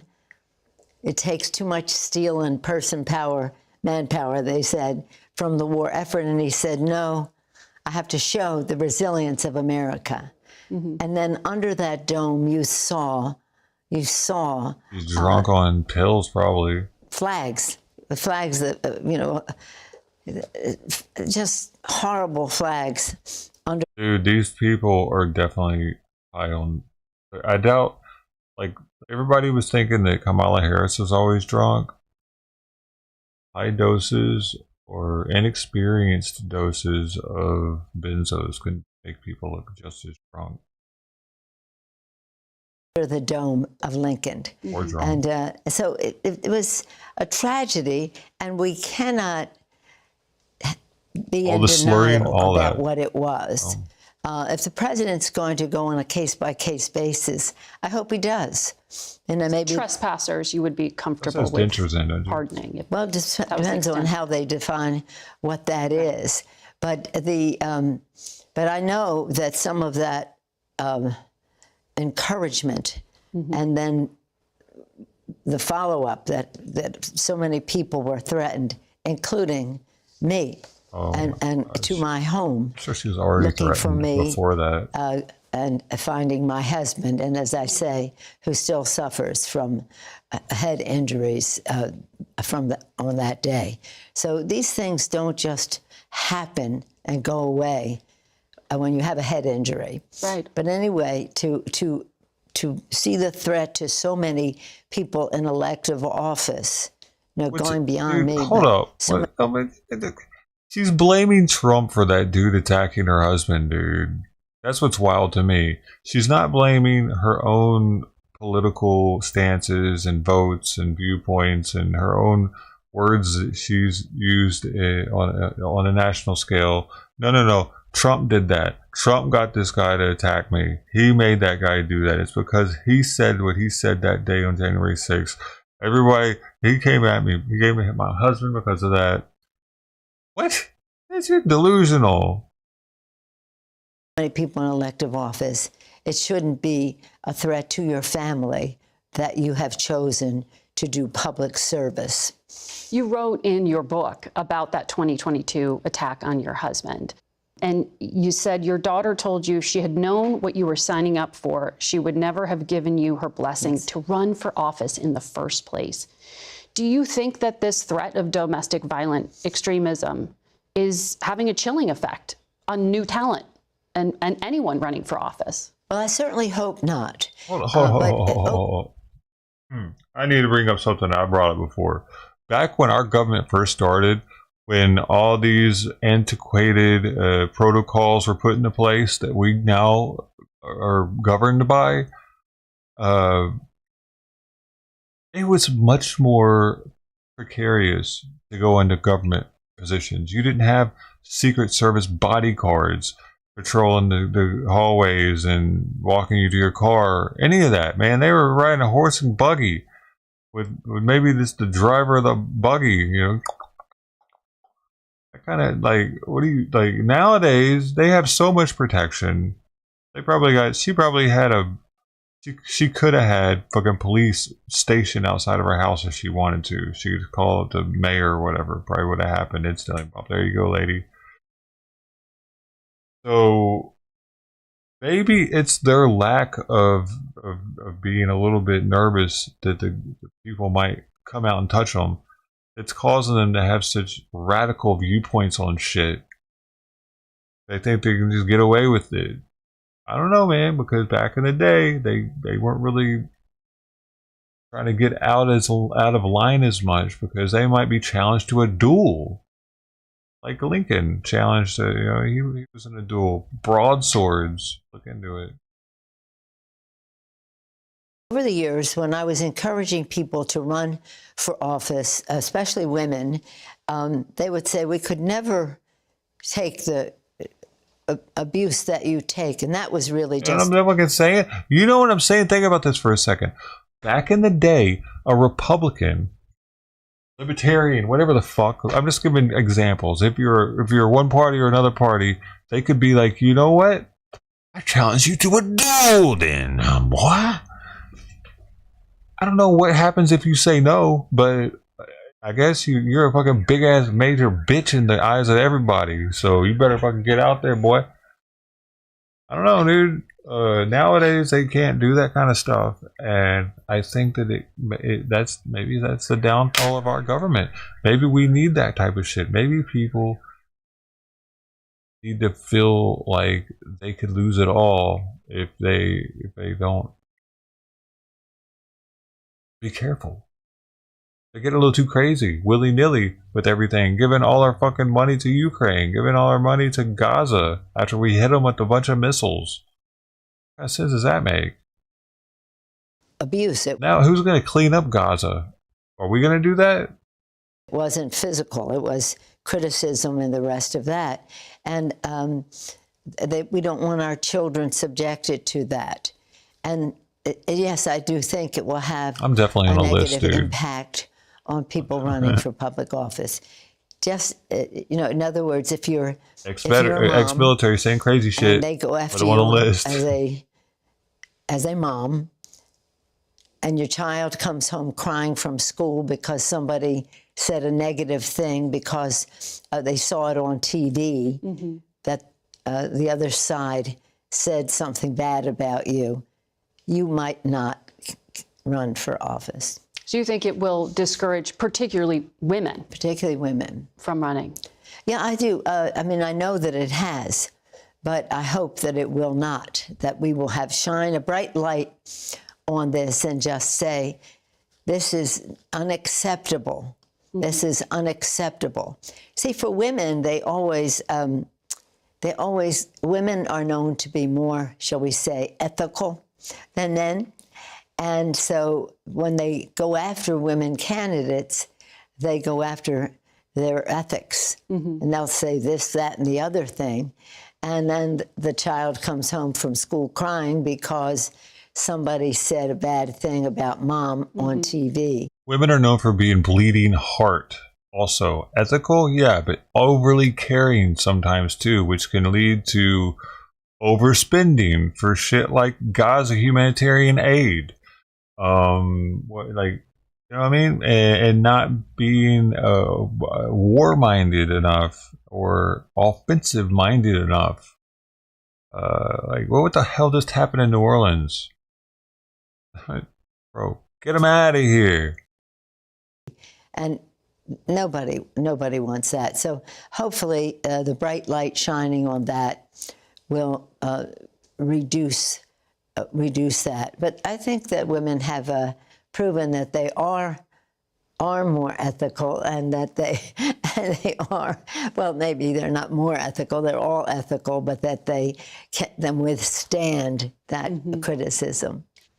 Women are more ethical than men. You can see more of our conversation with Speaker Emerita Nancy Pelosi on our website and our YouTube page.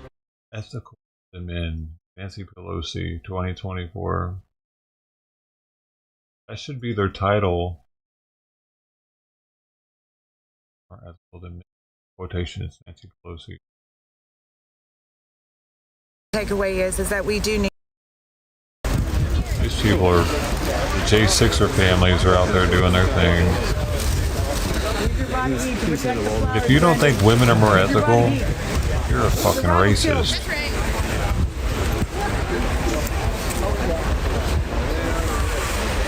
Let's look at the exact definition of ethical.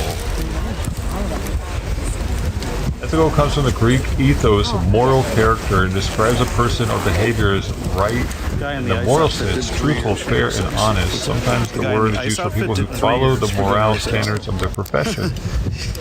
Okay, like, I don't see many women that are jumping on grenades to save their troops, stuff like that. Do you? That seems pretty ethical. At times of war, that's like the ultimate ethos. At a time of war, to land on a grenade for your fellow soldiers or sailors, whoever, you know, whoever's around you, civilians even, or even putting themselves in that situation where that could happen. Women aren't built for that. And if it weren't for that, we would be fucking all speaking German right now. This bitch. All right. Where they look into many things from that day, Japanese, destroying evidence, including also, Ashley Babbitt's murder, and what I believe I witnessed the video. They would have probably taken over Japan next. What appeared to be unconscious face getting beaten by Officer Lila Morris. I'd like answers to that. I'd like to know why they got promoted. For instance, one of them at least got promoted, but I know that. And I just like the facts to come out about it. It seems like they want to suppress a lot of stuff. Even the stuff that has been leaking out looks more and more like a giant setup. I think time will continue to be look rough on us. We used to be the most hated people, and now people sing us in stadiums. Fucking elbow my desk to get my elbow stronger. I think we'll just see more of that. I learned that shit on Have you seen a Bloodsport. shift among, I guess, especially conservatives, like about yourself as a January 6er or the January 6th community? Yeah, no, the fan mail. We didn't used to get fan mail. We Fucking didn't used to hurt, get funding. dude. We didn't used to, have, kind of was it looked like our lives were fully over. And unfortunately for some people, like Ashley and Roseanne and Kevin and others, it is over. And I'm a little concerned too for when people get released. It's going to be rough at first doing the restart. I got released 7 months, and I'm worried that we might be having, if there's not some support out there of various kinds, including emotional, we might have some more suicides on our hands. I'm really worried about that. Or people not reacting the best way. So that's my concern. What would it mean to you if Trump does give a blanket pardon to the January 6ers? I mean, under the guise of entrapment and entrapment by stop, we have plainclothes officers and uniformed officers either making people at many times feel welcome inside the building or telling people to go further in past the barricades. And this is not just a conspiracy anymore. This is, a perfect example in my view is William Pope's own prosecutors admitted they were telling people to go past the barricades, helping people climb the steps, and right on scene on camera next to Ashley Babbitt telling people to go inside the Capitol. So when you're telling people to, what to be breaking the law, and then it's not supposed to be under those legal theories, you're not supposed to then hold convictions for those people. Not to mention historically, if it's been the government's burden to give dispersal warnings, and they had the ability to do it for like large scale, and they didn't produce it for me. They didn't produce it for many people. They have the ability to do that. To then, because that's what the knowingly factors are. Ignorance of the law is no excuse doesn't apply at the Capitol building, because historically they've known how confusing of a place not just the Capitol building is, given the People's House name, but also D.C. So you've got to prove that a dispersal warning was given with a statute that's being broken and time to comply. They're not doing that. There's another reason why these charges for most people, a super majority of them should be thrown away. Even the violent ones, because there's always a story. I'm giving a story of this guy named Robert Palmer. To my memory, he threw a water bottle and it hit a riot shield. That man, I'm sure, is sleeping fine, at least from that incident, that officer. And, he got 5.5 years. My understanding was he had no criminal history, and that's seen as an assault on a police officer. That's one of the assaults. So that's the statistics that they use to say, oh, look at how many people were violent to police officers that day. And he really... Portland. Yeah, I do think that the pardon is justified. And even on that, with the selective prosecution, arguments. You look at BLM and Antifa riots, they can take over cities for 6 weeks at a time or 100 continuous days of riots in Portland, and they drop their charges, but then you walk into a building, you're a domestic terrorist, your bank account's going to be closed, your life's ruined. 3 years in prison for me? No, it's not right. Can you talk about what impact it would have on you personally if Trump gave that pardon to everyone, which would include you? Yeah, I'm not seeking a pardon. I want a commutation, so I can try to appeal the misdemeanors. Remember, my felony was thrown away by the Supreme Court. They just haven't updated it. Right now, I'm being forced to live here in D.C. because I haven't updated my case. But I'd like to appeal it and get it out of D.C. You asked during trial, hey, how many people were negatively affected by January 6th, and all the potential jurors raised their hands. Judges have shared historically, you're not supposed to have victim jurors deciding someone's guilt or innocence. It's not proper. Just like in Abraham Lincoln's conspiracy case, they figured out that was the largest criminal investigation at the time. Now this is the largest criminal investigation.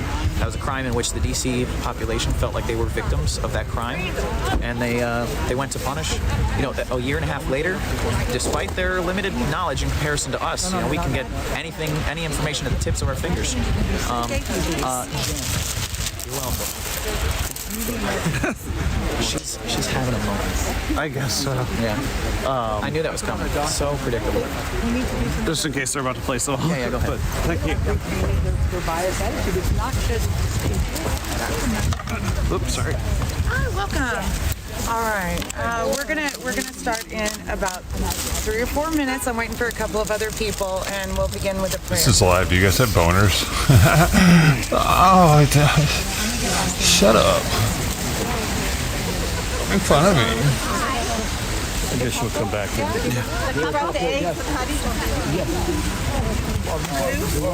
We didn't produce that. I dropped off. I'm at the house. I'm Rita. Nice to meet you. I'm up in UCA. Where are you guys from? Around here, right? David? How far is the travel for you? Mine is to have them ready. Brandon? Lisa? Hey, you want to say something about the traffic in the sky? Thank you.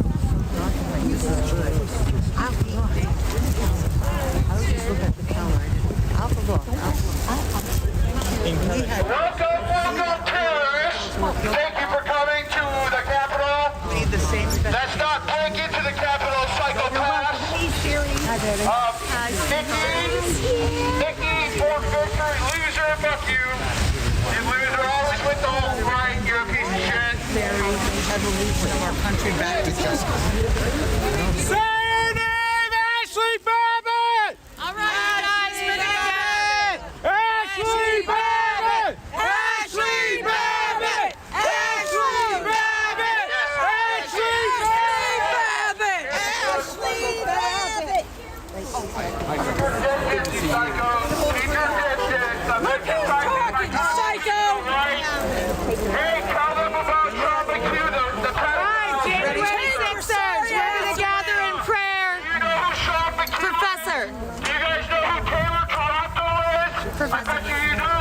Who gives a shit? Hughes was stealing money from the J6ers, and that Randy Ireland and Taylor Casanova. All right, those that are with us, let's gather in prayer, please.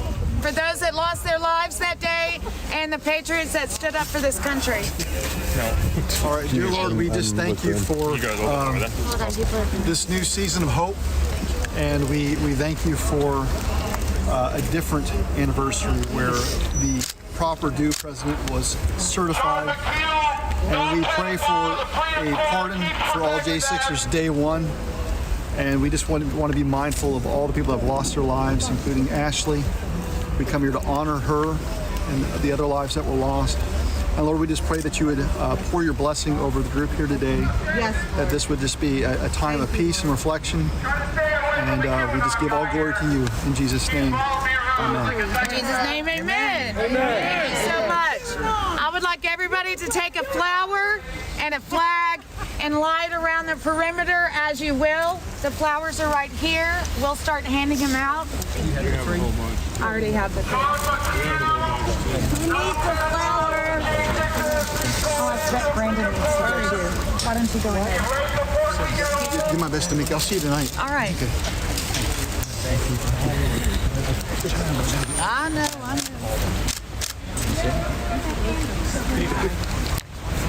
going to be around. I got the QAnon shaman after me here. It's okay, though. I'm not afraid of a QAnon shaman. David Clemens, I thought this was in your group. There you are. There you are. Back and allow people. Here you go, Mimi. You go ahead. Great job, David Clemens. Great fucking job.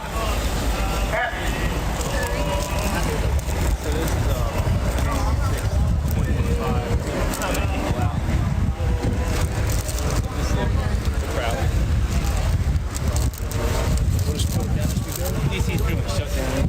More cops in town right now. You guys never know how to de-escalate, do you? Got some guy over here. Who I think it is? Oh, I'm sorry. Could y'all move down, please? Thank you. I'm missing some cat action. You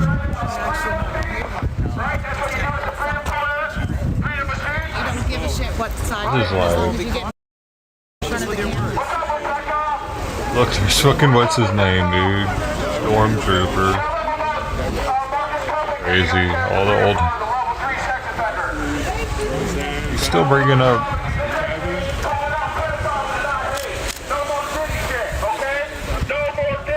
They fucked up by letting those people in their group. Say no to drugs! That.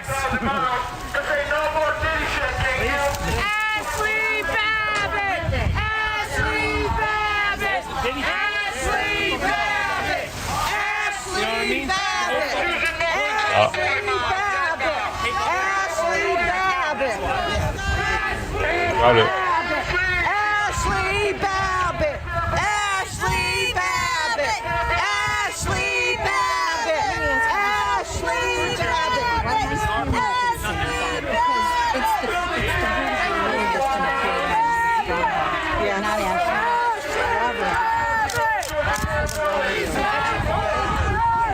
Dude, this fence though. Michael Byrd murdered Ashley Babbitt in cold blood. They can get it. Unarmed American veteran of 14 years.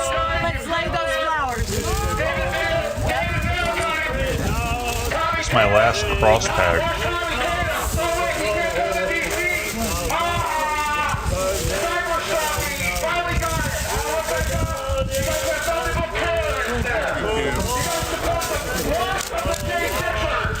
You continue to support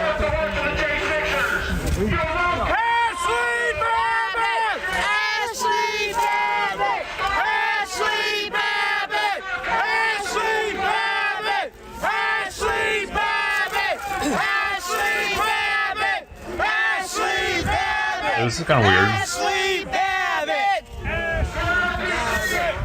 All right. All right, let's go home now. Everybody for showing up to commemorate the lives that were lost that day. Ashley Babbitt, a hero in America.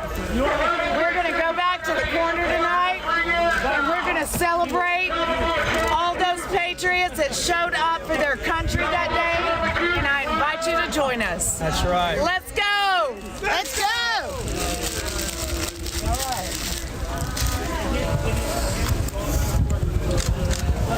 Do you think that they'll air that in DC, that she invites them to join them and like tons of people are going to show up? Dude, is that Ant?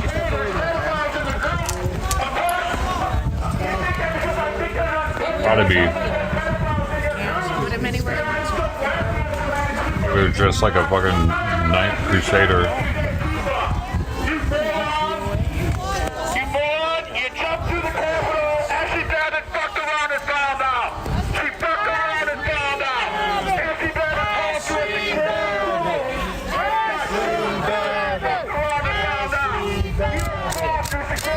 He's kind of a fucking shithead, dude.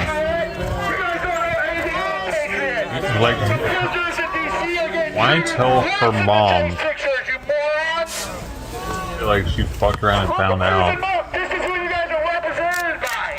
She looks like a psychopath. Thanks, You Dad. guys look like the weirdest people ever. You got Thor Fisher promoting all the Nazis.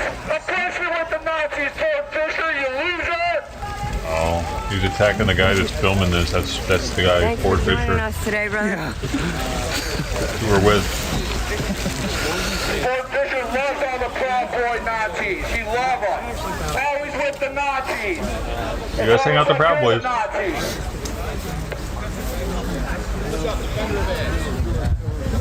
There he is. Oh, he's got the dumbass pineapple glasses on though.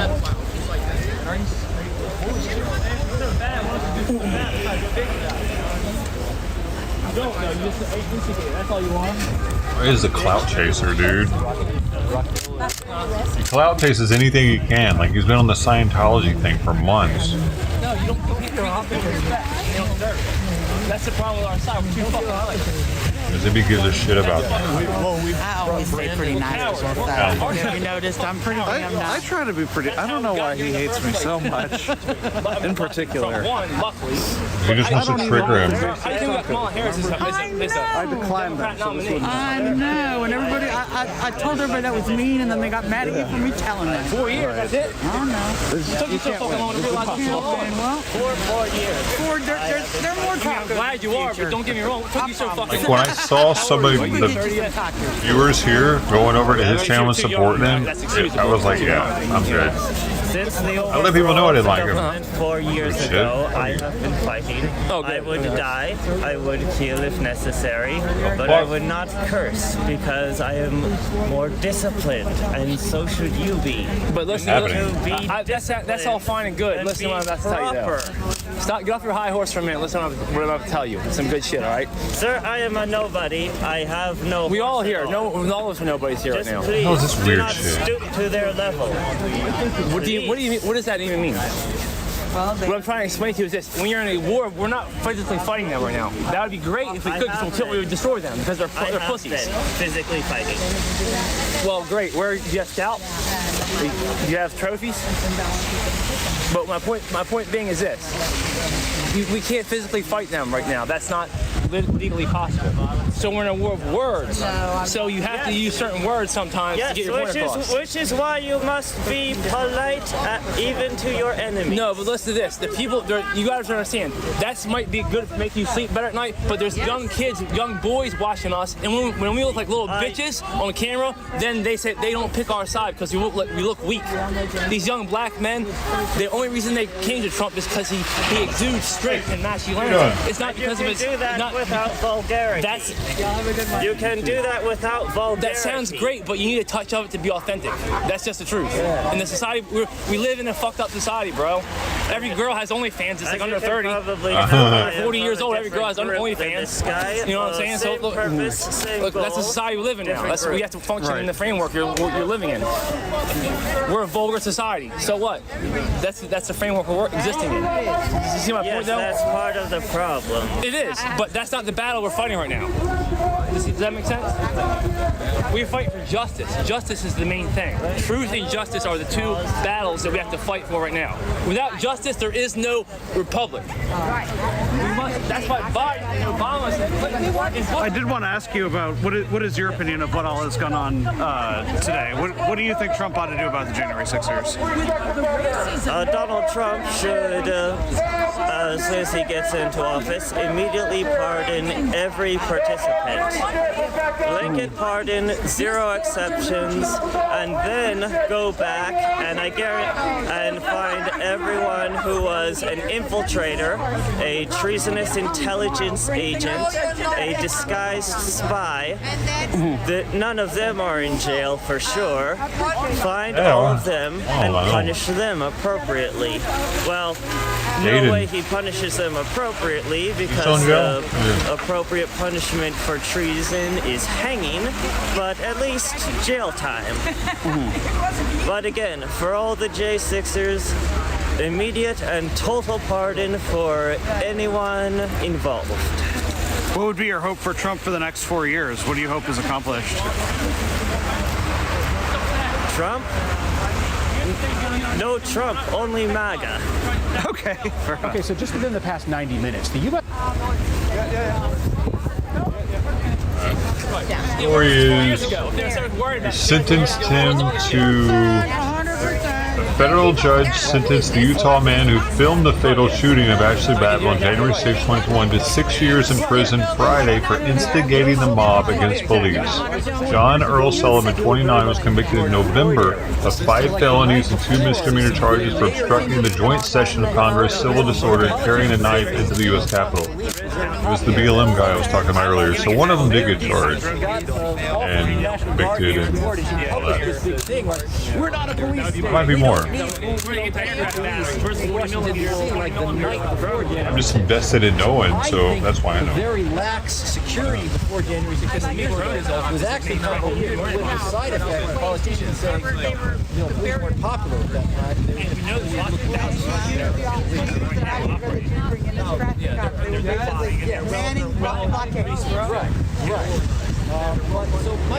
The light skin might be down. Doesn't have to be a giant conspiracy. It could be they're just dumb. Let's say this: if they're dumb or they're evil, both is bad. There's also a lot of crossover. And to be fair, it's probably a little from column A and a little from column B situation, right? Yeah, that is how history works. Where is Baked Alaska also? That's how the real world of Earth is. Life is hard and painful. Are you still locked up? He was a right winger though, but I'm just wondering. Oh yeah. I finally paid for a year subscription of Lightroom, as much as I hate doing subscription-based software. So I'm gonna try to use it. Oh, this is for Jimmy Carter. What's that? This says rest in peace, Jimmy Carter. That's really nice. He was sentenced in 2023. All these ones. This is worth taking. 2 months in prison. Only 2 months. Only 2 months in prison. I don't know why he's not streaming anymore though. I haven't seen him. Oops, sorry. My shit's broken.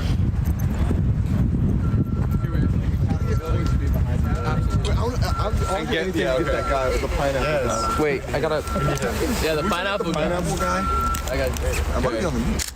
Hi, Mom. What do we want to do? Wait. Hang out. When do we want to do it? January 6th. Where do we want to do it? The Capitol building. What do we want to do? Hang out. When do we want to do it? January 6th. Where do we want to do it? The Capitol building.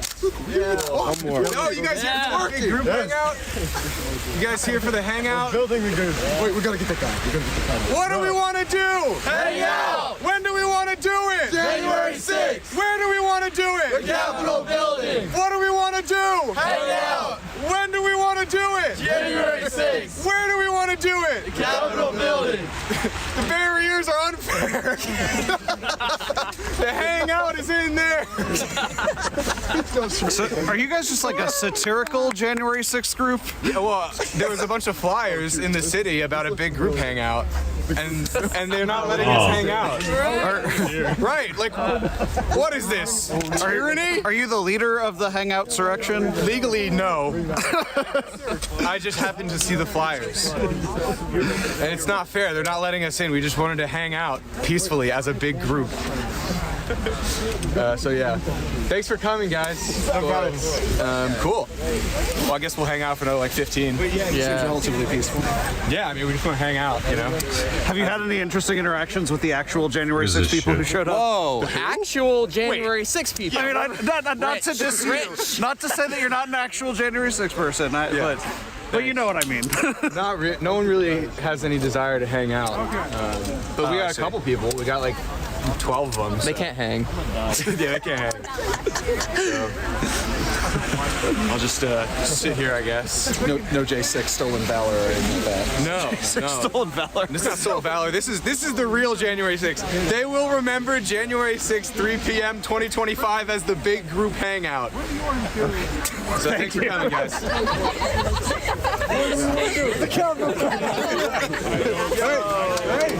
Must be an influencer. I'm influenced. I've been influenced. I don't like it.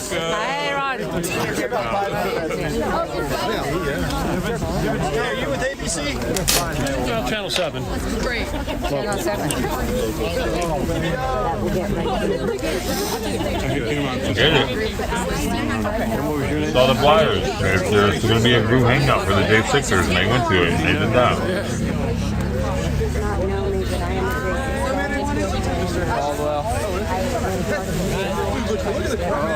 What else is there to get? Oh, yeah. Nicole, can I ask you something weird? There was a play like about your family in New York. Did you see that? No, I preferred not to, but I did know about it. Did they like collab? Did they ask you questions or anything, or was it just like pure like? They just took either court records or media records, so it was a combination. Did you have any feeling about them doing that? Yeah, of course I did. You know, it's the exploitation of my family, so it felt really exposing. But it is America, and I just didn't go see it. I don't know. Yeah. I didn't see it either, but I don't know who she is, because that's not her mom. When they wrote that story. Did you listen to the Atlantic podcast about Mickey? No, I did see that they did that, but I haven't listened to it yet. You should. You would love it. Okay, interesting. Really? They did. We're talking about the same Atlantic, like the liberal. Like, interesting. Huh. Yeah. You like it. I thought about you actually. I don't know why, but you would like it. All right, fair enough. I'll definitely Thinking make sure. about it. Thank you, Nicole. Patrick, nice to meet you, Patrick. Welcome to the Big Group Hangout. Yeah, this is sick, guys. Anthony. Oh, nice to meet you. Oh, yeah. Oh, no. Hey, looks like we gotta go. The Big Group Hangout. Oh, it's book. It's ogre. Nerds. Thank you. Okay. Nicole, the band's coming. Okay, have them put on their flashes. This is like why smaller.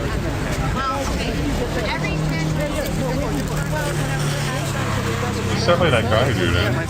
From my friend. Oh, you're cool. Amazing. Take more pictures. You want my name? Yes, please. Can you please how'd you just say? Search me. I'm Joseph Philip Daniel. My X handle is @JosephPDaniel1.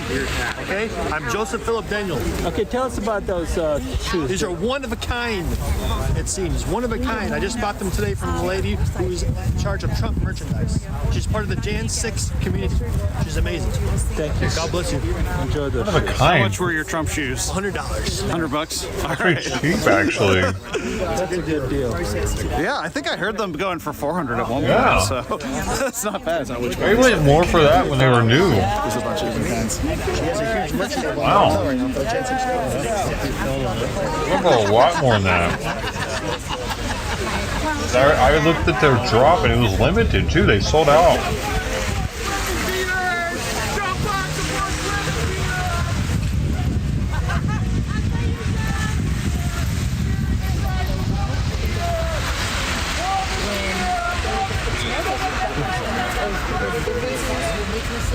No. Curse that. God bless it. God bless it. Wanted to ask what you I thought know of French was saying folks showing up to support January 6th participants. Yeah, what about you? I think we all have to accept exciting to talk to, in a sense. and that it makes our society I'm not surprised richer that they're when here. we're diverse. I'm working on a documentary. Can I use It is what it is. Of course. What were you hoping was going to happen? I know it's kind of obvious from your side, but what were you hoping was going to happen today in Congress? Oh, I had no actual hopes for the 14th Last name's McMillan, MCMILLAN. But I'm here And I have permission to use this. still petition that Congress invoke the 14th Amendment. Well, I mean, we're hoping it'll be out in the world in a year or two. So, yeah. Thank you so much. Bye, ma'am. Have a beautiful day. Yeah, the Supreme Court still left Congress with the power to invoke the 14th Amendment. Trump broke the 14th Amendment. Why are you not here? Where's your job? Where's your job? Okay, Trump wants to end the wars. Joe Biden's the reason for Palestine, you idiots. How the hell is that? He's the one giving money for the war. October 7th, his administration. Trump wants to give them more money, right? He wants to end the wars. By giving them more money and wiping Gaza off the map, right?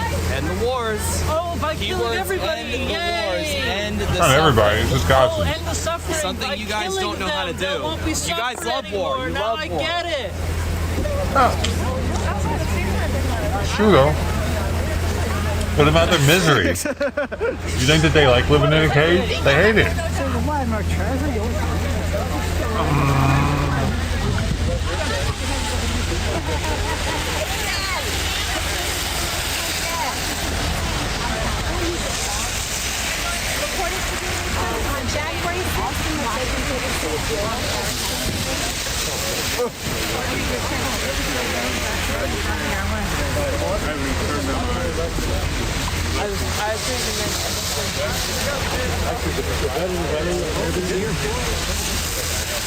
I know. I was over there. Yeah.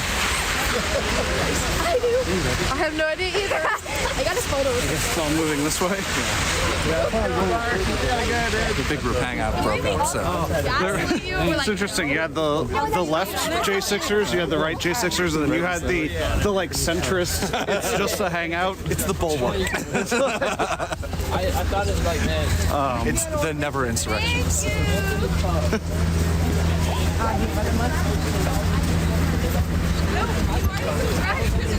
That's why they have. I feel my boots are starting to soak through, I think.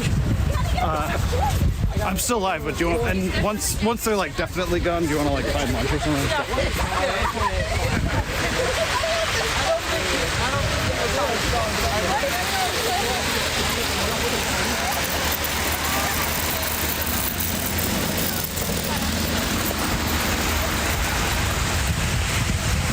I feel like an 8-year-old that I'm just like, I need pictures of the guns and the big truck. Big truck, must take picture.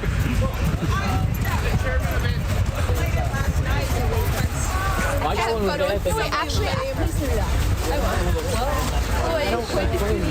Hands are freezing. I had no idea. Nancy Pelosi's didn't you have like? Yeah. Did you guys know her name? Hey, Anna.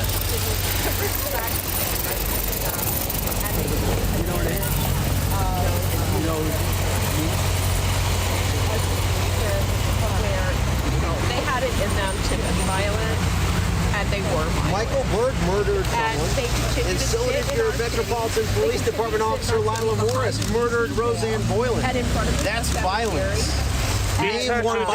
Beat her to death and kept beating and beating and beating after she was dead, and a broken baton covered in blood. So the DC Rats. Okay. We formed a group in order to oppose them, because they were harassing DC residents. They had assaulted. They've assaulted 3 different residents and were no papered, which means they were arrested and they were uncharged. One including Mickey Whithoff. The other one would be Tommy Tatum, who tried. Would they really be uncharged if they had committed crimes? Let her talk. I let you talk. Of all the innocent people falsely accused and falsely charged, do you What's think? your name, sir? Coonskin Catholic. Doesn't matter. Where are you from? America, the United States. 1776. What's up, cargo?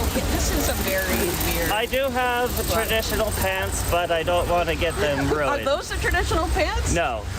I do have a proper traditional outfit, but I don't want them to get stained in this weather. Potentially 2 weeks from now, Trump's going to be getting inaugurated. up there, too. Why does that matter? Pardoning all the people that are in the DC jail and other prisons Never mind that. around the country. You know, the J6ers, since I'm like more of a Republican person, has, shown up Hey, a lot. you bit my leg. Council works with different, our neighborhood communities, because I actually live over in Capitol Hill. Bitchy Council. Bitchy. Shut up. Let her talk. Show some respect. This is who they are, man. Yeah. Fair? Yeah. Makeup? Yeah. There. Sorry, you could do that. You got some of your mascara. Okay, there. Okay, yeah. Because it's like, so have they kind of, so the J6 supporters are at the, J6 supporters are at the corner at the DC jail most night, every night. Every night. Have they caused trouble for you, for your community? Yes. In what way? See, she said, hold up. Who is this fucking idiot? This guy's an infiltrator. Weird dude. Making them look bad. Freedom Corner when I've been protesting. I do have video. Oreo Express. Oreo Express. He's another J6er. That's Josh Walter, excuse me. He has, this is a lot of the reason why I'm Miss, here. have you looked at yourself? Do you think anybody wants to follow you? Why don't you respect her and let her speak her mind, just like you allegedly claim you're about freedom of speech. Let her Weren't you just down the road screaming? Exactly. Yeah. Oh, it's only your turn, right? So maybe if it's your turn, so you can speak, but we can't speak. Yeah, that's what the Democratic Party does. Because you guys push us and push us. What that person has threatened, and multiple of them have threatened, is that there's going to be tribunals, right, where they come and pick us up, right? Specifically, they've said on the 24th, for some reason, they've made it up in their head that it works like that. That they'll just be out and they're going to come to our houses because they know what they are. They have multiple times said, we know who your children are, we know who your, family is. is. You get these messages online or what? We get these messages online and in person, and they're documented. Like, I have no problem, backing that up with any evidence, especially Brandon over here. Have you harassed this woman, Brandon? No, she likes to show up to where we are known to be at, right? When we show up there, she screams and chants a whole bunch of stuff. You should listen to some Tommy Tatum was just. I've never met Tommy Tatum. Tommy Tatum was at the Freedom Corner and was assaulting. He assaulted 3 different people. He was supposed to speak today at the hotel. I got it. It was very funny. She's very intimidated by my fit body. I think she probably thinks of me often. See, this is like the joke. You know what I mean? I think this is just her way to try to cope with that and hide it. He's a sociopath, in my opinion, and so he just doesn't. She makes little art things. You should tell him about that. You make little trinkets, right? Are you worried about? Hold on. Do you want to see one? Yeah, I think they'd love to see your little trinkets. This is the legacy. Fun Riot Art. Yeah, this is your plug. Let's see if I have one for you, Brandon. Yeah, I wish I had. Well, here. I wish I had my little hat that says domestic terrorist, but I don't. Here. For me? No way. Actually, come on. Do it for the camera. terrorist. I'll be a media. Yeah, I'm not Trump, gonna. no project 2025. All right, look at this. The sides coming together. Now you guys agree with me now. You guys are. Yeah.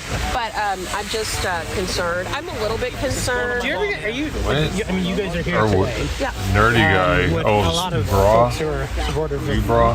J6 release, etc. You scared, intimidated at all, like Oh, into no. things like this? No. No. A lot of people would be. Remember now. Absolutely. We've been doing it for a while. But we're gonna do it because, well, for me, it's like my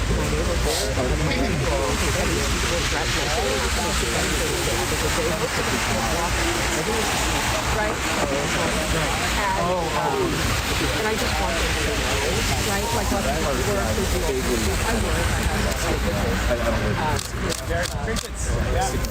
And so, you know, I have an opportunity to I literally said he was out here. He'll be,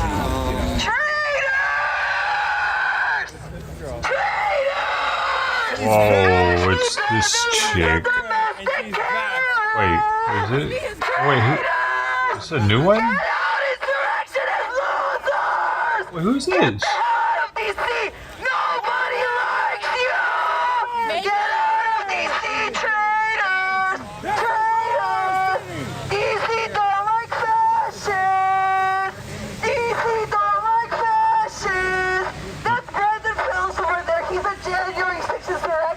Wow. He actually went inside the Senate office. I think that's Pelosi. Traitors! Traitors! What? Sing some opera. I know you're a I'm great gonna singer. Can you sing one note? Traitors! The January get her to 6th sing opera. Is she an opera singer? That'd be sweet. Betrayed the Constitution. Ralph, bro, you still watching them, Sister T? Oh no. You also still watching that shit. You are fucking losers! Traitors!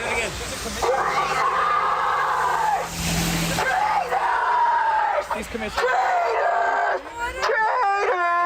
Traitors! I've never seen her before.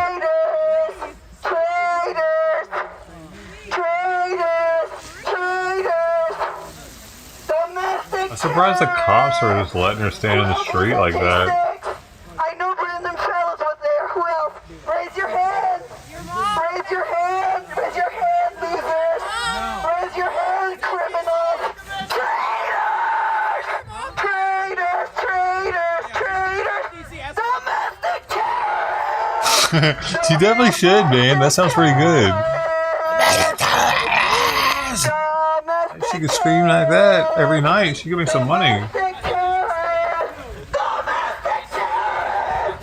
I love it. It sounds good. There are people that aren't good at doing that. Shut the fuck up, loser! Shut the fuck up, loser! Shut the fuck up, loser! Ha! You don't touch her! We have a gun!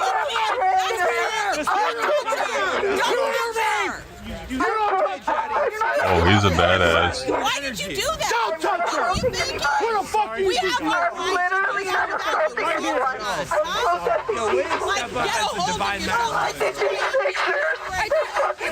Y'all don't even get along with each other. Everywhere He's there. actually- Y'all don't even get along with each other.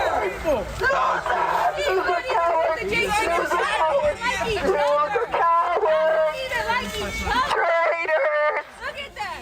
Traitors! Did you see that? Did you see that guy? Oh my God. You don't touch women. Just shows you how violent insurrections are. You fucking moron. You don't touch women, period. I mean, he didn't touch her, though. He touched the megaphone. That's a woman.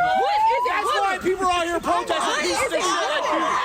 Don't hit me. What are we? That's why people are out protesting. Protesting. What is a woman? I'm a woman. What is a woman? Yeah, you know, you shouldn't have done that. You're not supposed to touch other people's shit. You said don't touch women. What's a woman? Make moves. Let's go. What's a woman? Where'd you find out? I'm an actual woman. Where'd you find out? According to DC, I'm an actual woman. let's go. Draw the camera. There you go. You see that? Female. Female. Anybody can be a woman. I got a penis though.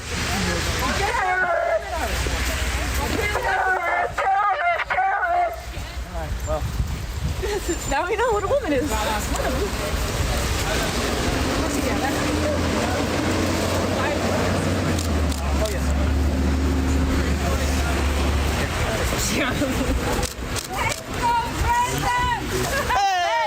He's hurt. I don't know. Maybe. Thank you. I'll be over there around 7:30. All right, good. Can't be touched other people's shit, man. I'm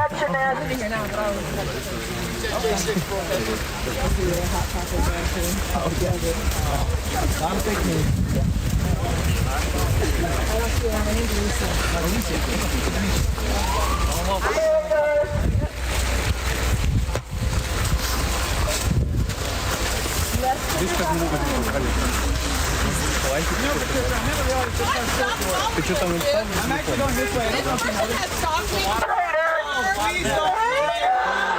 Please don't line flat. Try to flat. Are you going to assault me like that other insurrectionist? See how violent you are? Traitor! Diseases you have. Oh, they're the violent ones. She comes there with this violence, like aura, screaming. Isn't violent? Try to deport me, motherfucker! Pretty sure she started with the violence. There you go.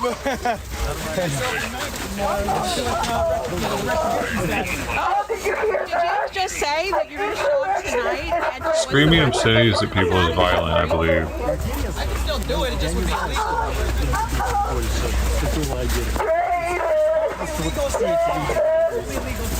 Violent action.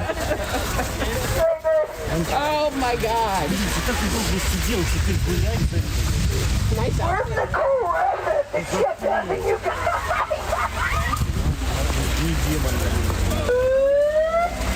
There's a bunch of January 6th I was going to say Judiciary Square Metro is up there. We go to the area that office is at tonight. You know. Oh, I'm if you want Wi-Fi and shit. Sure. Oh, this. Insurrectionist losers! Nobody likes you! Traitors! Traitors! Traitors! Traitors! Traitors! Traitors! Traitors! Bunch of traitors! Bunch of traitors! DC don't like that shit! Traitor losers!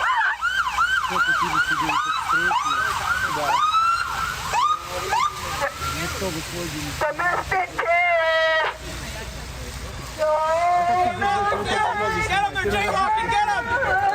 They're breaking the law! Go get him! I don't like the people. Look!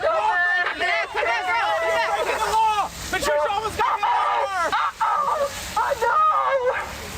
You're a criminal! Hey, there's a criminal in the street! You know, she's a criminal! Jaywalker! Jaywalker! Jaywalker! All right, now we're not J6. Your mom was at J6! Go down there.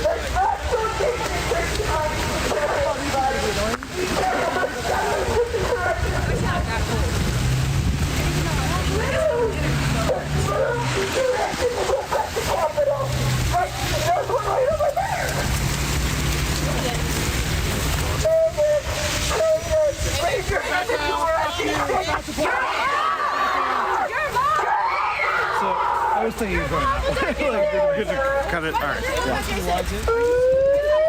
Okay, to my folks watching, there's a handful of people on each side who are going to continue to clown each other, but I'm going to call it, have a little break.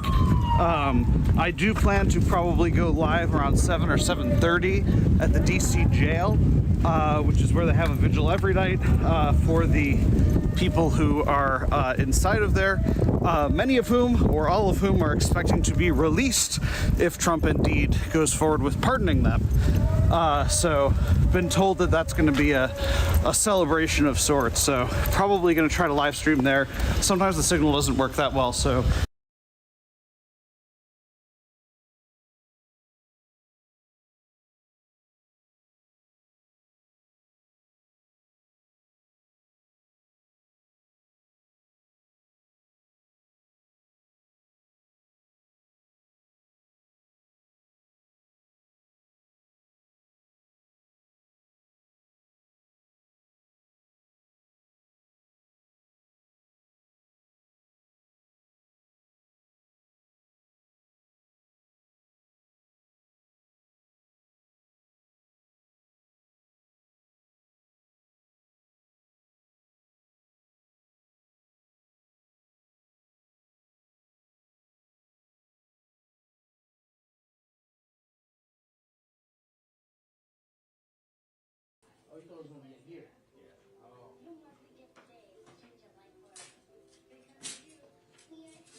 The partner kind of gave me like the rundown. How do these people find you guys? It's over already? Like, do you guys have like a account? Yeah, we have a fake account of a 13-year-old girl, and it's played by a guy who just used face after look like a little kid. He's 13, and he messaged our account, and we just told him we were 13. It's over? They started it at the end of one? This weekend potentially, but I'm not going to be here this weekend, so that's why we just came here. But he wanted to meet up with her, potentially, have sex if it went in that It started this 60 seconds ago. He admitted to sending very sexual messages to her. I'm sorry there. We all walked up, and he was like, not pretty much of a fight. So, alright. What's the profile name that you guys use? It's a.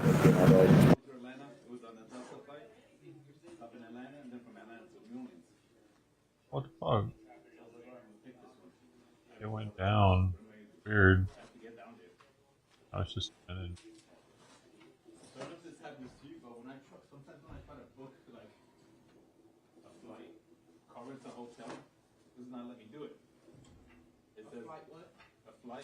On now.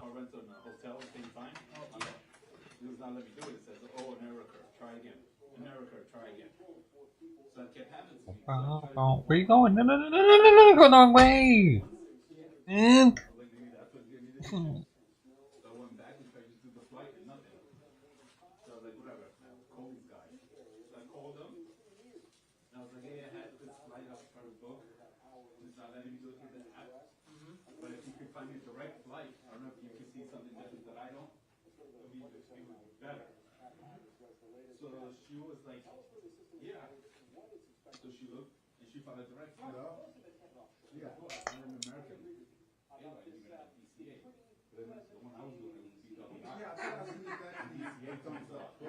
So continuing the conversation, deepening it, let's bring in CBS News senior investigative data journalist Steve Riley to the stream. Steve, you really did a deep dive on the January 6th Capitol insurrectionists and their criminal histories. Take us through what you found out.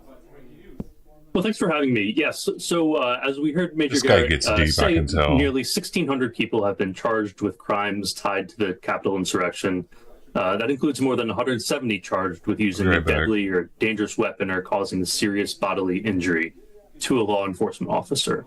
And since then, more than 1,000 defendants have pleaded guilty, and about 220 more were convicted at trial.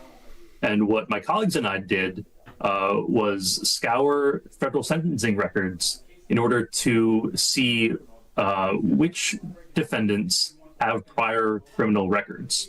Now, we did this by analyzing the sentencing memoranda that federal prosecutors file for every defendant who's sentenced in these cases. What we found were nearly 160 defendants in these Capitol breach cases have prior criminal records. Many of them are for minor offenses, but some were for serious criminal histories that we reported on today. Pretty fascinating to see that correlation. Any cases in particular catch your attention among the defendants? No, he was there. There's a broad range among these defendants who have prior criminal histories about what their records show. Some, like I said, were for minor offenses. A couple, single convictions over the course of their lives. Others were highlighted by DOJ prosecutors as having long criminal histories. One that might stand out is a defendant named Peter Schwartz. DOJ prosecutors in their sentencing memorandum said Mr. Schwartz had a, quote, jaw-dropping history of criminal offenses, nearly 38 prior convictions going back to 1991, several of which involved assaulting or threatening officers or other authority figures. That dude's probably not going to get pardoned. Well, fascinating to see a deep dive on who these people are. No doubt President-elect Donald Trump is going to be doing the same if he hasn't already, because on the campaign trail, he talked about pardons. It'll be fascinating to see if he does a blanket pardon or if he definitely takes it case by case. And if he does, whether he will take into account their criminal histories. Thank you so much for talking to us today on CBS News 24/7.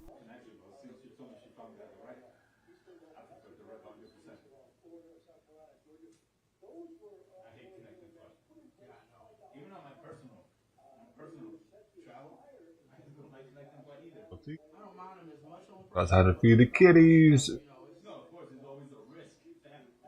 So I think, Brendan, that she said very clearly something that she believes, that Mike Pence believes. She said, I do believe very strongly that America's democracy is only as strong as our willingness to fight for it. But I wonder, in this world where there are people who seem to believe that it's only a legitimate election when their candidate wins, how do we get to that place? How do people who care about democracy? See, man, saying, why do they think that? Why do they think we think that? If the numbers wouldn't have been so skewed, then it wouldn't have, if it wasn't so obvious that something was up, where did all those votes come from? How come so many dead people voted? They fight for it and get to the other side of what we saw 4 years ago, because we aren't there yet. Yeah, I mean, it takes leadership, I should say, from federal leaders. Hakeem Jeffries made that same point when he gave his remarks before handing the speaker's gavel over to Mike Johnson. You can't just love your country when your side wins. And I think, that's something that we saw. Look, nobody envies what Vice President Harris had to do today. That must have been really tough. Of course, she's not the first vice president to have to do that. That's really hard, but it's the beauty of our system that we do stand up there and do that in this way. It's funny, a couple of the producers were asking me earlier if I had been on the floor for one of these when I was on the Hill. And honestly, I couldn't remember because these things were not memorable previously. They were quick, they weren't a big thing. And I think, if there is any, I don't know if there's a silver lining, but hopefully what we can take from what happened 4 years ago is that we're never going to allow something like that to happen again. And we cherish a little bit more the transfer of power that we do have here and take it much more seriously. And I'll say that for both parties. As we know, Democrats over the years have certainly not in the way of 4 years ago, but have objected to the results during that process. So hopefully everybody takes it more seriously now. But again, it takes real leadership from the people in power who have real voices to communicate that. And I think you're in the majority. Besides last time, I don't think I remember a certification, except because I spent 36 days in Tallahassee in 2000. I remember the 2001 and watching Al Gore stand up there and certify the election for George W. Bush. But Michael, let's talk about Kamala Harris. We mentioned after the certification that she allowed the Republicans to stand and cheer when the final announcement was made about the electoral count. Can't be easy. Tough fought campaign. She has not said anything except that she's going to continue to be active. Does she have a political future? She does. I think she should play a central role in the future of the party, not as a candidate, but as an outside advisor who helps sort of guide along the next generation, the Hakeem Jeffries of the world and others. She can also be helpful in raising money. She has this incredibly large database of donors in California that our next leadership for the party will need for the next 2 years, 4 years, 6 years, and 8 years. And so she has a role, not as a candidate, but as an advisor. Well, she certainly showed, at least during that particular situation, she could raise money. So we'll see where that goes. We just got word from our folks on the Hill, Brendan, that 3 times Speaker Johnson was asked today, maybe it was more, but by our count, Garrett, you can break in if I'm wrong here. He was asked about pardons, potential pardons for January 6th rioters, and wouldn't answer the question. Should he be answering that question, first of all, Brendan, but also what are you going to be watching for in terms of the decision that Donald Trump is going to make? He has certainly indicated he is open to pardons. Yeah, I am fully expecting him to issue those pardons, and I don't expect a whole lot of resistance. I mean, Donald Trump has completely rewritten the history of that event for a certain segment of the population, and that segment of the population is the one that a lot of Republican elected officials care about. Mike Johnson was among the chorus of people 4 years ago saying that everybody there needed to be held accountable. But, that position has been brushed aside by him and just about everybody else back then. I don't think anybody will say they condone what happened that day. But Donald Trump has been so relentless in saying that those people were just patriots trying to express their constitutional First Amendment views. That there's just really very little upside for them to fight back. I mean, Donald Trump has won that argument. He's going to do this, and I can't imagine there'll be very many people who will stand up to him. just looking at that image, it's maddening. I mean, a place that I worked for many years in, a building that I cherish, and frankly, every American should cherish. It's completely shameful. You would hope that these people, this was not just an attack on their democracy, it was an attack on their workplace, an attack on them. And I think it just speaks to the power that Donald Trump has over a lot of people, that he's been able to whitewash what happened there to a point that everybody's basically receding to his position and just going to look the other way when this ultimately does happen.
You want a close up?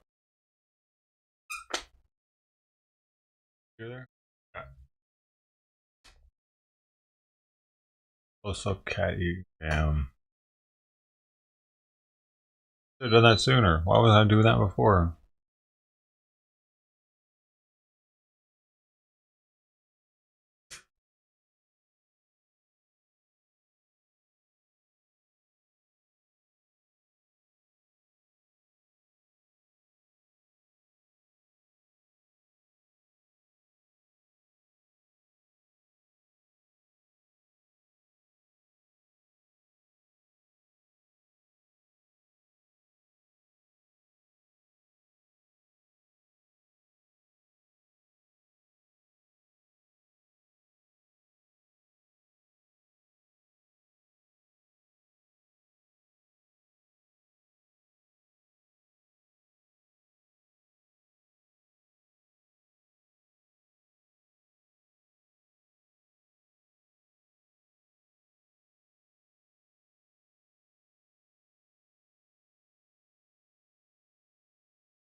As the CDC continues to track a rise in flu, Costco is recalling packs of its Kirkland Signature severe cold and flu pills. The boxes of caplets, which include both day and night medications, are being pulled due to potential foreign material contamination.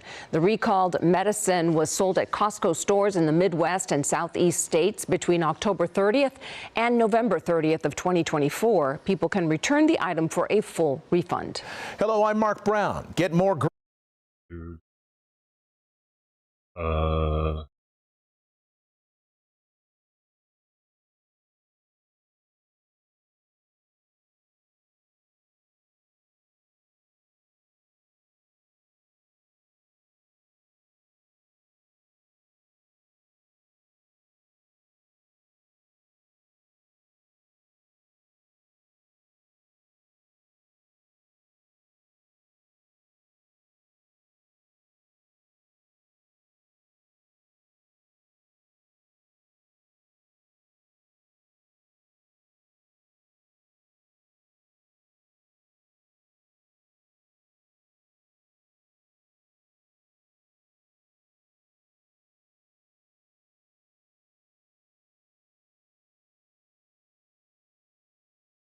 Oh, I guess a dart.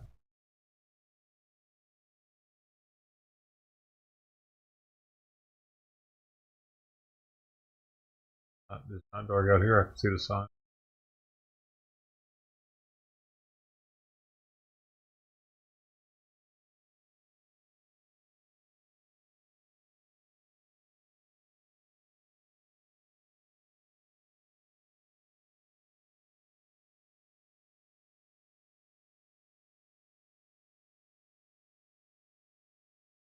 It did get much darker though.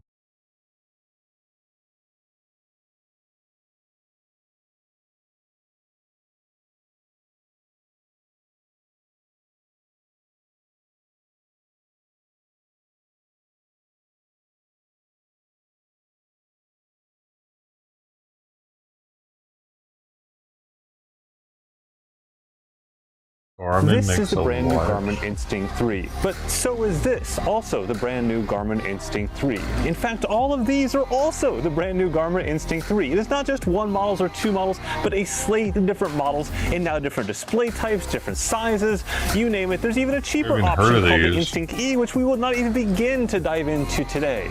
Instead, I'm going to focus on what's new in the Instinct 3 compared to the Instinct 2 and the 2X. It is as simple as that. However, this is not an in-depth review. It's just my first look, hands-on look at things. Expect a full in-depth review down the road here once I've basically beaten the crap out of these watches and see if they live up to Garmin's claims, because sometimes that doesn't happen. That's what testing is for, right? So with that, let's just get straight into it. So the very first thing to know is there's now two display types. There is AMOLED and then there is MIP.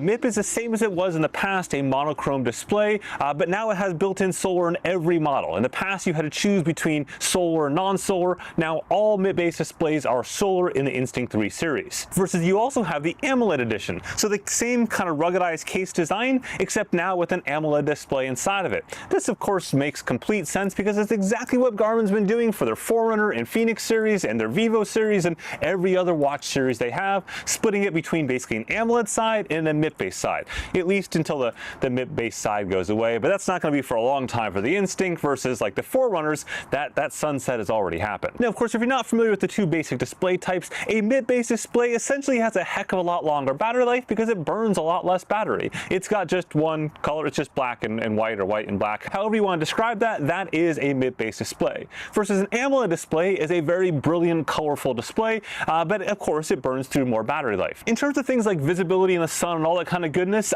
there's no meaningful difference in this day and age with today's AMOLED displays. There just simply isn't. Inversely though, with MIP-based displays, they can be harder to view in darker conditions if there's no backlight turned on. But once you turn the backlight on, it's just fine. That AMOLED display also comes a larger display size, 1.2 and 1.3 inches for the AMOLED editions, compared to 0.9 and 1.1 inches for the MIP-based display. But you'll note though that in the case of the AMOLED display, they've gotten rid of that little like circle thing in the upper right-hand corner. That's a secondary display, if you will, that exists on the solar editions. However, that little circle thing lives on in the AMOLED in spirit in a lot of the menus. As you scroll through different menus, you'll see that. But in the workout pages, you get the full like range of the display with normal data page styling and things like that. Oh, hey, and a quick note, if you're finding this video interesting or useful, just simply watch it all the way through. That is frankly the only thing the YouTube gods care about these days, and it really does help out this video and the channel quite a bit. Now, while the AMOLED edition got the bigger display, the Solar edition got the bigger battery. Garmin claims that up to 5 times the battery performance of the Instinct 2 series with the Instinct 3 series, which is a mind-boggling claim there. They basically increased the number of unlimited battery categories on the battery chart. Here's the battery chart right there. If you compare side by side between the 2X and the 3 on the right hand side there, you'll notice that reddish color of the 2X solar panel is now gone. Instead, it's just that black color. They introduced the same concept on the Phoenix 8 series, basically makes it so it doesn't look like there's a solar ring anymore, and in turn it gets you just a crap ton more solar. Now, of course, as I mentioned, I've still got to put these things to the test when it comes to those solar claims, or any battery claims for that matter. I've got some silly, stupid adventures planned, basically one of these on each wrist, out for a long time to see how they. I never even heard of a solar watch. Next up, from a styling standpoint, you'll notice the Instinct 3 adds a metal bezel reinforcement, like a metal ring that kind of goes around the outside, inside edge there, whatever you want to call that. They call it the bezel reinforcement. I don't know why you need to reinforce this very hardened, ruggedized bezel, but hey, it is now reinforced there. Now, the Instinct 2X did have a flashlight on the front, but not the smaller Instinct series. Now, all the Instinct 3 units, both small and large, have that flashlight. With the flashlight, you just simply double tap the upper left-hand button there for a second. It turns on the flashlight. As you can see right there, there's both a white and a red color option. There's actually 4 levels of white brightness and then 1 red brightness level. It's one of those features that sounds like super Inspector Gadgety, but in real life, everyone loves it. It's just practical. If you're in a hotel in the middle of the night getting around, or if you've got little kids in the middle of the night, or you're in a tent in the middle of the night, just to have that on your wrist, a quick double tap and boom, a legit LED flashlight as opposed to like a screen-based one. The next hardware feature that is on the Instinct 3 is multi-band or dual frequency GPS. Well, Garmin introduced multi-band or dual frequency GPS in the Instinct 2X series. It was not in the base Instinct 2 series. And then further, there was not Satellite IQ or Sat IQ, which is also called Auto Select. That is now in the Instinct 3, which is super useful. What that technology does is basically if you're out in like a big field, it reduces the power essentially to the GPS. And then if you're in the mountains, it increases the power. And it does that constantly, like on a per second basis, to go ahead and adapt to whatever the environment is around you based on the signal strength. It is arguably one of the most impressive Garmin technologies out there once you start using it, to realize how much extra battery you get when you don't have complex like GPS tree mountain stuff around you, and then to scale up as soon as you do.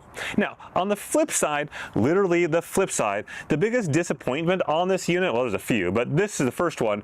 They use the older Gen 4 optical heart rate sensor, Garmin's Elevate Gen 4 optical heart rate sensor. I don't understand why they did that. The Gen 5's been out for like, I don't know, a year or something like that, year and a half now. And the Gen 5 notably has ECG as well as wrist-based skin temperature, and that is not going to happen with this sensor. So that's a pretty big disappointment to not have ECG capability in a $500 watch. Now, speaking of which, I don't think we ever talked about the pricing. There's the pricing on the screen right there. Different models. And then you've also got the Phoenix E pricing listed there as well. The Phoenix E is positioned as like this in-between weirdness, where it's cheaper than the Phoenix 3, kind of in the same ballpark as the Phoenix 2, but with more features. And I'm going to have to do a whole separate video on that, because just decoding the chart they sent me gives me lots and lots of questions. Next up, we've got a whole bunch of features from the Phoenix series that have now entered into the Instinct series. I'm just going to simply show them right there. I'm going to read them off to you just so you know. I could just put a camera under the desk based on my price. Number 2, endurance score has been added. Training load focus and training load ratio has been added.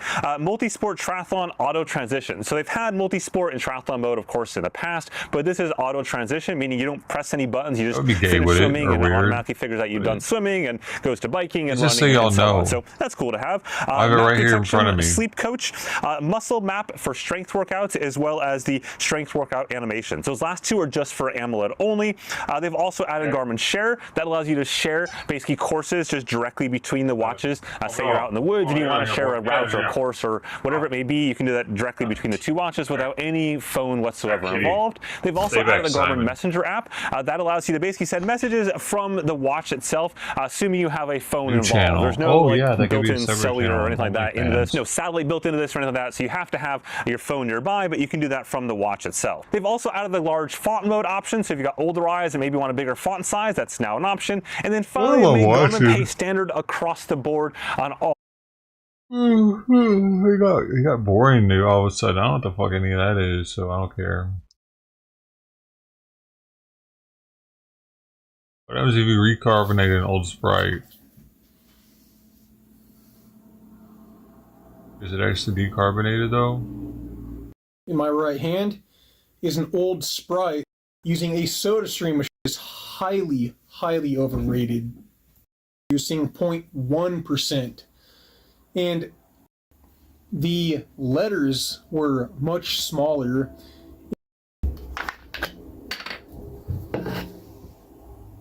Why would it? It's still going to be carbonated though, isn't it?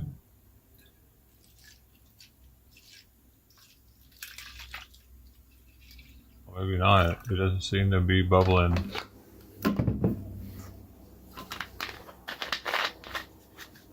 Go ahead and put this on here for display. Like nanoplastics in that now. Eating a Sprite, it virtually tastes like there's absolutely no loss of flavor at all whatsoever. And the crazy thing about Sprite is the ingredients have been exactly the same since the 80s, as far back as I'm even aware. What? They have real lemon. I don't really like Sprite that much. Oh, I thought. I'd give it 7 out of 10. It's definitely much more popular and much better than what I'm giving it, but... What about 7-Up? 7-Up, is that still a thing?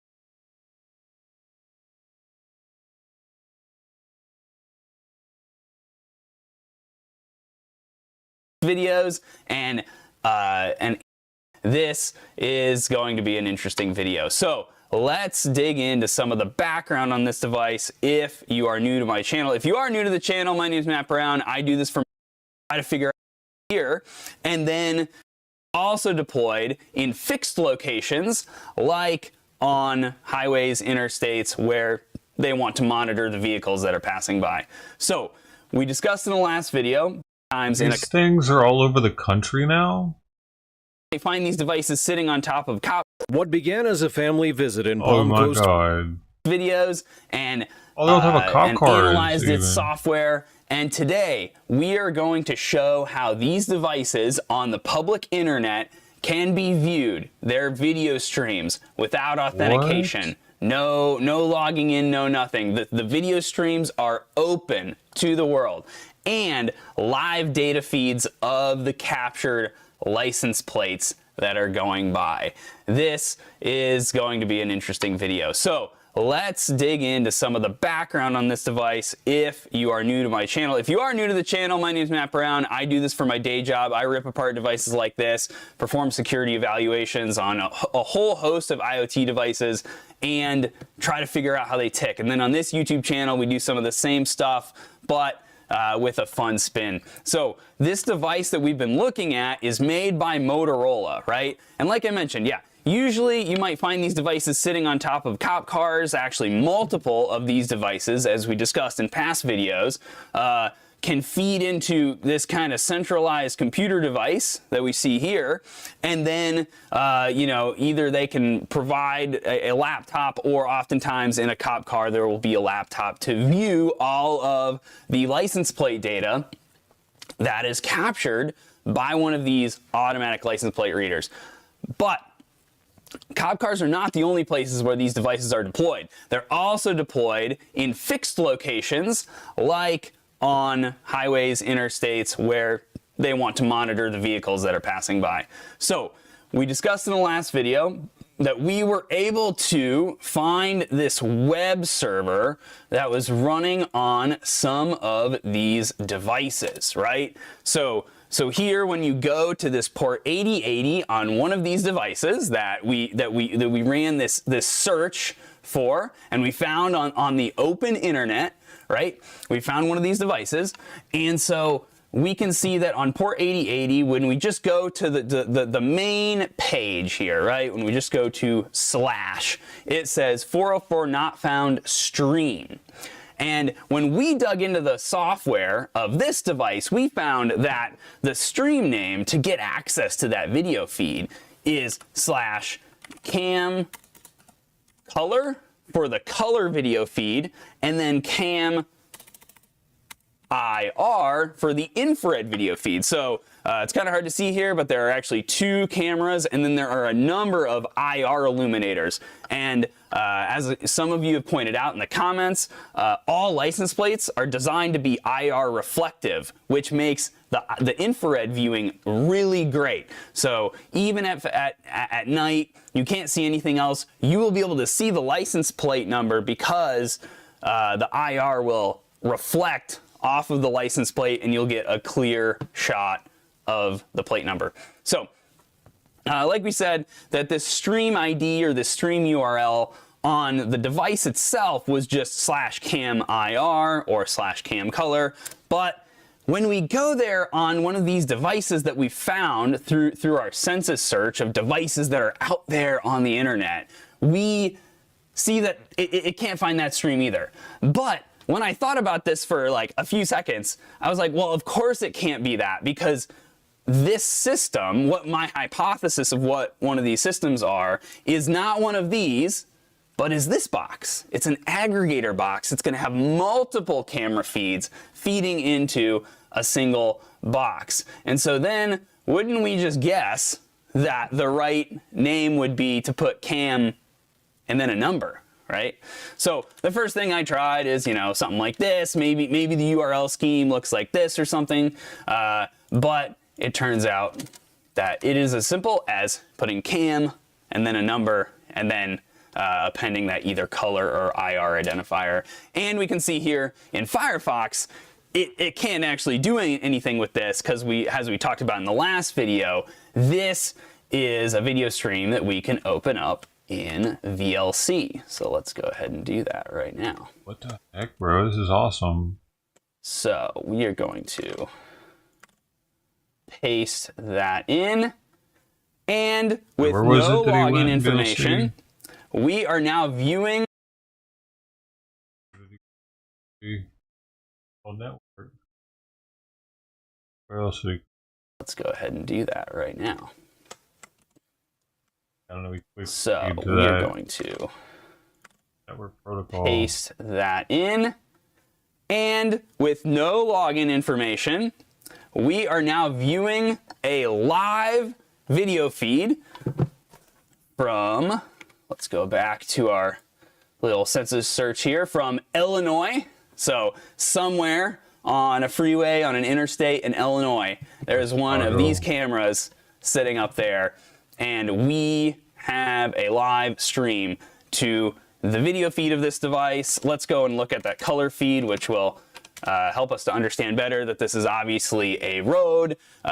You can see that it's snowing right now. There's a big winter storm. There goes a car. There goes a car driving by. So we have this video feed, but is there anything else interesting on this device? Again, this is we're not doing any exploitation here. We are simply viewing a video feed that is publicly available on the internet, right?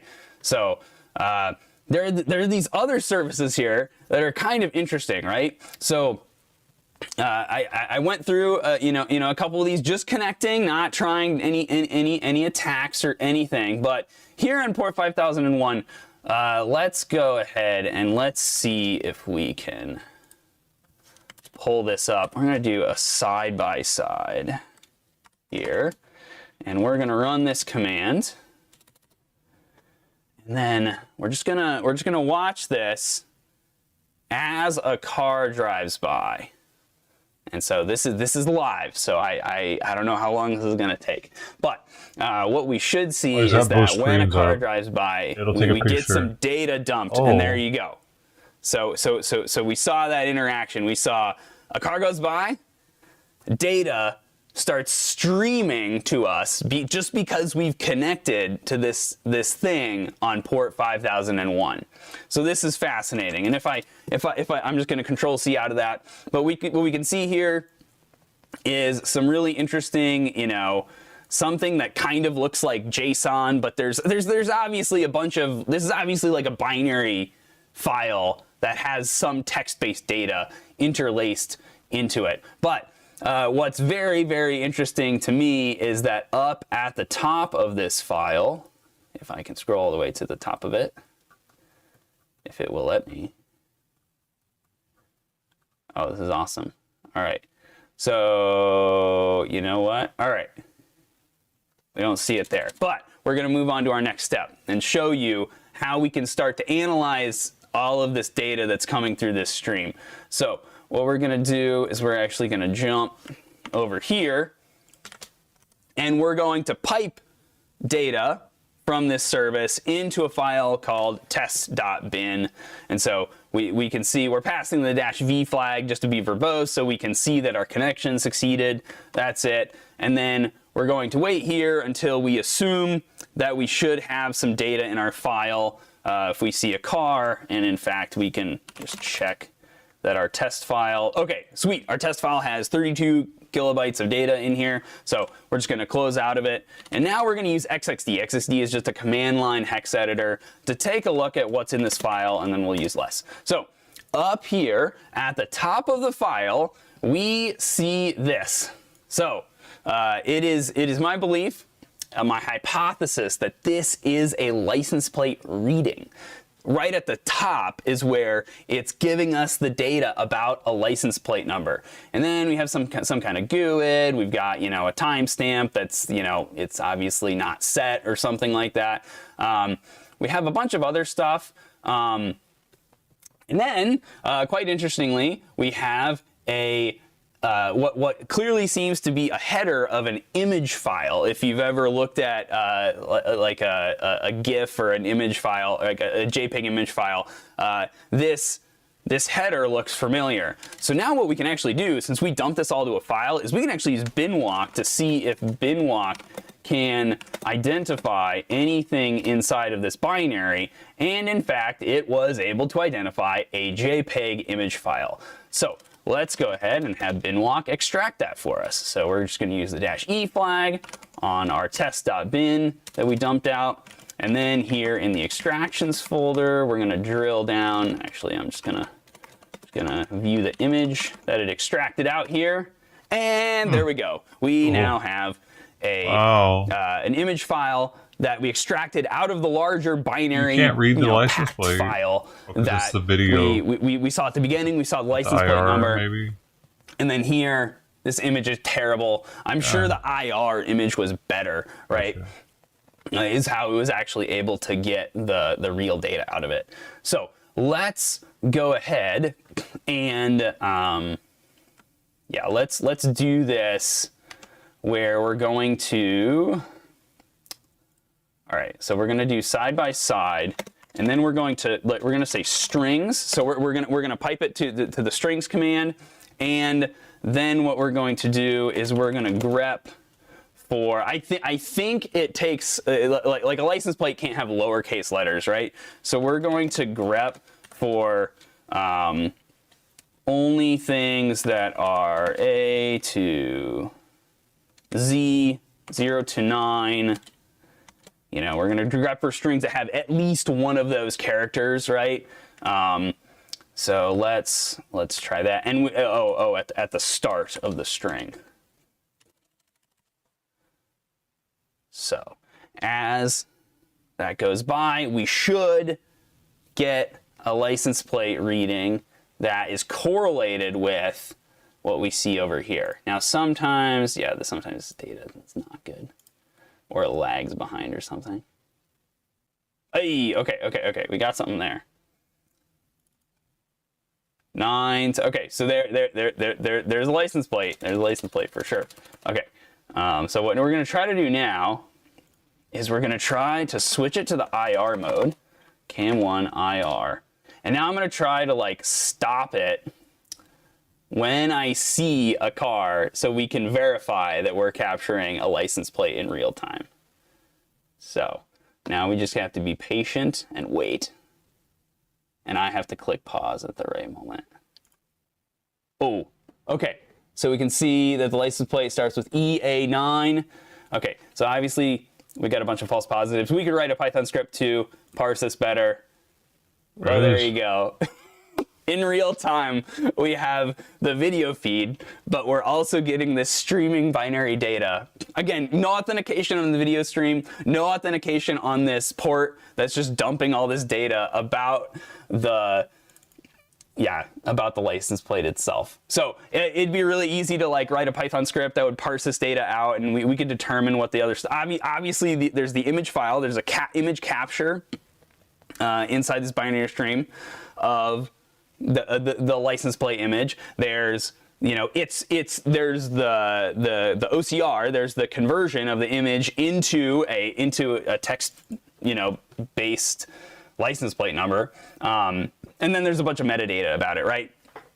All of this is publicly accessible, and kind of a spoiler alert, like even like some of these locations that say other states, a lot of these are in the state of Illinois based on the license plate, the states of the license plates of the cars that are driving by on these video streams. So state of Illinois, you really need to get on it. You've got these devices all out in the open, and everybody's data is just there for the taking. So this is really wild. I did not expect to get this far with this device, but it just goes to show you that well, I got a number of comments in the first couple of videos being like, well, like none of this stuff matters. None of these findings are really that important. And the reason given was, well, this will be behind a private network, right? Like these devices will be behind a private network.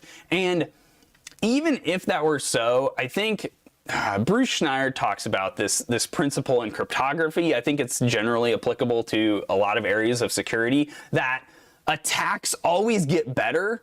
They never get harder. Like once you've deployed a solution out into the world, very rarely does the security of it increase over time.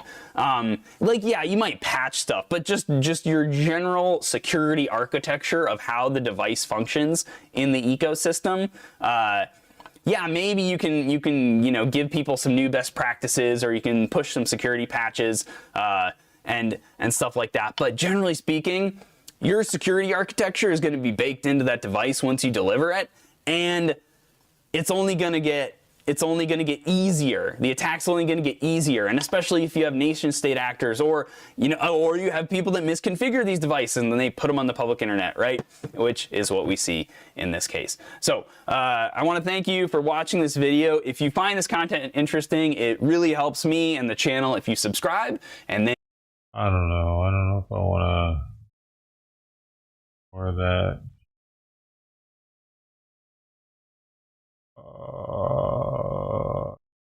And Simon.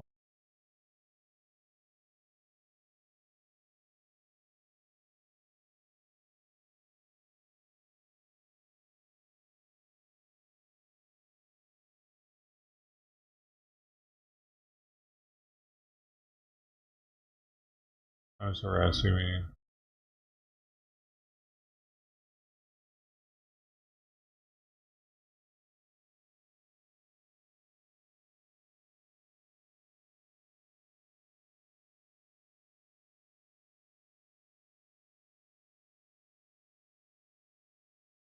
Earlier.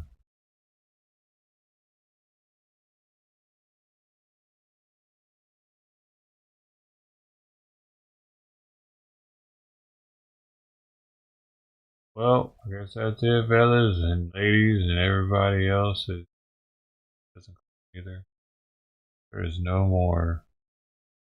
So there's no more. That's it. That's all the news for the day. Kitties have eaten.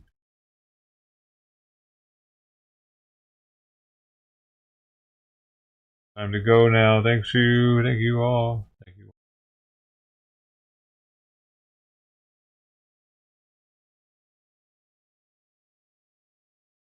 Happen. Yeah. Simon will stop meowing. He wants in my lap right now. He wants to go to sleep. Thanks you, man.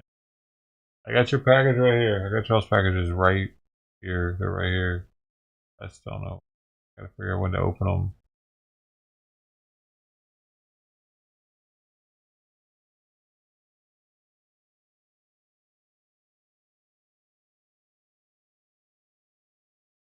Ted, Kirby, Ted, Brody, sister.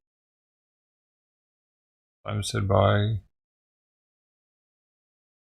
The other one, I think Miss Bungle.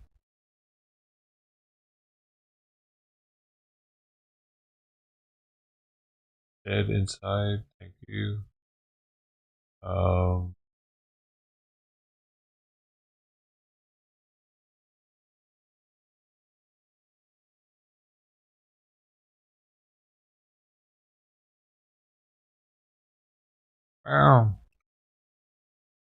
Bye.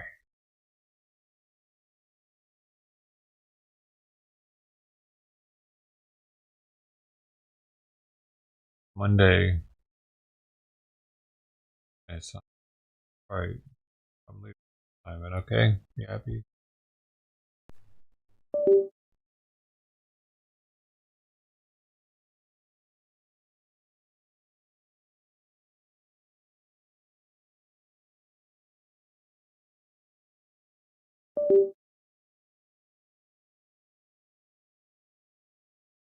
Another one.